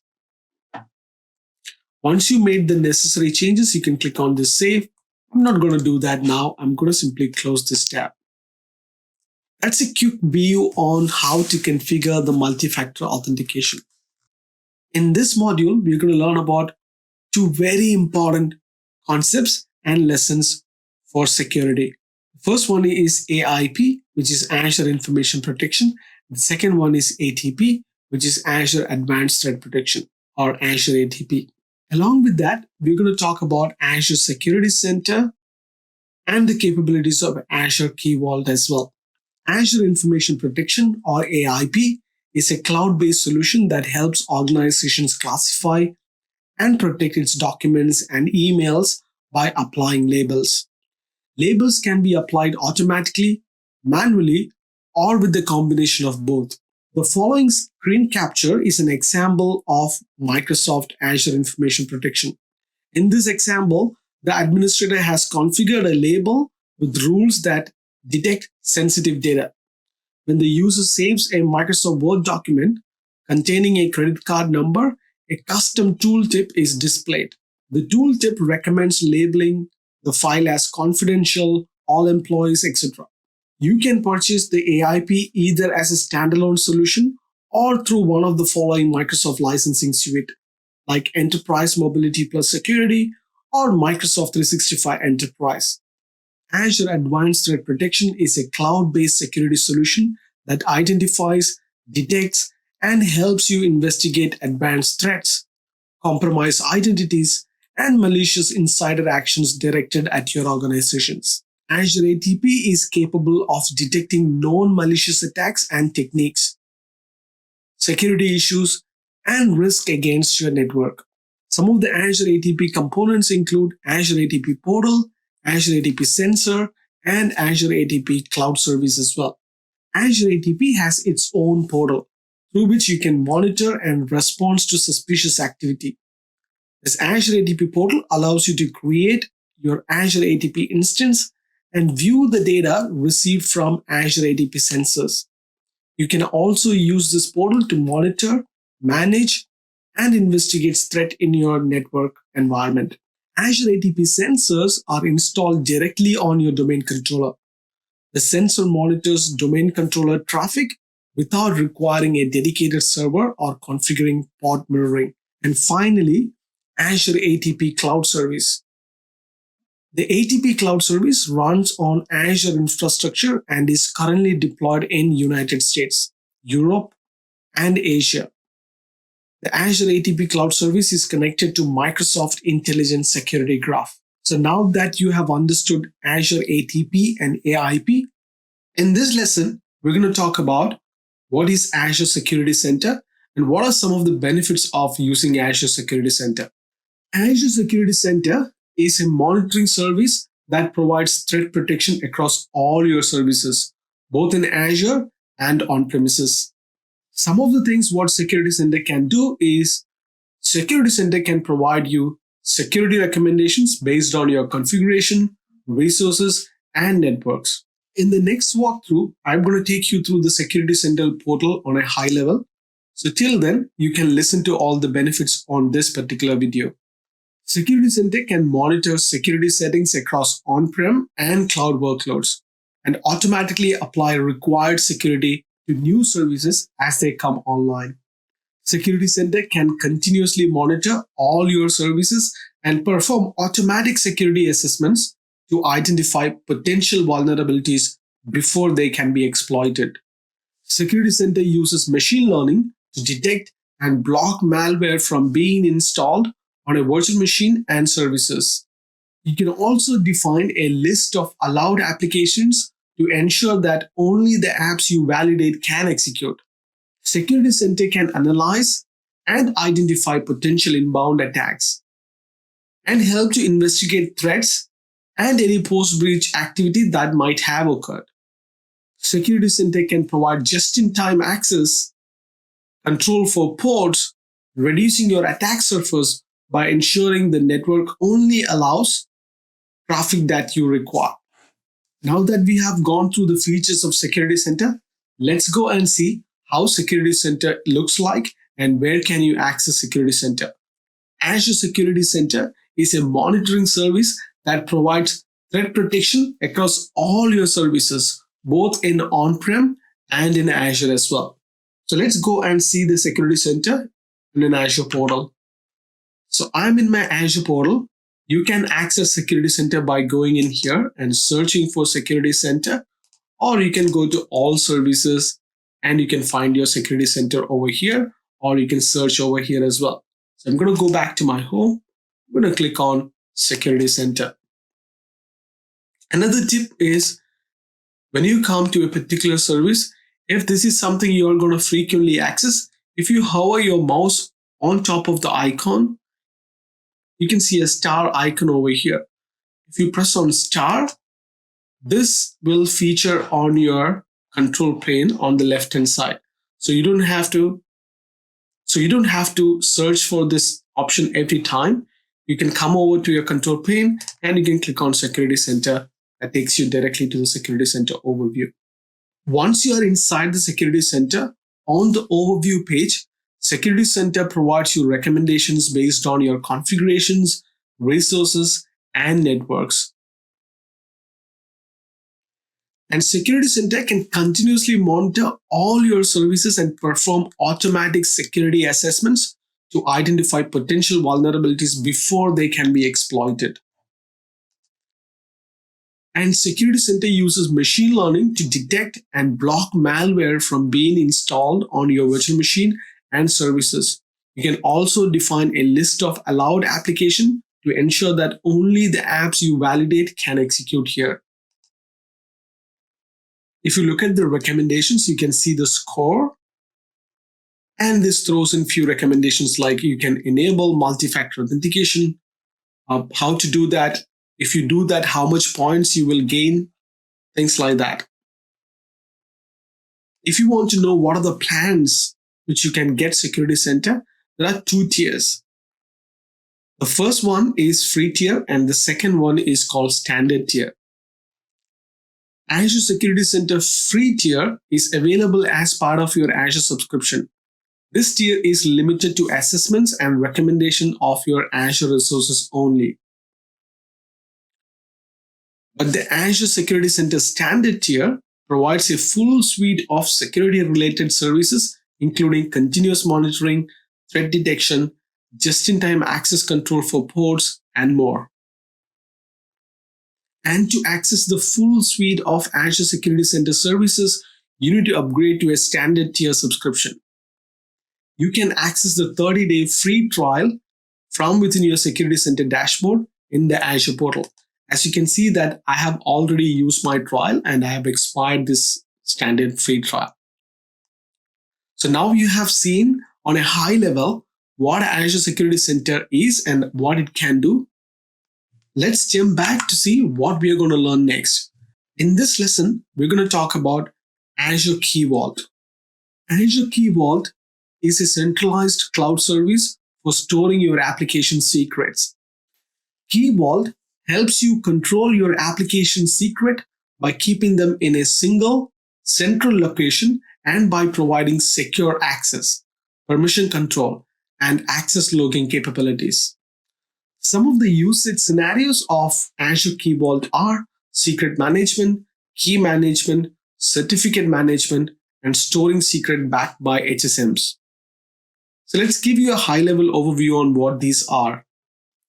Using secret management, you can use Key Vault to securely store and tightly control access to tokens, passwords, certificates, application programming interface or API keys, and other secrets as well. Using key management, you can use Azure Key Vault as your key management solution.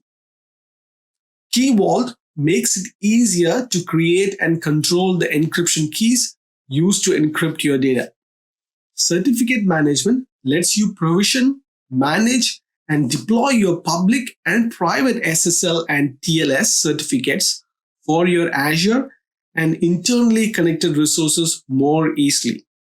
And finally, Azure Key Vault lets you store secret backed by HSMs or hardware security modules. Let's explore some of the benefits of Azure Key Vault.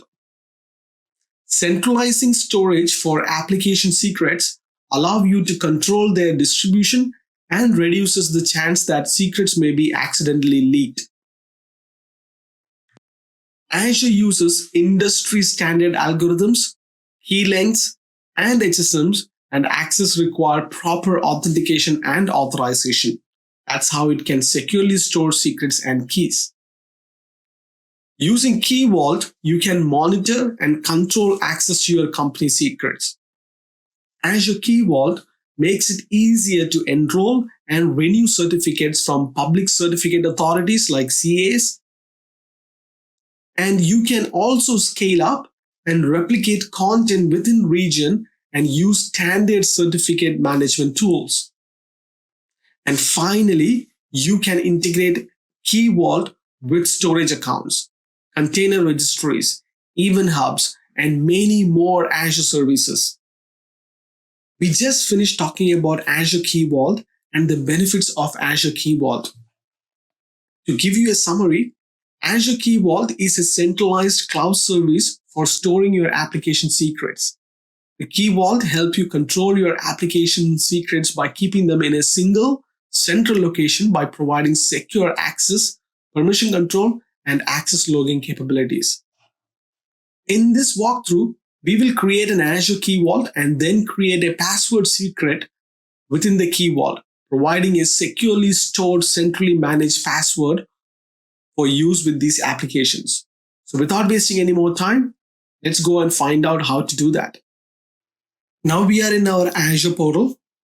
So for finding a Key Vault, all we have to do is either type in on the search box or go to all services and type in Key Vault. Just like any other services, we can pin it to our dashboard or on the sidebar as well. So as you can see already, I already have a key vault configured within my subscription for something else. So to create a key vault, it's pretty straightforward. So basically what you have to do is give your subscription name. So if you have multiple subscription, choose the right one and select a resource group or create a new one and provide a unique name for your key vault. So I'm going to give a key vault test and some number.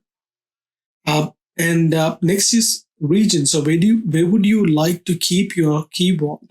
So it's a very strategic decision as a customer you would choose. There are two types of pricing tier, standard and premium. There are a few recovery options as well. Would you like to keep these vault in a purge mode after you delete, etc.? So each of these options come with a cost.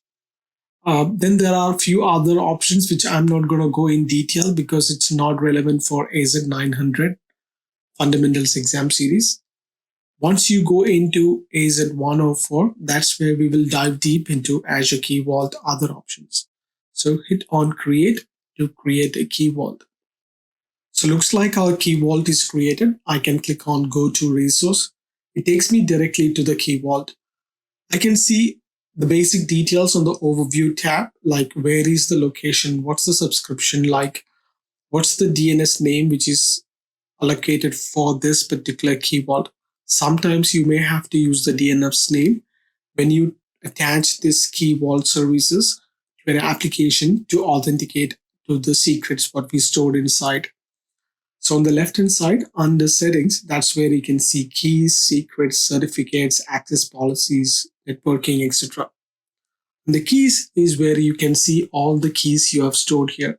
So you can either you generate a key or you can import or you can restore from a backup as well.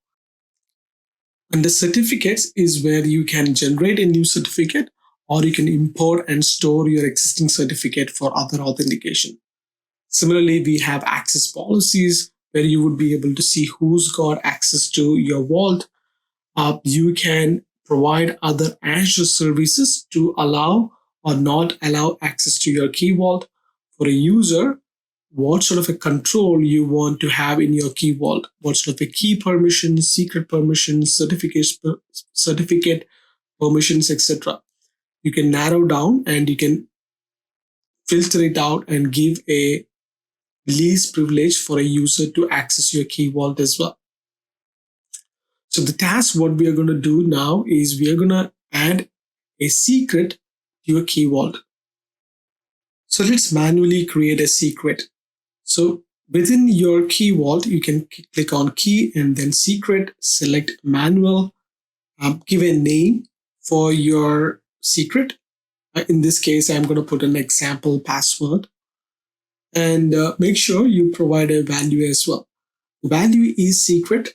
So for this exercise, I'm going to display the secret, but in general, what you would normally do is this is your secure vault and this is where you keep your secret keys or the passwords or things like that from preventing from anyone to access this information other than the rightful user. And once you provide the date, you can leave the rest of the values as it is and click on create. So that's how you create a secret within your vault. Only the user who is allowed to use your vault will be able to do that and access this information. So I logged in as Rick. Rick anyway has access to your vault because I have already shown you how you can add a user where who's got access to your vault. I as a user can log into your vault and click on your secret and check on the current version or the latest one. And if I want to see the information, I can double tap and go inside and reveal the secret value as well. Or else I can click on the secret identifier and use that link to connect to my application to access these secret keys. That's the preferred way. So it looks like I can enable it and I can show you the key which we have entered before. Now you have learned how to create an Azure Key Vault and then created a password secret in the Key Vault as well. To avoid additional cost, I'm going to go back to my resource group and delete all the resources I've just created for this particular demonstration. In the next module, we're going to talk about what is Azure policy and how you can define an Azure policy. In this objective, we will learn about how to create and apply these policies and control and audit resources after creation. Azure Policy is a service in Azure that you can use to create, assign, and manage policies. These policies enforce different rules and effects over your resources, so those resources stay compliant with your corporate standard and standard SLAs. Azure Policies does this by using policies and initiatives. It runs evaluations of your resources and scans for those non-compliant with the policies you have created. For example, if you have a policy to allow only a certain SKU size of virtual machines in your environment, once you implement this policy, it evaluates resources when you create new ones or update existing ones. It also evaluates your existing resources as well. Azure Policies comes with a number of built-in policies. When I take you through the walkthrough on the next video, you're going to see all these built-in policies come by default with Azure Policies.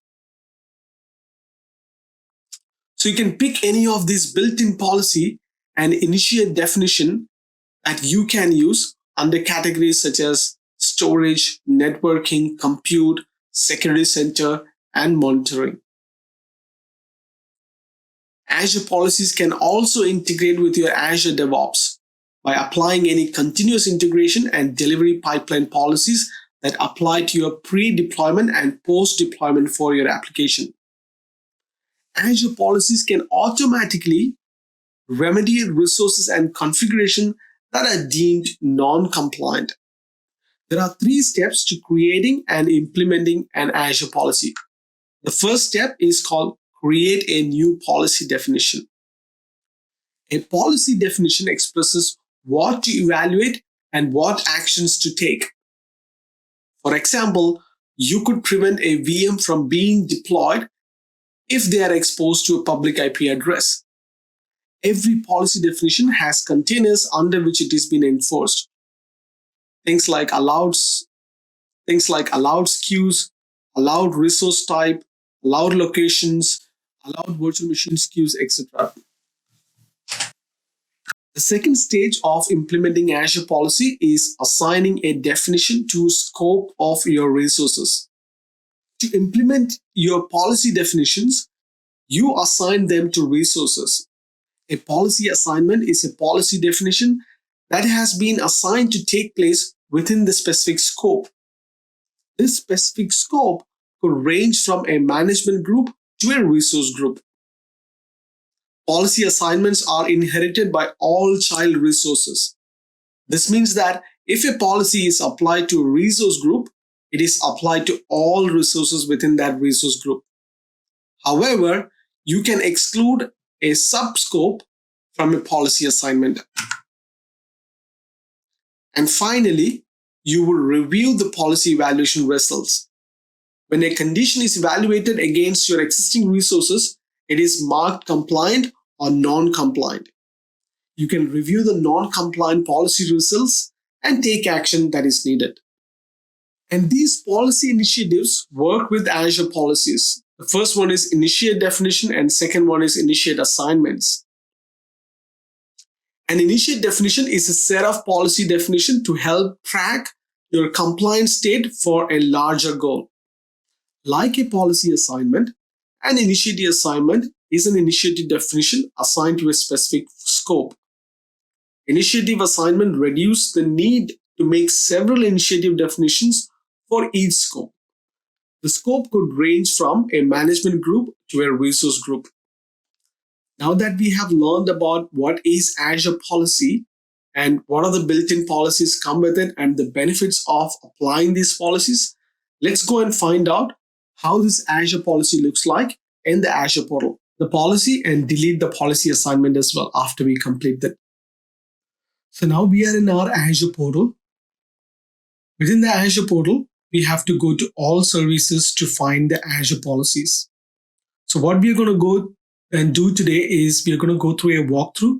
Then we will create an Azure policy to restrict deployment of Azure resources to a specific location.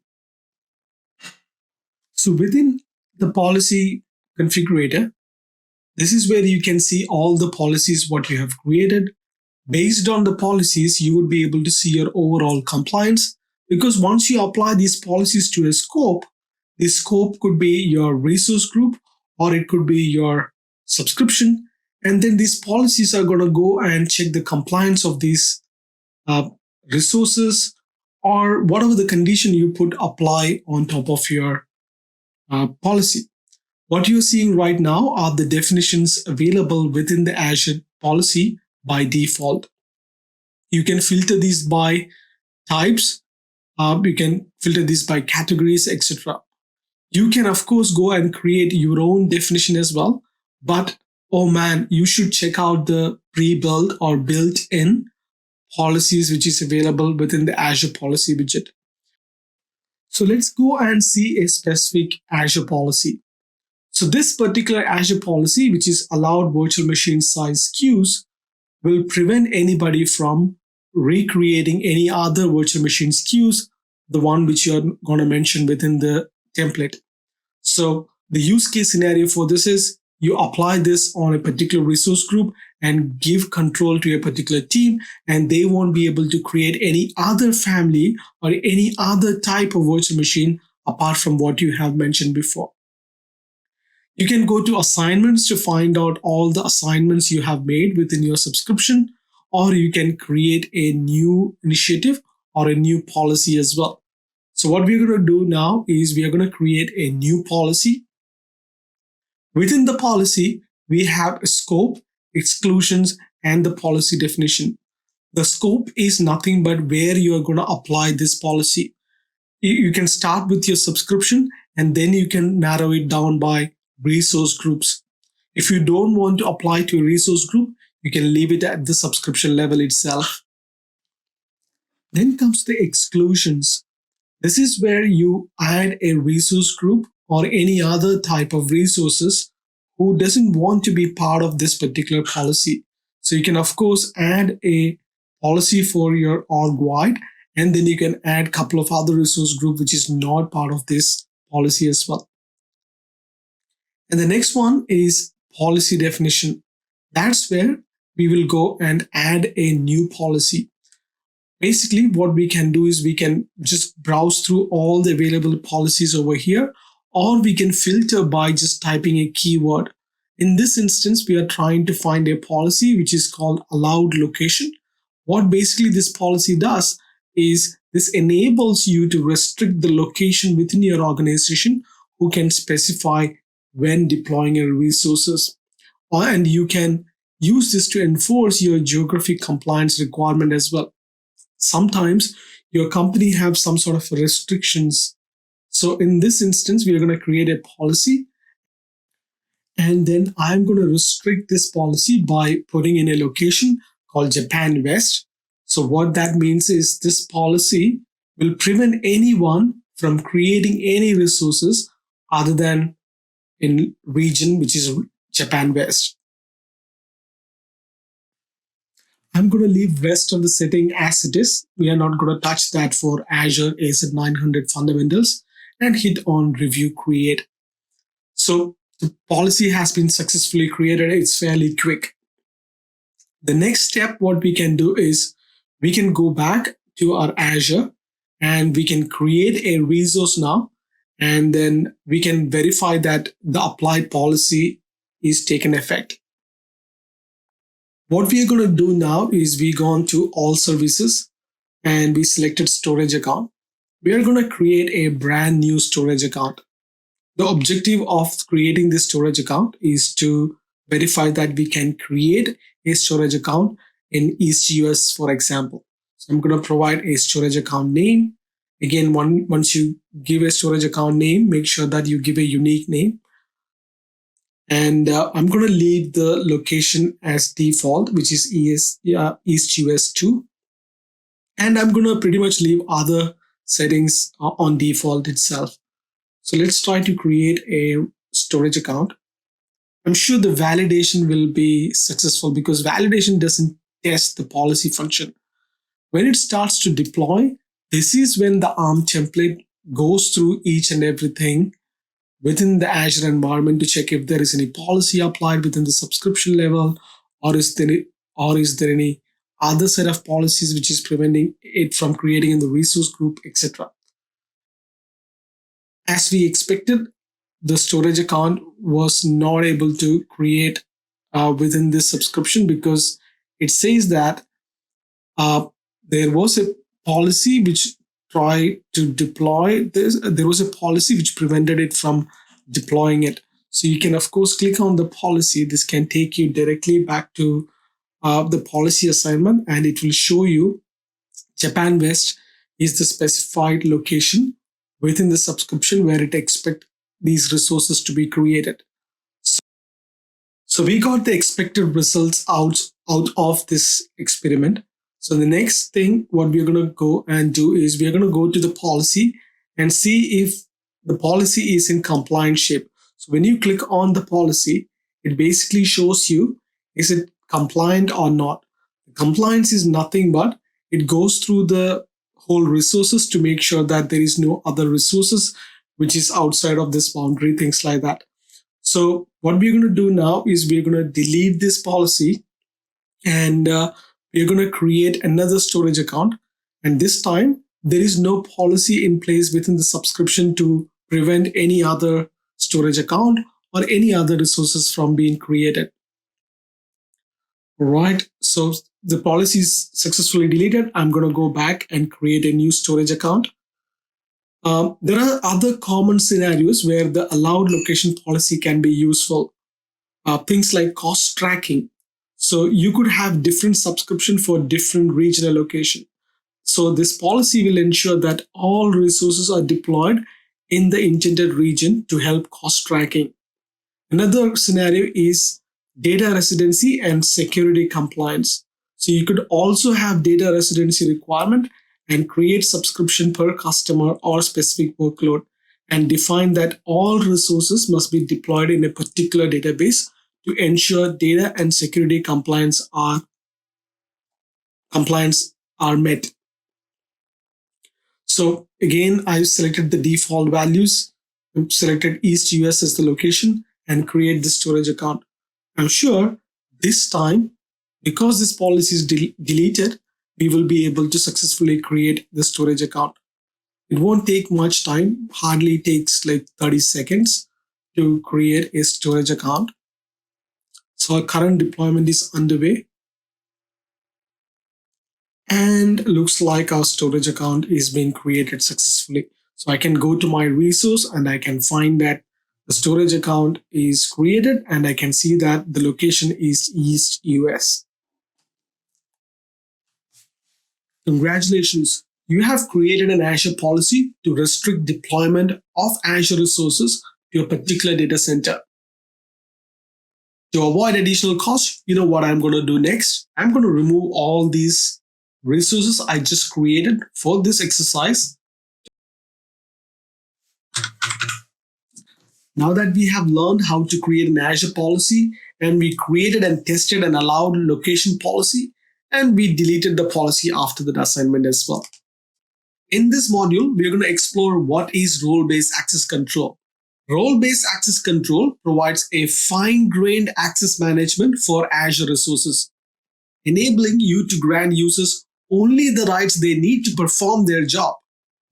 Role-based access control is provided at no additional cost to all Azure subscribers.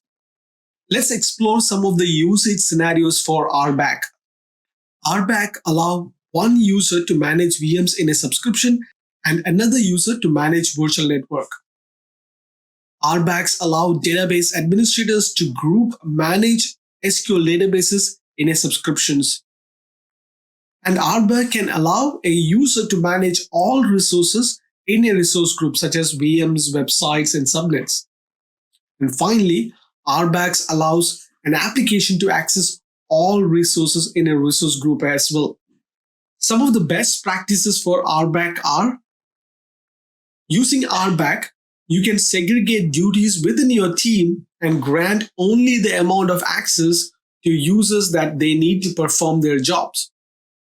Instead of giving everybody unrestricted permission in your Azure subscription or resources, allow only certain actions at a scope level. When planning your access control strategy, grant access the lowest privilege level that they need to do their work.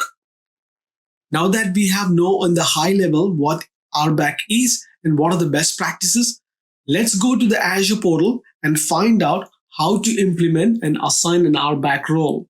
So in this task, we are going to assign some roles and then we are going to review some activity logs as well. So first, we are going to create a resource group, a brand new resource group to test this role assignment task. So I'm going to go into resource group, select your subscription and type a new name for your new resource group. In this case, I'm going to use AZ-900 test-rg and select a region where you want to place the resource group and hit create. It's going to create in like a couple of seconds. So once you have your resource group, you can go under your resource group and find the newly created one. Once you are inside the resource group, on the left-hand side, just below the activity log, you can find something called access control or IAM. So within access control, that is where you would have control to add assignments, deny assignments, administrators, and roles. So let's explore roles. So if you scroll through this, you would be able to find that there are a lot of built-in roles available within Azure by default. Of course, you can go and create a custom role if you want some granular permission to be assigned. But I'm sure that anything what you are looking at, you can find an appropriate built-in role available here. And next to these roles, there is an information button that lets you know that what sort of a control you can assign when you assign somebody to this particular role. Owner, for example, have full control. Contributor can do selected things. Reader can only read, access, etc. So now come under role assignments. This is where you would be able to add or remove a user for a particular role assignments. By default, you can see that who is the owner for the subscription. The owner for the subscription by default will get access to the subscription by the resources by default. Then you can click on add role assignments and select the appropriate role. So again, this is very important. Before assigning a role, you need to know that what role you want to assign for a user. So in this instance, I can go with a virtual machine contributor role and leave the assign access to Azure AD user group and service principal. That means that all the resources within your Azure and Azure AD. And under the select option, this is where you type in the username or the email address of a user to assign a permission for that user for this resource group. In this instance, I'm going to select a user called Rick and you click on save. Now that you have successfully added a user on a particular role, you can of course go back to the resource group and review that role assignments as well. You as an owner of the subscription or owner of the resource group would be able to always modify the role assignments. See, again, the whole idea of these role assignments are to give granular control to a particular user account. So the user account with a VM or virtual machine contributor role will only be able to manage those resources. And that user will not be able to delete or assign a new user to that particular role. You as an owner can always go under the role assignments and delete or add a new role assignments as well. Again, in this instance, I'm going to create a reader role for a different user. And from that list, I can select that user and I can save it.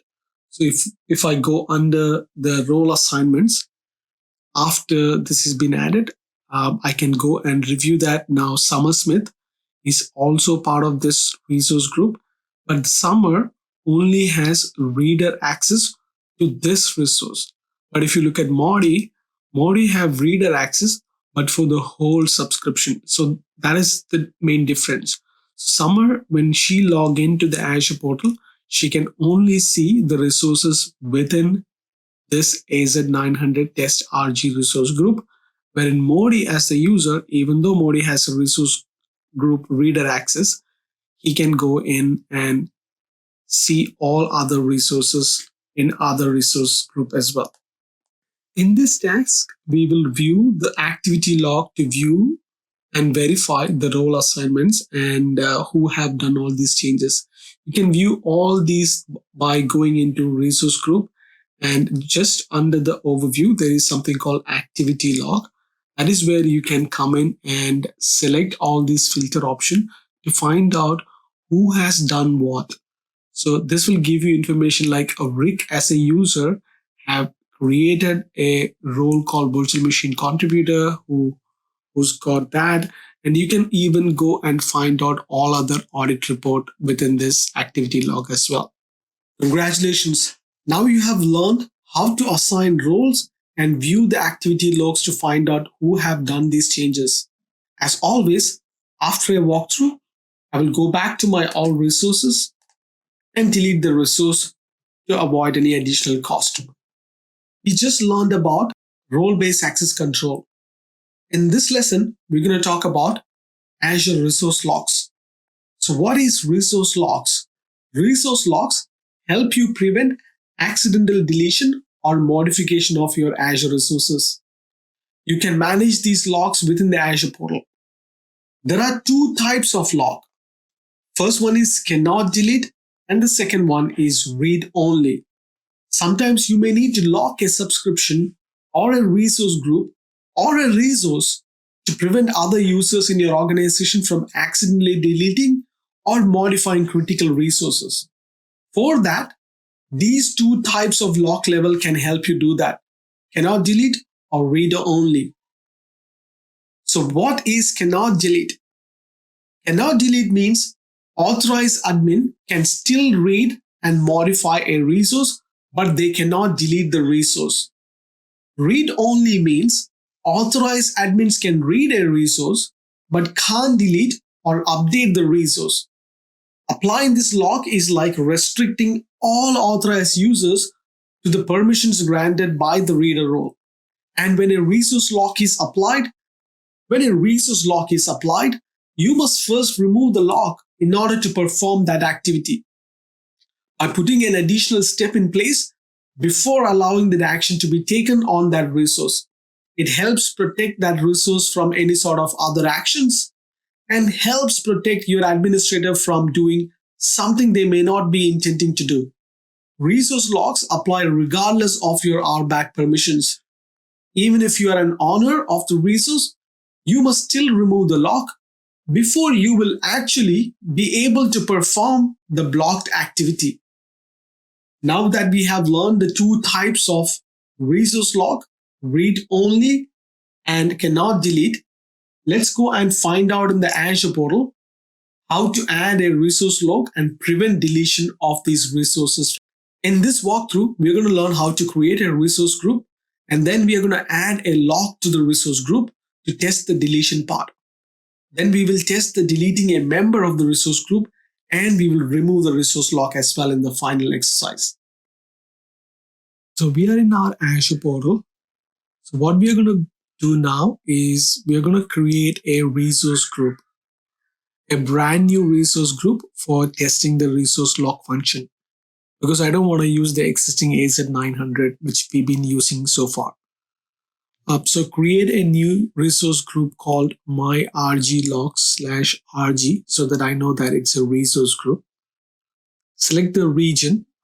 keep it at East US itself.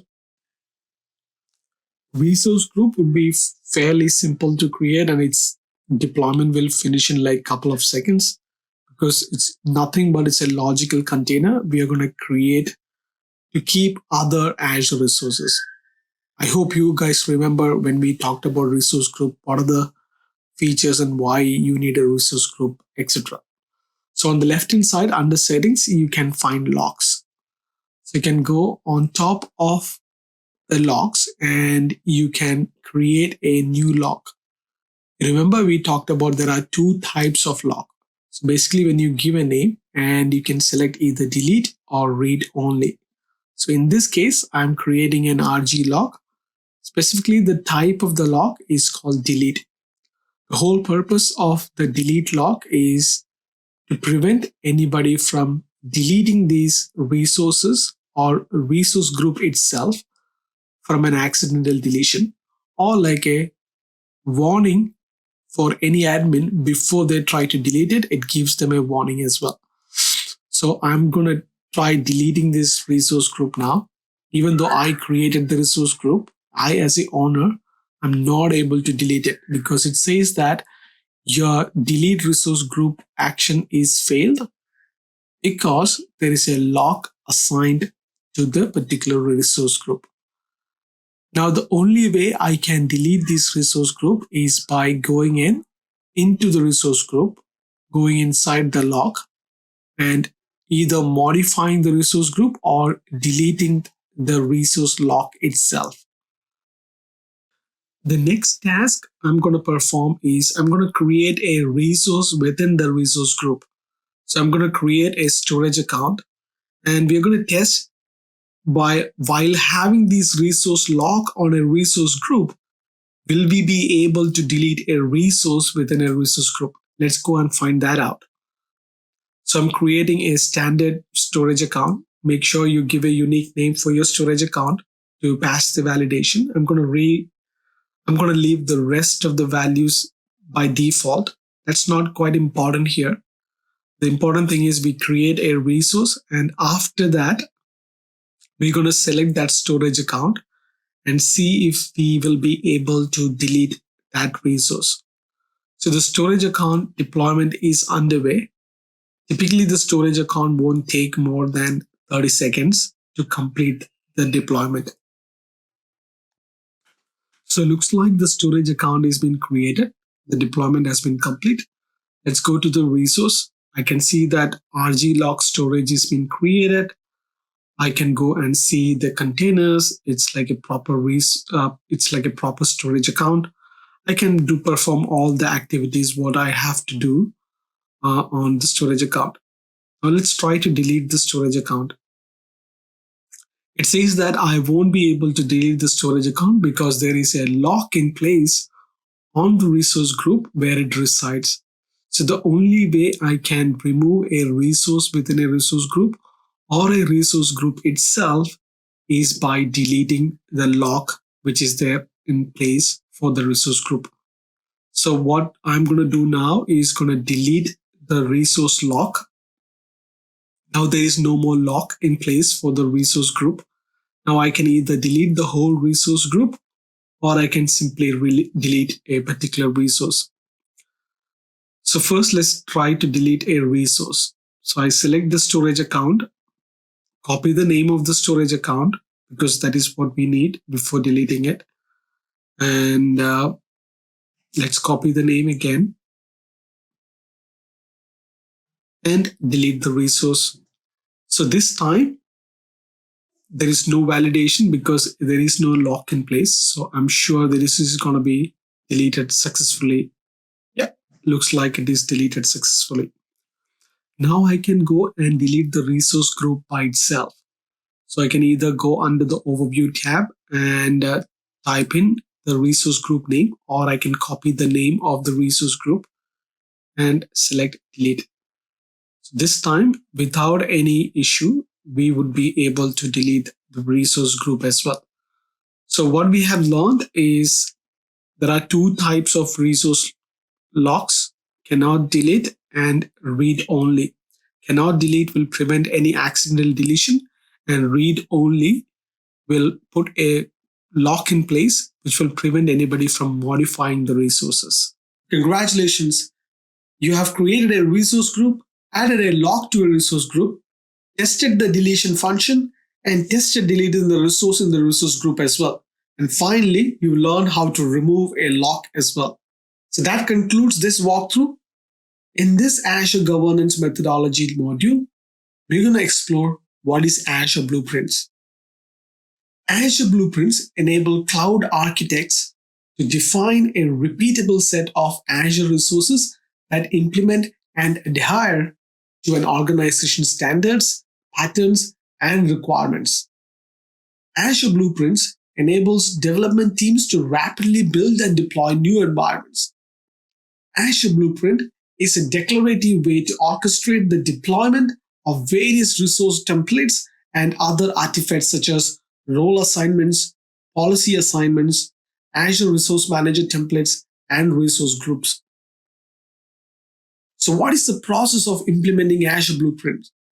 The first step is to create an Azure Blueprint. Then you assign the blueprint.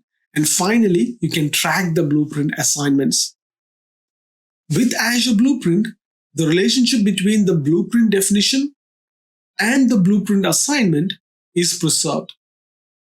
This connection supports improved deployment tracking and auditing.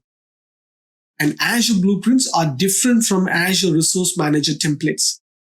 With Azure Resource Manager templates, you deploy resources. They have no active relationship with the deployed resources. By contrast, with Azure Blueprint, each deployment is tied to an Azure Blueprint package. This means that the relationship with the resources will be maintained even after deployment.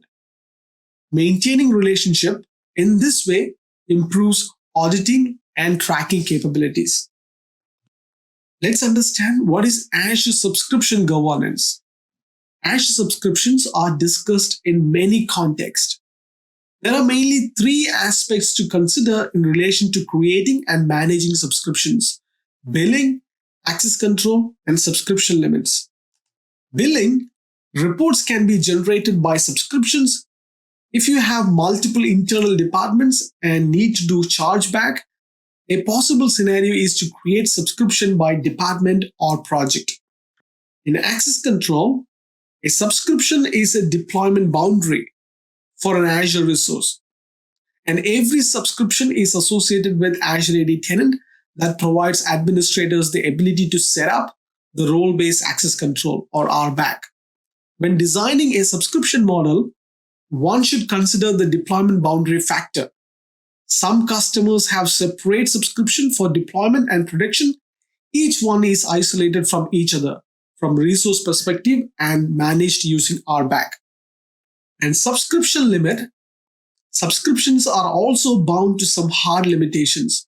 For example, the maximum number of express route circuit per subscription is 10.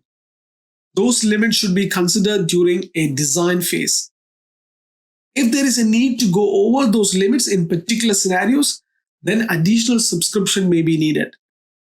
If you hit a hard limit, there is no flexibility. Also available to assist with managing subscription are management groups, which manage access policies and compliance across multiple Azure subscriptions. We will discuss about management group in detail later. Now that we have learned about the Azure blueprints and subscription governance, let's go and explore Azure tags. In this module, we're going to talk about Azure tags or tagging and why tagging is important and what are the useful scenarios for tagging. My name is Sushant Satish and I'm your instructor for this AZ-900 Azure Fundamentals course. So what is tags?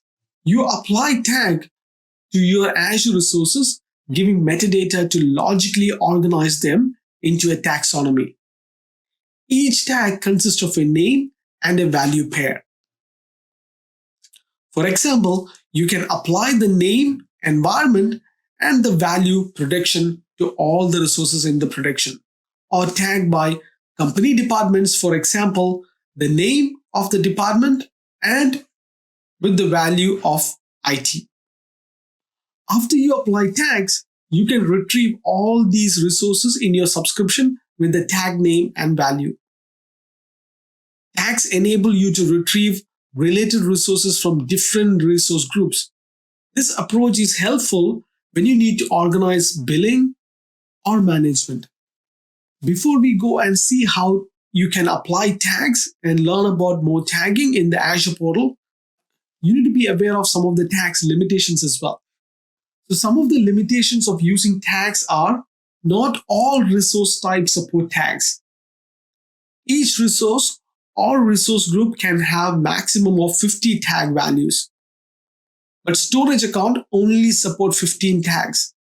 But the limit will be raised to 50 in the future release.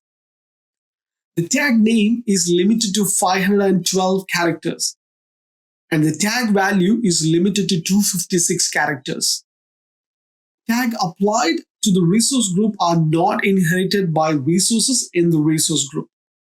So now that we have learned the benefits and the limitations of tag, let me go and show you how you can apply this tag or create this policy assignment for this tag in the Azure portal. You're going to create a policy assignment to require tagging, and then we're going to create a storage account to test the required tagging and view all the resources specific to tag as well. And finally, we will delete the policy assignment. So without wasting any more time, let's get into it. The first task we are going to do within this Azure portal is we are going to go to Azure policies and find a policy called require a tag on resources. And then we are going to modify the policy and assign it to the Azure subscription.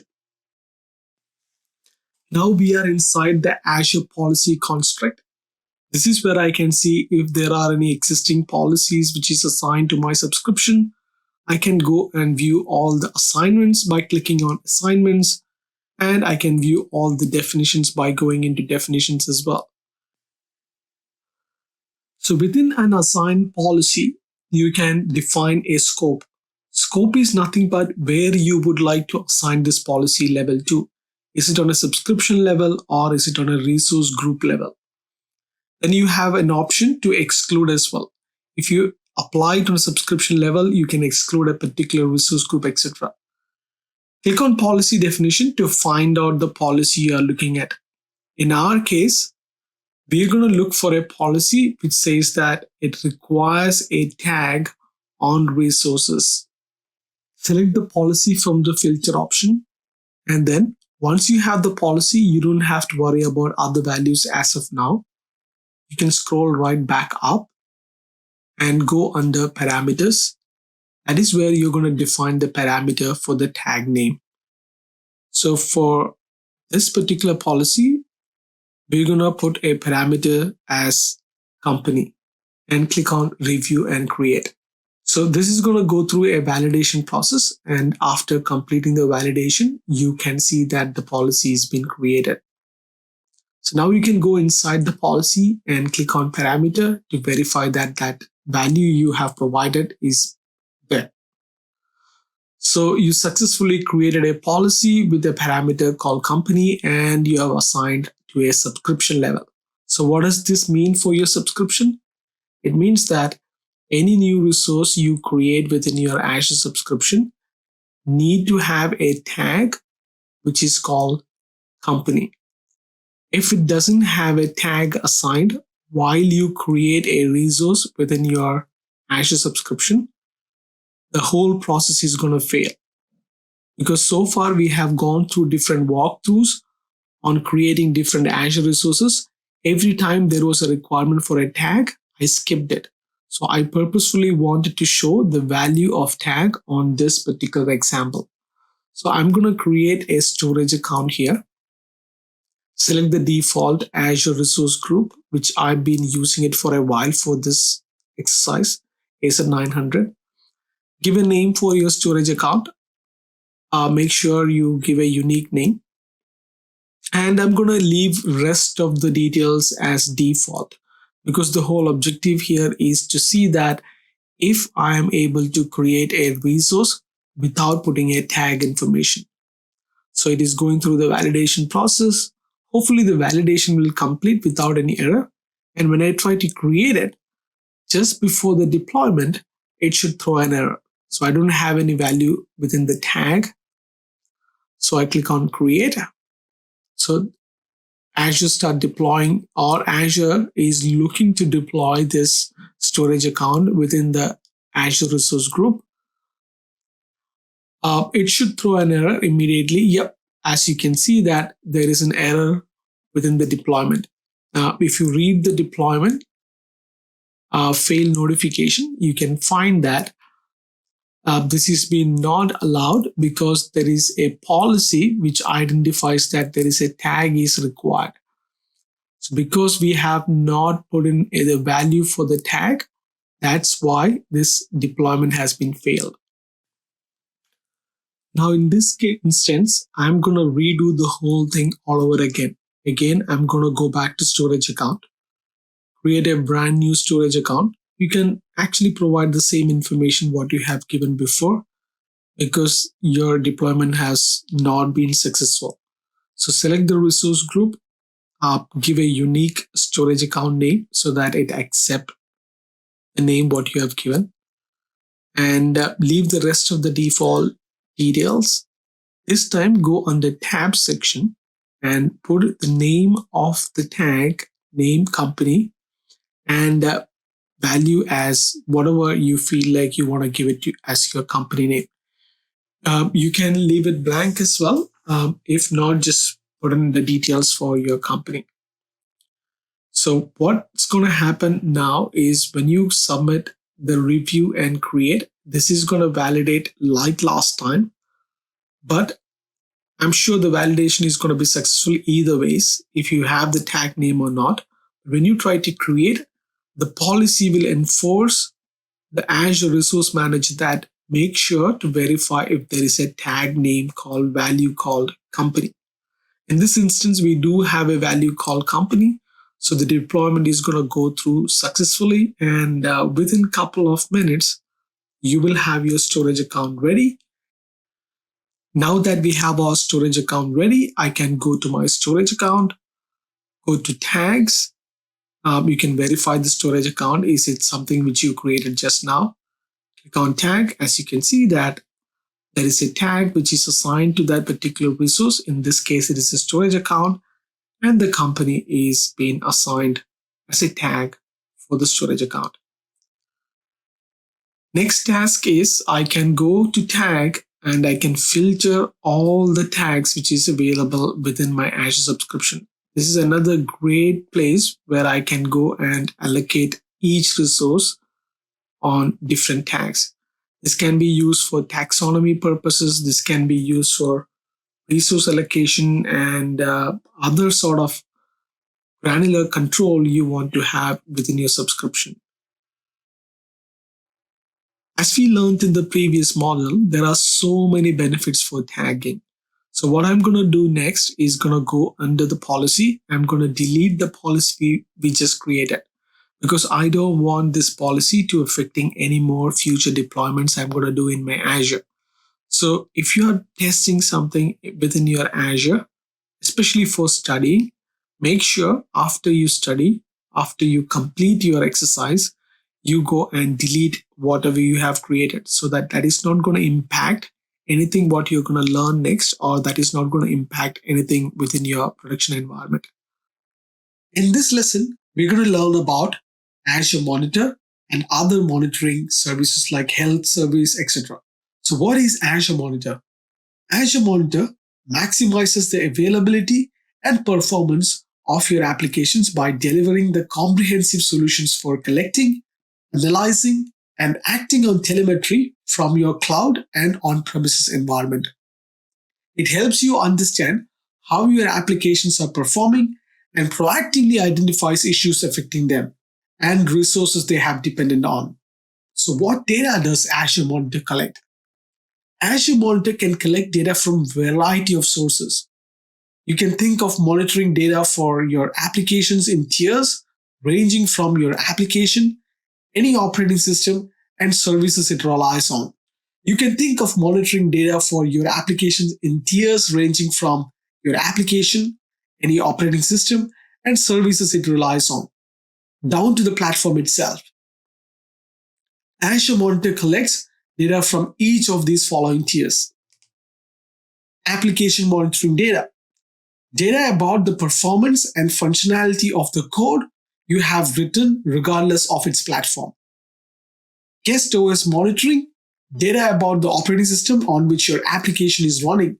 This could be running in Azure, another cloud, or on-premises. Azure resource monitoring data. This is the data about operation of an Azure resource. Azure subscription monitoring data is a data about operation and management of an Azure subscription, as well as data about the health and operation of Azure itself. And finally, Azure tenant monitoring data. This is the data about the operation of the tenant level Azure services, such as Azure Active Directory. So what about Azure Service Health? Azure Service Health is a suite of experiences that provide personalized guidance and support when issues with Azure service affect you. It can notify you, help you understand the impact of the issues, and keep you updated as the issue is resolved. Azure Service Health can also help you prepare for planned maintenance and changes that could affect the availability of your resources. Azure Health is composed of the following three things: Azure Status, Azure Service Health, and Azure Resource Health. Azure Status provides a global view of health data for Azure services. With Azure Status, you can get up-to-the-minute information of service availability. Everyone has access to Azure Status and can view all the services that report their health state. Service Health provides you with a customizable dashboard that tracks the state of your Azure services in the regions where you use them. In this dashboard, you can track active events such as ongoing service issues, upcoming planned maintenance, or relevant health advisories. And finally, Azure Resource Health. The Resource Health helps you diagnose and obtain support when an Azure service issue affects your resources. It provides you details about current and past state of your resources. It also provides technical support to help you mitigate problems. Together, the Azure Service Health components provide you with the comprehensive view of health status of your Azure services. When it comes to monitoring applications and services, data monitoring is only useful if it improves your visibility of the operations in your computing environment. Azure Monitor includes several features and tools that provides valuable insights into your applications and other resources they have dependent on. Azure Monitor features can be organized into 4 categories: analyze, respond, visualize, and integrate. You analyze data on Application Insight, Azure Monitor for containers, Azure Monitor for VMs as well. You respond to these issues by looking into alerts and autoscale. And you visualize the data using dashboards, views, and Power BI. And finally, you will often need to integrate Azure Monitor with other systems and build customized solutions that use your monitoring data. Other Azure services can work with Azure Monitor to provide this integration. Now that we have learned about Azure Monitor and Service Health, in this lesson, we're going to talk about Azure privacy, compliance, and data protection standards. So let's explore Azure compliance terms and requirements. When selecting a cloud provider to host your solutions, you should understand how the provider can help you comply with regulations and standards. Some questions to ask about the potential provider include: how compliant is the cloud provider when it comes to handling sensitive data? How compliant are the services offered by the cloud provider? How can I deploy my own cloud-based solutions to scenarios that have accreditations and compliance requirements? Microsoft invests heavily in the development of robust and innovative compliance process. The Microsoft Compliance Framework for online services map their controls to multiple regulatory standards, which enables Microsoft to design and build services using a common set of control. These controls streamline compliance across a range of today's regulations as they continue to evolve in the future. While the following image is not a full set of compliance offering, it will provide you with an idea of the level of compliance offering that available within Azure. So how to identify Microsoft privacy statement? The Microsoft privacy statement explains what personal data Microsoft processes, how Microsoft processes it, and for what purposes. And Microsoft offers a wide range of products, including server products used to help operate enterprises worldwide, devices you use in your home, software that students use at school, and services developers use to create and host what's next. References to Microsoft product in this statement include Microsoft services, websites, apps, software, servers, and devices. Please read the product specific details in the privacy statement. Let's explore what is Compliance Manager. A Compliance Manager is a workflow-based risk assessment dashboard within the Trust Portal that enable you to track, assign, and verify your organization's regulatory compliance activities, which is related to Microsoft professional services and Microsoft cloud services, such as your Office 365, Dynamics 365, and Azure. Compliance Manager provides various features. Some of these features include detailed information provided by Microsoft to auditors and regulators, information that Microsoft complies internally for its compliance regulations. And it provides a secure repository in which to upload and manage evidence and other artifacts related to compliance activities. Let's identify what is Azure Government Services. Azure Government is a separate instance of Microsoft Azure Service. It addresses the security and compliance need of US federal agencies, state and local governments.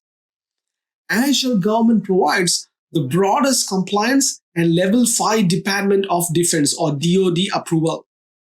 You can choose from 6 government-only data center regions, including 2 regions granted a Level 5 provisional authorization. Azure Government also offers the most compliance certification by any cloud provider. Azure China, which is 21 ViaNet, is operated by 21 ViaNet. It's a physically separated instance of cloud services located in China, independently operated and transacted by Shanghai Blue Cloud Technology Co. Limited. The Azure services are based on the same Azure, Office 365, and Power BI technologies that make up the Microsoft Global Cloud Service. Azure agreements and contracts in China, where applicable, are signed between customers and 21 ViaNet. As the first foreign public cloud provider offered in China in compliance with government regulations, Azure China 21 ViaNet provides world-class security as discussed on the Trust Center. Now that we have learned about the compliance terms, compliance offering, Azure Government, Azure China 21 ViaNet, in this lesson we are going to learn about Microsoft Trust Center. The Trust Center is a website resource containing information and details about how Microsoft implements and supports security, privacy, compliance, and transparency in all Microsoft Cloud products. The Trust Center is an important part of Microsoft Trusted Cloud initiative and provides support and resources for legal and compliance community. The Trust Center site provides in-depth information about security, privacy, compliance offering, policies, features, and practices across Microsoft Cloud products. These recommended resources in the form of a curated list of most applicable and widely used resources for each topic. Trust Center include information specific to key organizational roles, including business managers, tenant admins, security teams, risk assessment, and privacy officers and legal compliance teams. The Service Trust Portal hosts the Compliance Manager service and is the Microsoft public site for publishing audit reports and other compliance related information related to Microsoft Cloud Services. In Service Trust Portal, users can download audit reports produced by external auditors and gain insights from Microsoft authorized report that provide details on how Microsoft builds and operates its cloud services. STP also include information about how Microsoft Online Services can help your organization maintain and track compliance with standards, laws, and regulations such as ISO, SOC, NIST, GDPR, etc. And in this walkthrough, we're going to explore what is Microsoft Service Trust Portal or STP. We're going to access this Trust Center and we are going to access the Service Trust Portal and the Compliance Manager as well. So without wasting any more time, let's go and find out how to access those. You can go to Microsoft.com Trust Center to find out all the information related to what I just told about the Trust Center, the security, privacy, compliance, and you can watch the video to learn more about that as well.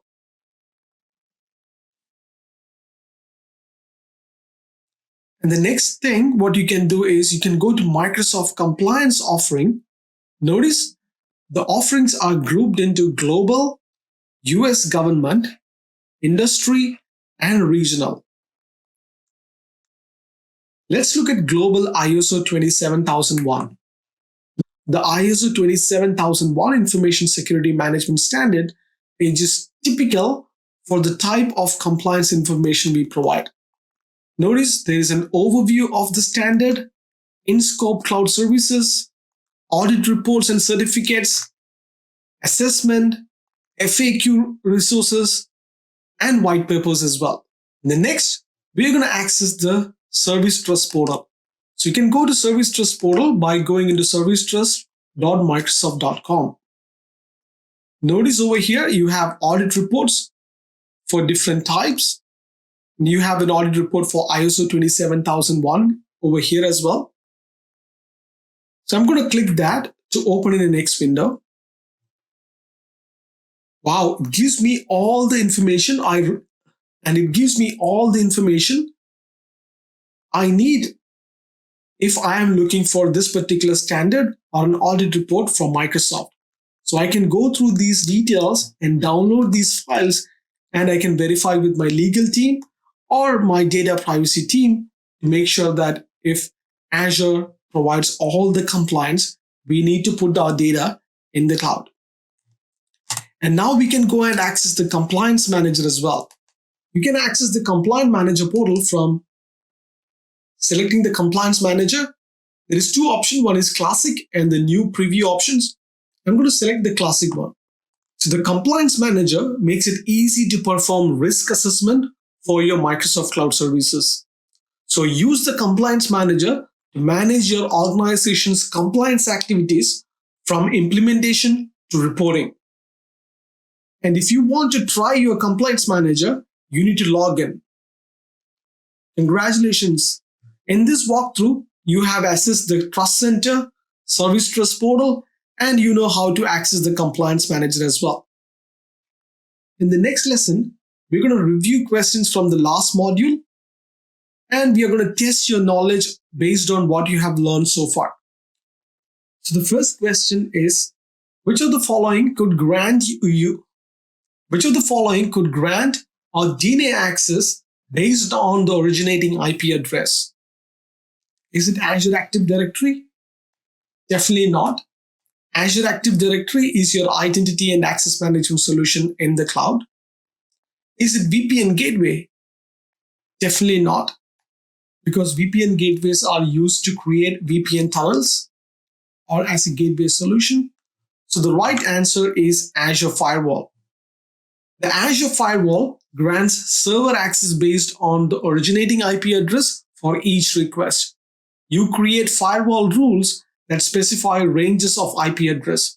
only clients from the granted IP address will be allowed to access the server. The firewall rules also include specific network protocol and port information. Which of the following could require both a password and a security question for full authentication? So the key word here is not only password, you need to go through a security question as well. So what's that solution about? Is it firewall? No, we just discussed about firewall capability. Is it application gateway? Application gateway is also a type of firewall which provides web application firewall capability. So the right answer is multi-factor authentication. Multi-factor authentication, or MFA, can require two or more elements for full authentication. So which of the following services would you use to filter internet traffic in your Azure network? So the key word over here is you would need to filter internet traffic. So we discussed that in the first lesson of this module when we talked about network security group. Is it Azure Firewall? Definitely not. We discussed Azure Firewall capability in the first question. Is it VPN gateway? Definitely not, because gateway provide VPN tunneling capability. It doesn't provide you filtering capability. So the right answer is network security group. NSGs allow you to filter traffic to and from Azure resources in an Azure virtual network. An NSG can contain multiple inbound and outbound security rules that enable you to filter traffic to and from resources by source and destination IP address, ports, and protocol. Which of the following lets you store passwords in Azure so you can centrally manage them for your services and applications? So the key words over here is you need to store passwords and secrets, and you would have to centrally manage them as well. Is it Azure Advanced Threat Protection? No, Azure Advanced Threat Protection will give you behavioral intelligence of your existing resources on your Azure and on-prem. Is it Azure Security Center? Definitely not. Security Center again gives you recommendations, best practices on all of your resources on-prem and in Azure. So the right answer is Azure Key Vault. Azure Key Vault is a centralized cloud service for storing your application secrets. Key Vault helps you control your application's secrets by keeping them in a single central location and by providing secure access, permission control, and access logging capabilities. Which of the following should you use to download published audit reports and how Microsoft builds and operates its cloud services? So the key word here is you need to download the published audit reports. So where can you go and find this audit reports built by Microsoft related to its cloud services? Is it Azure Policy? Definitely not. Azure Policy is the policy you can create and apply in a subscription level or a resource group level, etc. Is it Service Health? No. Azure Service Health will give you details about the health of all Azure services. So the correct answer here is Service Trust Portal, or STP. The Service Trust Portal is the Microsoft public site for publishing audit reports and other compliance-related information relevant to Microsoft Cloud Services. STP users can download audit reports produced by external auditors and gain insight from Microsoft authored reports that provide details on how Microsoft builds and operates its cloud services. Which of the following provides information about planned maintenance and changes that cloud affect the availability of your resources? So the key information is about planned maintenance and changes that could affect the availability of resources or Azure services. Is it Azure Monitor? Definitely not. Azure Monitor can give you the real-time reporting or near real-time reporting about the Azure services and resources held. Azure Security Center will give you details about recommendations, best practices about the resources in Azure and on premises. So the correct answer is the third option, which is Azure Service Health. Azure Service Health is a suite of experiences that provide personalized guidance and support when issues with Microsoft services affect you. It can notify you, help you understand the impact of the issues, and keep you up to date as the issue is resolved. Azure Service Health can also help you prepare for planned maintenance and changes that could affect the availability of the resources. Where can you obtain details about the personal data Microsoft processes, how Microsoft processes it, and for what purposes? Is it Azure Service Health? No, we just talked about Azure Service Health capability. Is it Compliance Manager? No, Compliance Manager is where you can go and find the audit report. So the right answer is Microsoft Privacy Statement. So Microsoft Privacy Statement explains what personal data Microsoft processes, how Microsoft processes it, and for what purposes. Which of the following can be used to help you enforce resource tagging so you can manage billing? So the key word here is enforcing resource tagging. So how can you enforce resource tagging? It is by using Azure Policy. So the right answer is Azure Policy, because Azure Policy can be used to enforce tagging values and rules on resources. So which of the following can be used to define a repeatable set of Azure resources that implement organizational requirements? Is it Azure Policy? Definitely not. We talked about Azure Policy just now. You can use Azure Policy to enforce certain values and parameters. Is it Azure Resource Group? Azure Resource Group is a logical container where you keep Azure resources. So the correct answer is Azure Blueprint. Azure Blueprints enable cloud architects to define a repeatable set of Azure resources that implement and adhere to your organization standards, patterns, and requirements. Azure Blueprints enables development teams to rapidly build and deploy new environments with the knowledge that they are building within their organizational compliance, with a set of built-in components that speed up the development and delivery. Which of the following lets you grant users only the rights they need to perform their job? So the key word here is grant rights, only the rights they need to perform their job. So is it Azure Policy? No, Azure Policy is a policy which you can use to enforce certain tasks. Compliance Manager can give you audit reports and the score. So the correct answer is Role-Based Access Control, or RBAC. So RBAC lets you to grant users only the rights they need to perform their job.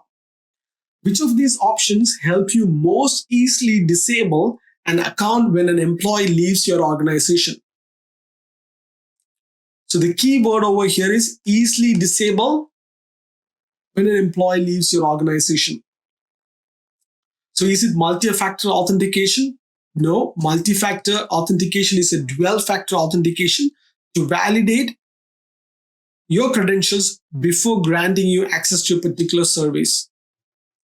Is it monitor single sign-on? Is it monitor sign-on attempts? No, monitor sign-on attempts can only monitor who signed into what application or what service. So the correct answer is using single sign-on. SSO, or single sign-on, centralizes user identity. So you can disable an inactive account in a single step. Wow, that's a long one. What is Azure Information Protection? So basically, we will have to read the statement and tell which one is the right one. So the first statement, let me go and read the last statement. AIP is a monitoring service that provides threat protection across all your services both in Azure and on premises. No, AIP is not a monitoring service that provides threat protection. That service is called Azure ATP. So what is the next statement?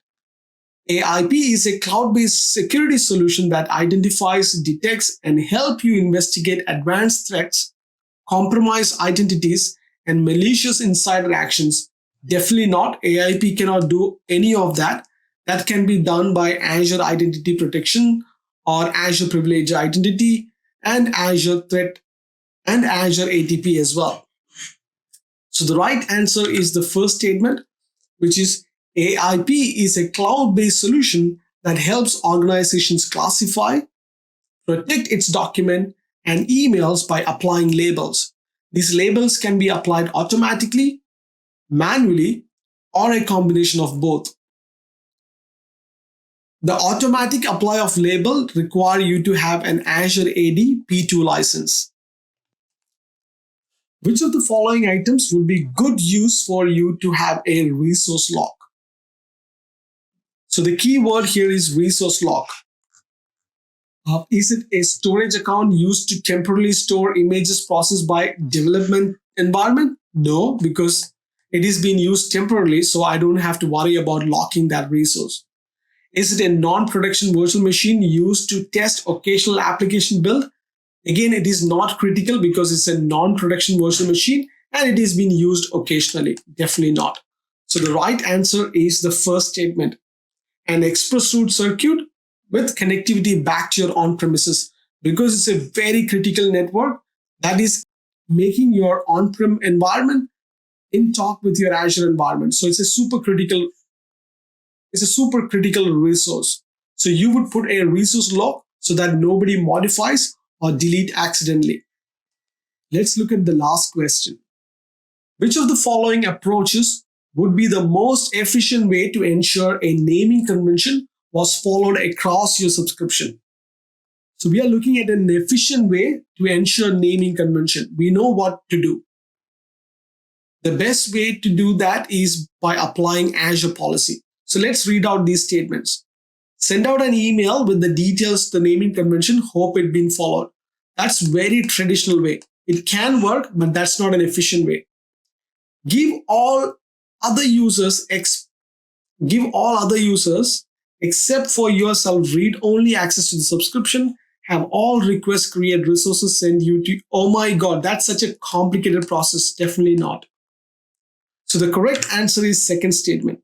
Create a policy with your naming requirement and assign it to a scope of your subscription. Using Azure policy ensures that you cannot only recommend a naming standard, but report on its adoption as well. So I hope the information provided in the module 3 review questions was useful. In the next video, we're going to talk about the final learning path of this Azure AZ-900 fundamental series, which is about Azure pricing, service level agreements, and lifecycle. And the first lesson of this module is review Azure subscriptions. Using Azure requires an Azure subscription, which provides you with authenticated and authorized access to your Azure products and services and allows you to provision resources.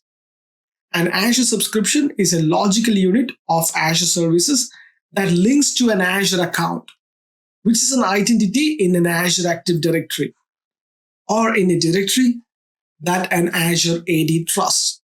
An Azure account can have one or multiple subscriptions that have different billing models and to which you apply different access management policies. You can use Azure subscription to define boundaries around your Azure products, services, and resources. There are two types of Azure subscription boundaries you need to be aware of: a billing boundary and an access control boundary. In a billing boundary, the subscription type determines how an Azure account is billed for using Azure. In an access control boundary, Azure will apply access management policies at the subscription level, and you can create separate subscription to reflect different organizational structures. Let's explore different subscription offers. Azure offers free and paid subscription options. A free account can get you with 12 months of popular free Azure services, a $200 US credit to explore any Azure services for 30 days, and 25 plus services that are always free. Your Azure services are disabled when the trial ends and when your credit expires for paid products, unless you upgrade to paid subscription. A pay-as-you-go subscription allows you to pay for what you use by attaching a credit card or a debit card to your account. Organizations can apply to Microsoft for invoicing privileges. Then there is enterprise agreement for larger organization and student agreement for educational purposes. Let's talk in a bit more detail about Azure Free Account. An Azure Free Account provides subscribers with 12 months of most popular services, a $200 credit to explore any Azure services for 30 days, and over 25 services are free. Some of the questions you may have about the free account are: do you pay anything to start with your Azure Free Account? No, starting is free, plus you get $200 credit you can spend during your first 30 days. So the second question you may have is, what do you need to do to sign up for a free account? All you need is a phone number, a credit or a debit card, and a GitHub or a Microsoft account. Another question you may have is, what happens once you use my $200 free credit, or I'm at the end of the 30 days? Microsoft will notify you so you can decide if you want to upgrade to pay-as-you-go pricing and remove the spending limit. If you do, you will have access to all the free products. If you don't, your account and products will be disabled and you need to upgrade to resume usage. Another question would be, what happens at the end of 12th month of free products? For 12 months after you upgrade your account, certain amounts of popular products for compute, networking, storage, and databases are free. After 12 months, any of these products you may be using will continue to run, and you will be billed at the standard pay-as-you-go rates. Let's explore what is management groups. The organizing structure for resources in Azure has 4 levels: management groups, subscriptions, resource groups, and resources. The following image shows the relationship of these levels, that is the hierarchy of organization for various objects. So management groups are containers that help you manage access, policy, and compliance for multiple subscriptions. All subscriptions in the management group automatically inherit the conditions applied to the management group. A subscription group together user accounts and resources that have been created by those user accounts. For each subscription, there are limit or quotas on amounts of resources you can create and use. Organizations can use subscriptions to manage cost and the resources that are created by users, teams, and projects. Resource groups. A resource group is a logical container into which Azure resources like web apps, database, and storage accounts are deployed and managed. And finally, resources. Resources are instances of services that you create, like virtual machine, storage, or SQL databases. Now that we have learned about different Azure subscription models and management group, let's go and find out how to plan and manage cost in Azure. There are 3 main customer types: enterprise, web direct, and cloud solution providers. Enterprise customers sign an enterprise agreement with Azure that commits them to spending a negotiated amount on Azure services, which they typically pay annually. Enterprise customers also have access to customized Azure pricing. WebDirect. A WebDirect customers pay public prices for Azure services, and their monthly billing and payments occur through Azure website. A cloud solution provider or CSP typically are Microsoft partner companies that a customer hires to build solution on top of Azure. The payment and billing for Azure usage occurs through the customer's CSP.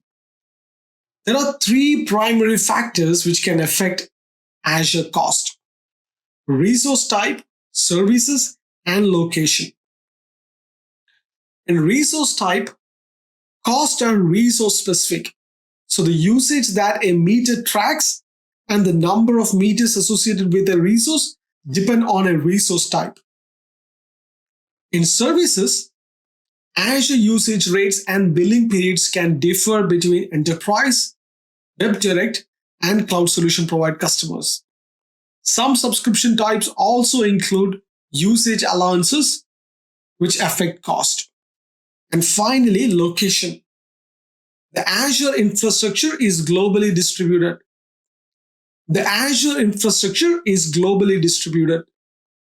And usage cost might vary between locations that offer Azure products, services, and resources. All right, so let's understand the billing purpose or the billing zones. So bandwidth refers to data moving in and out of Azure data centers. Some inbound data transfers, such as data going into Azure data center, are free. For outbound data transfers, such as data going out of Azure data centers, data transferring price is based on zones. A zone is a geographical grouping of Azure regions for billing purposes. You can see that in Zone 1, there is West US, East US, Canada West, West Europe, France Central, and others. In Zone 2, we have Australia Central, Japan West, Central India, Korea South, and others. In Zone 3, there is only Brazil South. And there is DE Zone 1 that include Germany Central and Germany Northeast. To avoid confusion, be aware that the zone for billing purposes is not the same as availability zone. In Azure, the term zone is for billing purpose only. Let's explore Azure Pricing Calculator. I have a detailed walkthrough video which is coming right after this video. We will go through a walkthrough on Azure Pricing Calculator. We will go through a walkthrough on Azure TCO Calculator, and then a walkthrough on Azure Cost Management as well. So before that, let's find out what is Azure Pricing Calculator.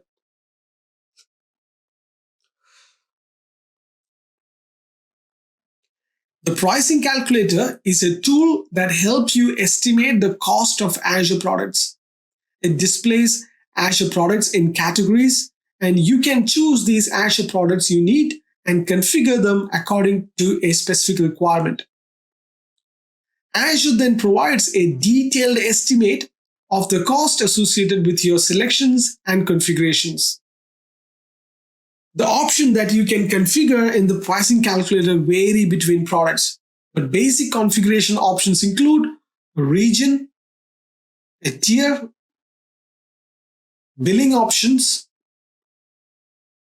support options, and program offers. The total cost of ownership calculator is a tool that you can estimate cost savings you can realize by migrating to Azure. To use TCO calculator, complete the 3 steps like define your workload, adjust assumptions, and view reports. And the TCO calculator generates a detailed reports based on the details you enter and the adjustments you make. The report allows you to compare the cost of your on-premises infrastructure with the cost using Azure products and services to host your infrastructure in the cloud. And finally, Azure Cost Management. Azure Cost Management is an Azure product that provides a set of tools for monitoring allocating, and optimizing your Azure cost. Some of the main features of Azure cost management include reporting.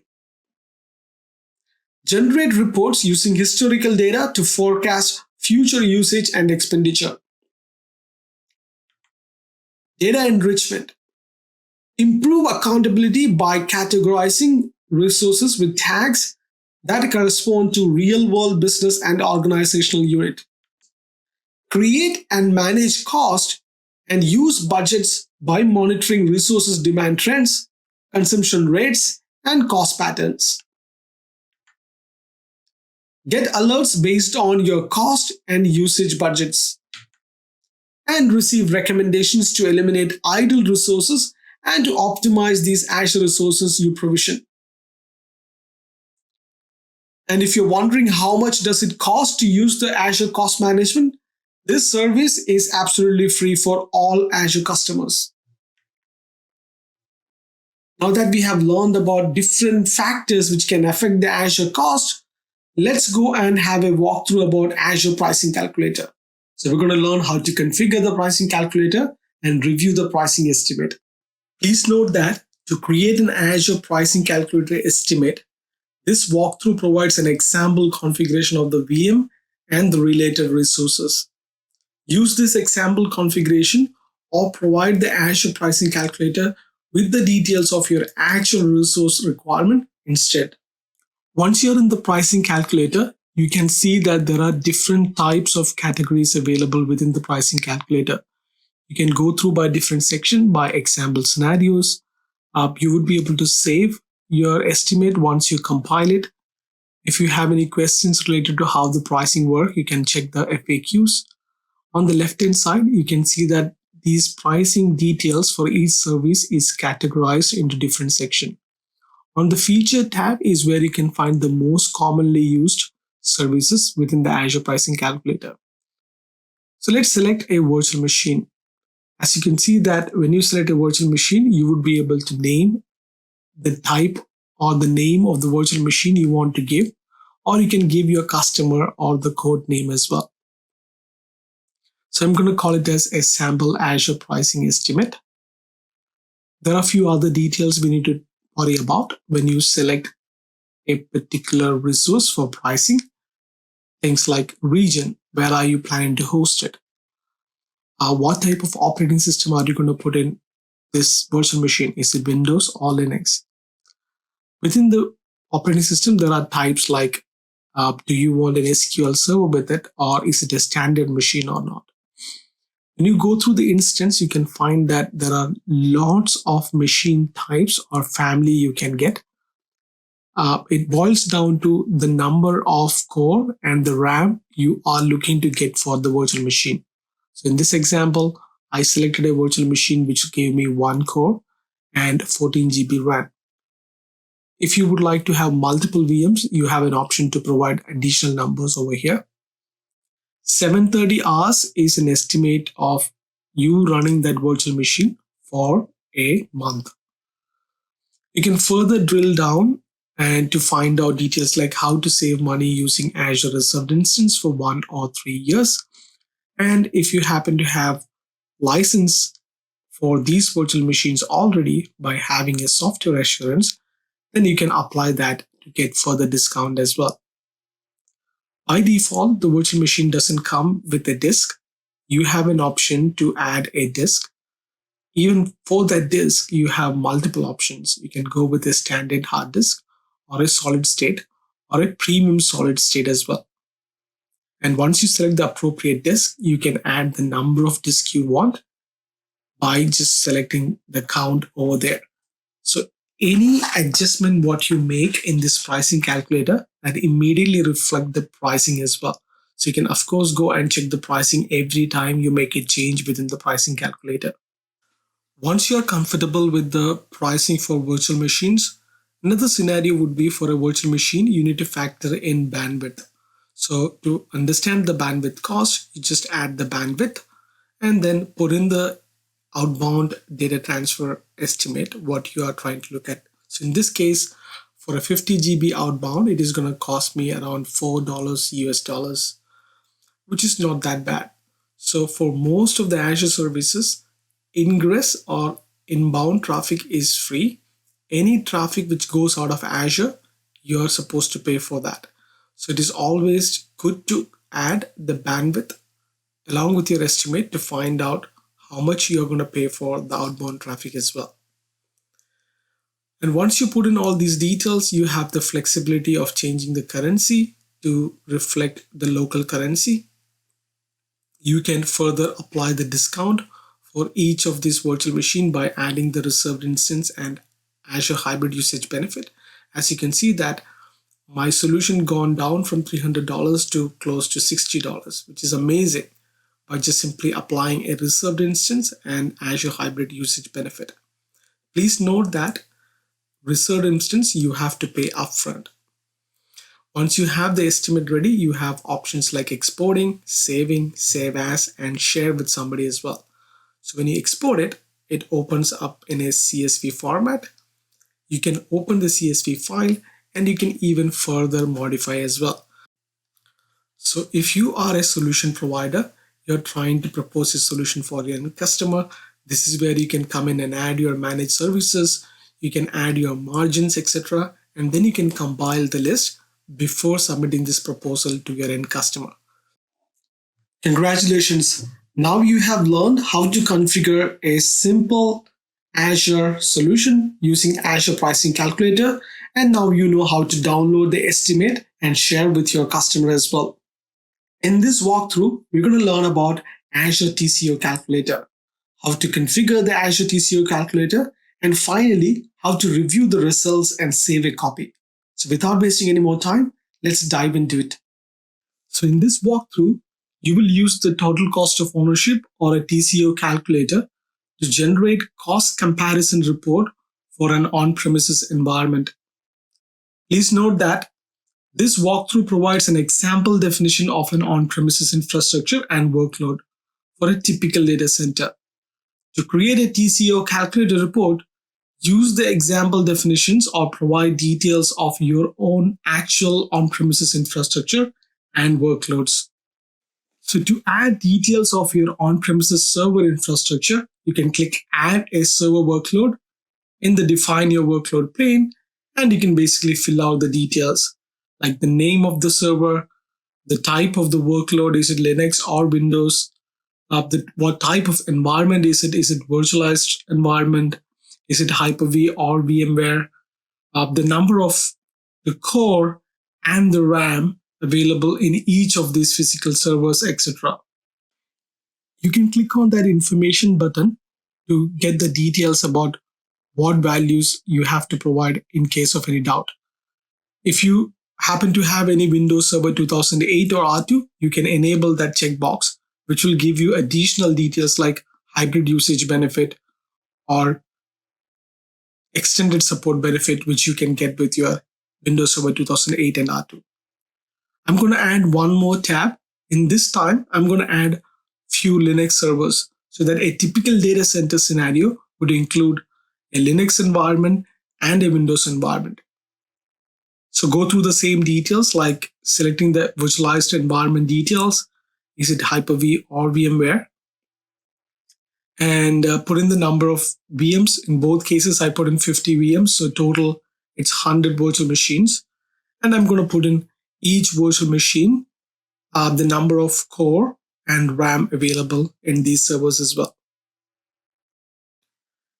A typical data center not only includes server, it also includes data center solutions like databases, storage solutions, etc. So let's fill in few other details. Like let's go with a storage solution now. So I'm going to fill in details for a server storage, and we can select the type of server storage, like is it a local disk or a SAN type? What type of a disk is it? Is it a hard disk or a solid state? The capacity of the storage in TBs. And if you do happen to have any backup storage as well, you can put in that. And again, most of the data center will include archive storages as well. And finally, you can put in the details for your networking, the amount of data which goes out of your data center. In this scenario, I put out 15 terabytes. The next page is all about adjusting the assumptions. Do you happen to have a software assurance? If yes, you can get benefit of Azure usage hybrid benefit. Do you happen to have an existing license for your SQL? And put in that details. Do you want to have a particular recommendation of a VM in Azure? Then you can provide that details. And you can fine tune these pricing based on your currency as well. So uh, if you want to localize in your own region, please select the localized currency details. Similarly, as you can see that the list is comprehensive and you can make a lot of adjustment in terms of the existing purchase you made, the hardware cost, the leasing agreement, the virtualization cost, the networking cost, etc. And once you go to the next tab, this is where you can get the report based on the information what you have provided. Once you have the report, again, you can further drill down this report based on the time frame. Uh, on the high level, you would be able to see the price comparison between on-prem and in Azure. And within those 5 years, how much savings you're going to make if you move these services to Azure. And you can see these breakdown in detail. So if you really put this information after thinking it through, you can get out a good report which you can use it either to submit as a proposal for one of your client, or you can do this exercise for your company as well.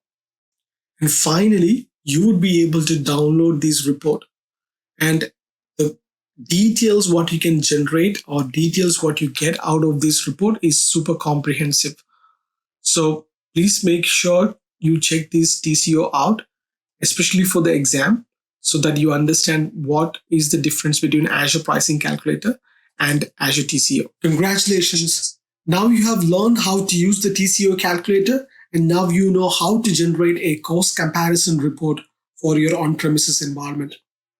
In this walkthrough, we're going to go through high-level overview of Azure Cost Management and how can you use Azure Cost Management for reporting, budgeting, alerting, etc. Without wasting any more time, let's dive deep into it. You can access cost management by going into search box and type cost management plus billing. This takes you directly to cost management plus billing options. Click on cost management. This will open up a new blade, which will let you configure the cost management options. First is cost analysis. Cost analysis is where you can get the actual cost which is inquired on your Azure subscription so far, and you can find the forecasting as well. If you want to further drill down by service name, service tier, resource type, you can do that as well. So by doing that, you can either further drill down and get more details about what cost is being inquired, on what part number, in what resource group, in what subscription level. So it's very granular. Then you can go to the invoice tab and you can find out your current billing period. Or if you want to know about the last 3 invoices, you can click on that as well. It'll give you insights about your previous invoices as well. And you can further granular this report by adding more filters. You can add by location, and you can say that I would like to know about the price inquired on a particular region. And based on that region, the report will again give you how much Azure consumptions you had on these last 3 months on that particular region, which was Australia East. This is really good. Then there is cost alerts. This is where you can create different alerts which will automatically generate this alert and send to you. So you can click on add a new alert and give a name for the alert. Do you want it monthly, weekly? And you can put a budget amount for threshold as well. Talking about budgets, there is a separate section itself for budget. As you can see that there is a monthly budget already set on this particular subscription. If the Azure consumption reaches closer to the budget, there is an alert automatically triggered to let the administrator know that subscription is reaching the threshold. If you want to have different types of budgets, you can have multiple budgets set for different needs. One for a project, one for a resource group, one for the whole subscription. You can configure that on this tab. And finally, there is advice or recommendations. You will receive recommendations to eliminate idle resources and to optimize the Azure resources you provision. So in this, you can see that there is one recommendation called delete public IP address not associated with running Azure resource. So you can go and take action on that by clicking over here. It tells me which VM and which NIC it has been associated to and how much is my potential saving if I just do that one quick fix. So I can quickly go back to the cost management, advice or recommendations, and I can click on quick fix. So the recommended action is delete unassociated public IP address. So you can click on the unassociated public IP address. I can go and delete. And similarly, I can go back to the recommendation again, quick fix. I have two. So I click on this delete unassociated public IP address, and I can go and delete that as well. So potentially, that is saving me a significant amount of charge, which I was inquiring on the subscription because I was not aware of it. So congratulations. Now you have learned how to access the cost management in Azure portal. You know how to access the cost analysis to find out what's the current bill, what's the forecast like, how to narrow down the billing. Then you learned about creating an alert and putting a budget as well. And very importantly, you learned about Azure advice or recommendations to reduce the cost by actively working on the recommendation thrown by Azure. In the next video, we're going to talk about Azure service level agreements. Microsoft maintains its commitment to providing customers with high quality products and services by adhering to comprehensive operational policies, standards, and practices. Formal documents known as service level agreements or SLAs capture the specific terms that define the performance standards that apply to Azure. The SLA describe Microsoft's commitment to providing Azure customers with certain performance standards. There are SLAs for individual Azure products and services. And SLA also specifies what happens if service or product fails to perform to governing SLA specification. These performance targets range from 99.9% to 99.99%. A typical SLA specifies performance target commitments that range from 99.9% or 3 nines to 99.99%, which is 4 nines. These targets can apply to such performance criteria as uptime or response times for services. For example, the SLA for an Azure database for MySQL service guarantees 99.99% uptime. The Azure Cosmos DB database service SLA offers 99.99% uptime, which include low latency commitments of less than 10 milliseconds. Something you need to be aware of is called service credits. SLAs also describe how Microsoft will respond if a product or service failed to perform to its governing SLA specification. For example, customers may have a discount applied to their Azure bill as a compensation of an underperforming Azure product or service. So what is composite SLA? When combining SLA across different service offerings, the resultant SLA is called composite SLA. The resulting composite SLA can provide higher or lower uptime values, depending on your application's architecture. Consider an app service web app that writes to Azure SQL database. App service web app is 99.95%, and SQL database is 99.99%. The maximum downtime you would expect for this example of the application is 99.95% times 99.99. Let's understand the application SLAs. Azure customers can use SLAs to evaluate how their Azure solutions meet their business requirement and their need for their clients and users. By creating your own SLAs, you can set performance targets to suit your specific Azure application. When creating an Azure application SLA, consider the following things like identify workloads, plan for usage patterns, establish availability metrics, establishing recovery metrics, implementing resiliency strategies, and build availability requirement into your design as well.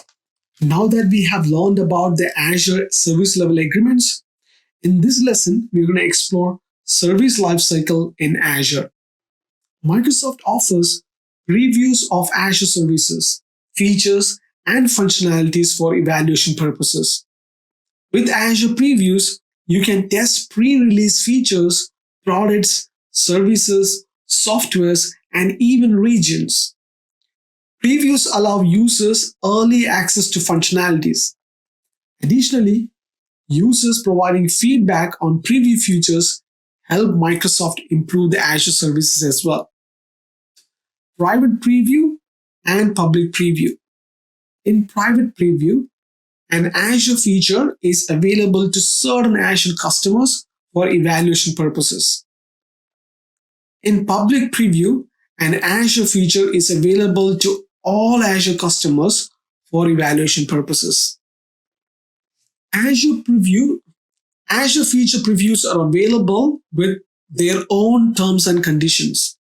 The terms and conditions are specific to each Azure preview. All preview specific terms and conditions supplement your existing Azure service agreement. Some previews aren't covered by customer support at all. You can access to Azure preview services by going into preview.portal.azure.com. Don't worry, I will take you through a walkthrough explaining how to do that in the next video. And let's understand what is general availability. Once a feature is evaluated and tested successfully, it may release to customers as part of Azure. In other words, the feature may be made available for all Azure customers. A feature released to all Azure customers typically goes through a general availability or called as GA. This image outlines the general process for features and bugs during the development lifecycle. It's common for features to move from Azure preview features to general availability based on customer evaluation and feedback. You can go to Azure Updates page for information about the latest update to the Azure products, services, and features. From an Azure Update page, you can actually view details about all Azure updates, see which updates are in general availability, preview, and development. Browse updates by product category or update type by using the provided drop-down list. Search for updates by keyword by entering search terms into a text entry field. Or you can subscribe to get Azure update notification by RSS as well. Now that we have learned about the preview and the general availability, let's go and find out how you can access and identify the Azure preview services and features. So this is the last walkthrough of this AZ-900 Azure examination series. In this task, we're going to review the marketplace preview features. Search the marketplace for preview, and then you can review any preview products that interest you. As you can see, it immediately displays all the preview marketplace solutions for us. So by going through this catalog, we can basically pick any preview feature and we can try it out. Let's find out how to try a preview feature within a Kubernetes service. So you can basically select a service within the marketplace, and once you are inside the service, you basically fill out all the details, but make sure you check out on the version tab. Within version, you can basically pick out the latest version or the oldest one, and most of the time it includes a preview feature as well. These scenarios where new functionality or features are made available within an existing general available service, although you may not be using Azure service in production, the preview feature or functionality may not yet be ready for a production deployment. You should be most aware of any limitations around the use of preview functionalities before deploying into a production environment. In this task, we will review the Azure Updates page. Note the presence of the status is based on filters options named as now available, in preview, in development, etc. If you enable in preview checkbox, and then you would be able to basically filter those details based on the product or category you choose. When you filter these by containers, you would notice that the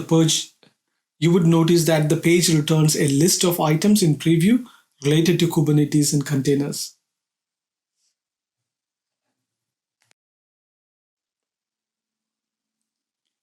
Additionally, you can search by status called now available, or you can filter these by products which you want to find out in development as well.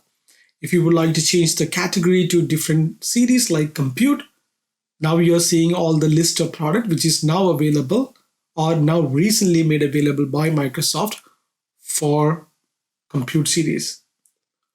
So you get the whole idea, right? This is where you can use these filters to find out all the products which is in preview, in development, and available. Congratulations! Now you know how to access the preview features within the portal and how to access the preview features from the Azure Update portal as well. In the next video, we're going to go through the last module's review questions. Which of the following provides a set of tools for monitoring, allocating, optimizing your Azure cost? So the key word here is you're looking at for a set of tools which can do monitoring, allocating, and optimizing your Azure cost. Is it total cost of ownership? Definitely not. TCO will give you estimate on the cost if you migrate from on-premises data center to Azure. Is it Azure pricing calculator? Definitely not, because Azure pricing calculator will give you an estimate on your Azure services. So the correct answer is Azure Cost Management. Azure Cost Management is an Azure product that provides a set of tools for monitoring, allocating, and optimizing your Azure cost. Which of the following can be used to manage governance across multiple Azure subscriptions? So the key word over here is governance across your subscriptions. So is it Azure Initiatives? Definitely not. Is it Azure Resource Group? No. Azure Resource Group is where you keep your resources and it's a logical container. So the correct answer is Management Group. Management groups facilitate the hierarchical ordering of your Azure resources into collections at a level of scope above subscriptions. Which of the following defines performance targets like uptime for an Azure product or service? So the key word here is performance target like uptime for Azure products and services. Is it usage meter? No, usage meter will give you a different types of price indication for different services. Is it support plans? No. Support plans talks about different types of Azure support plans you can purchase from Microsoft. So the correct answer is service level agreements. Service level agreements or SLA defines performance target for an Azure product or service. Which of the following is a logical unit of Azure services that links to an Azure account?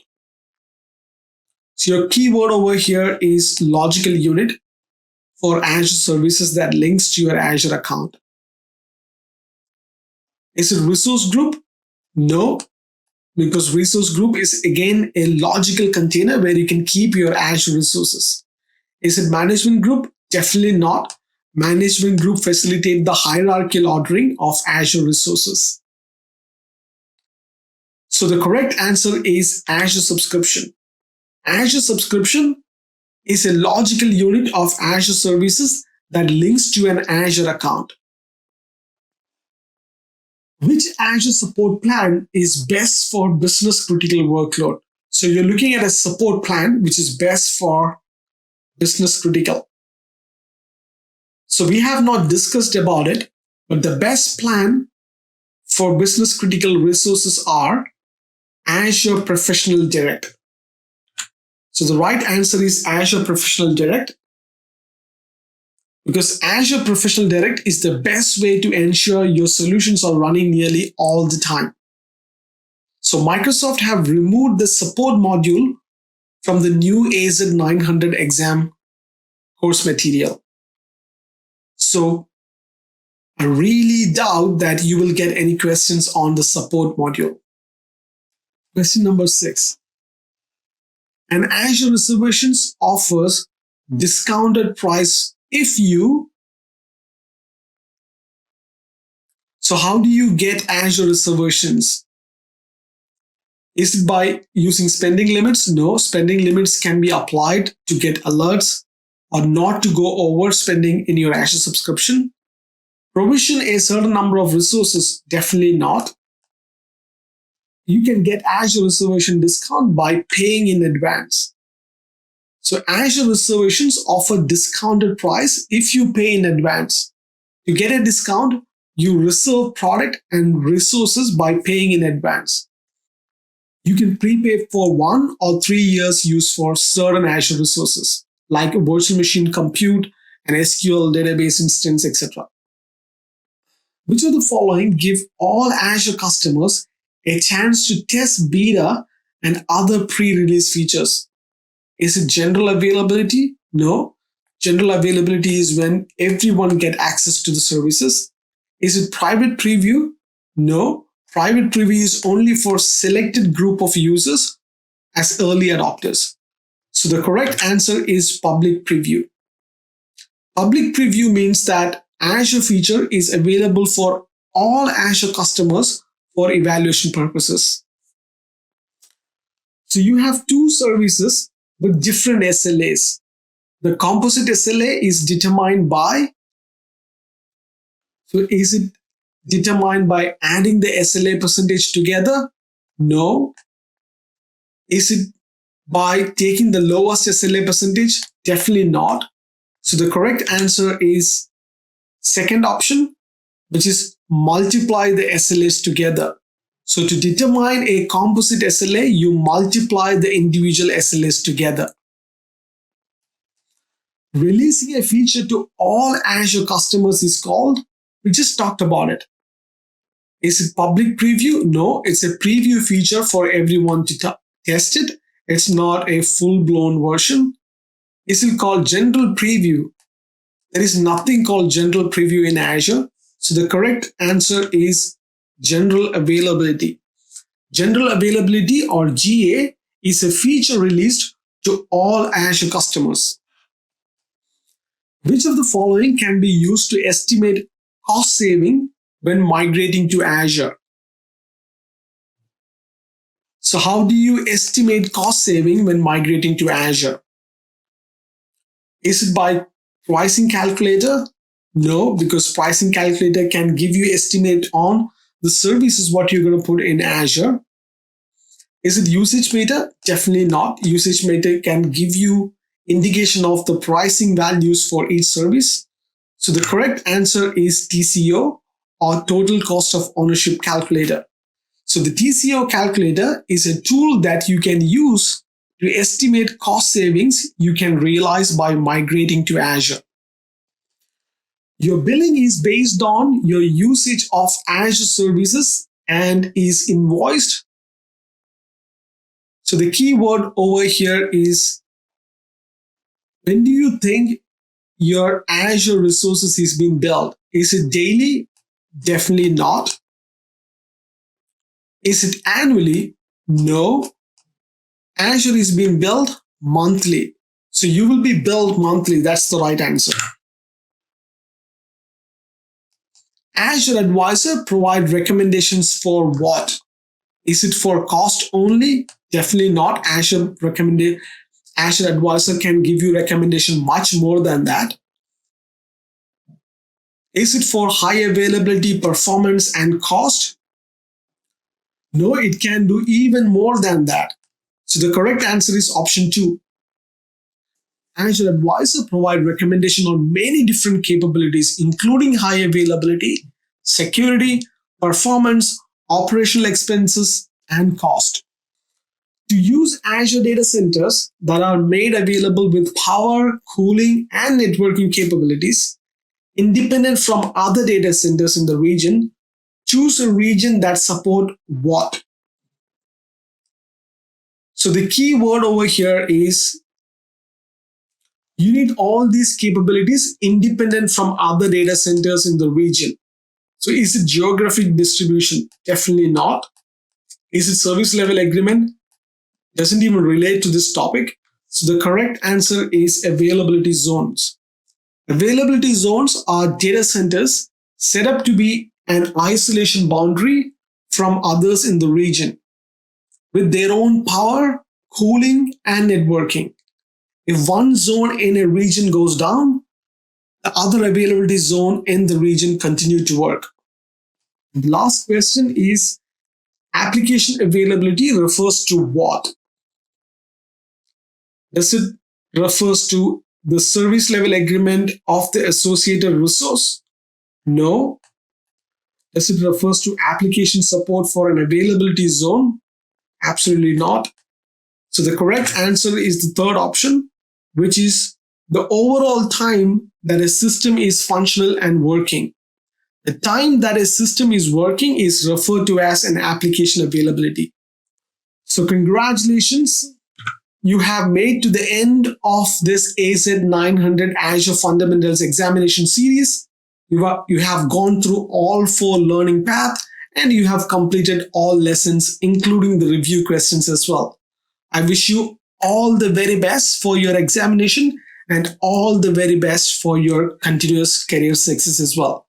I am signing off. My name is Sushant Sutish, and I will see you on the next course. Till then, take care.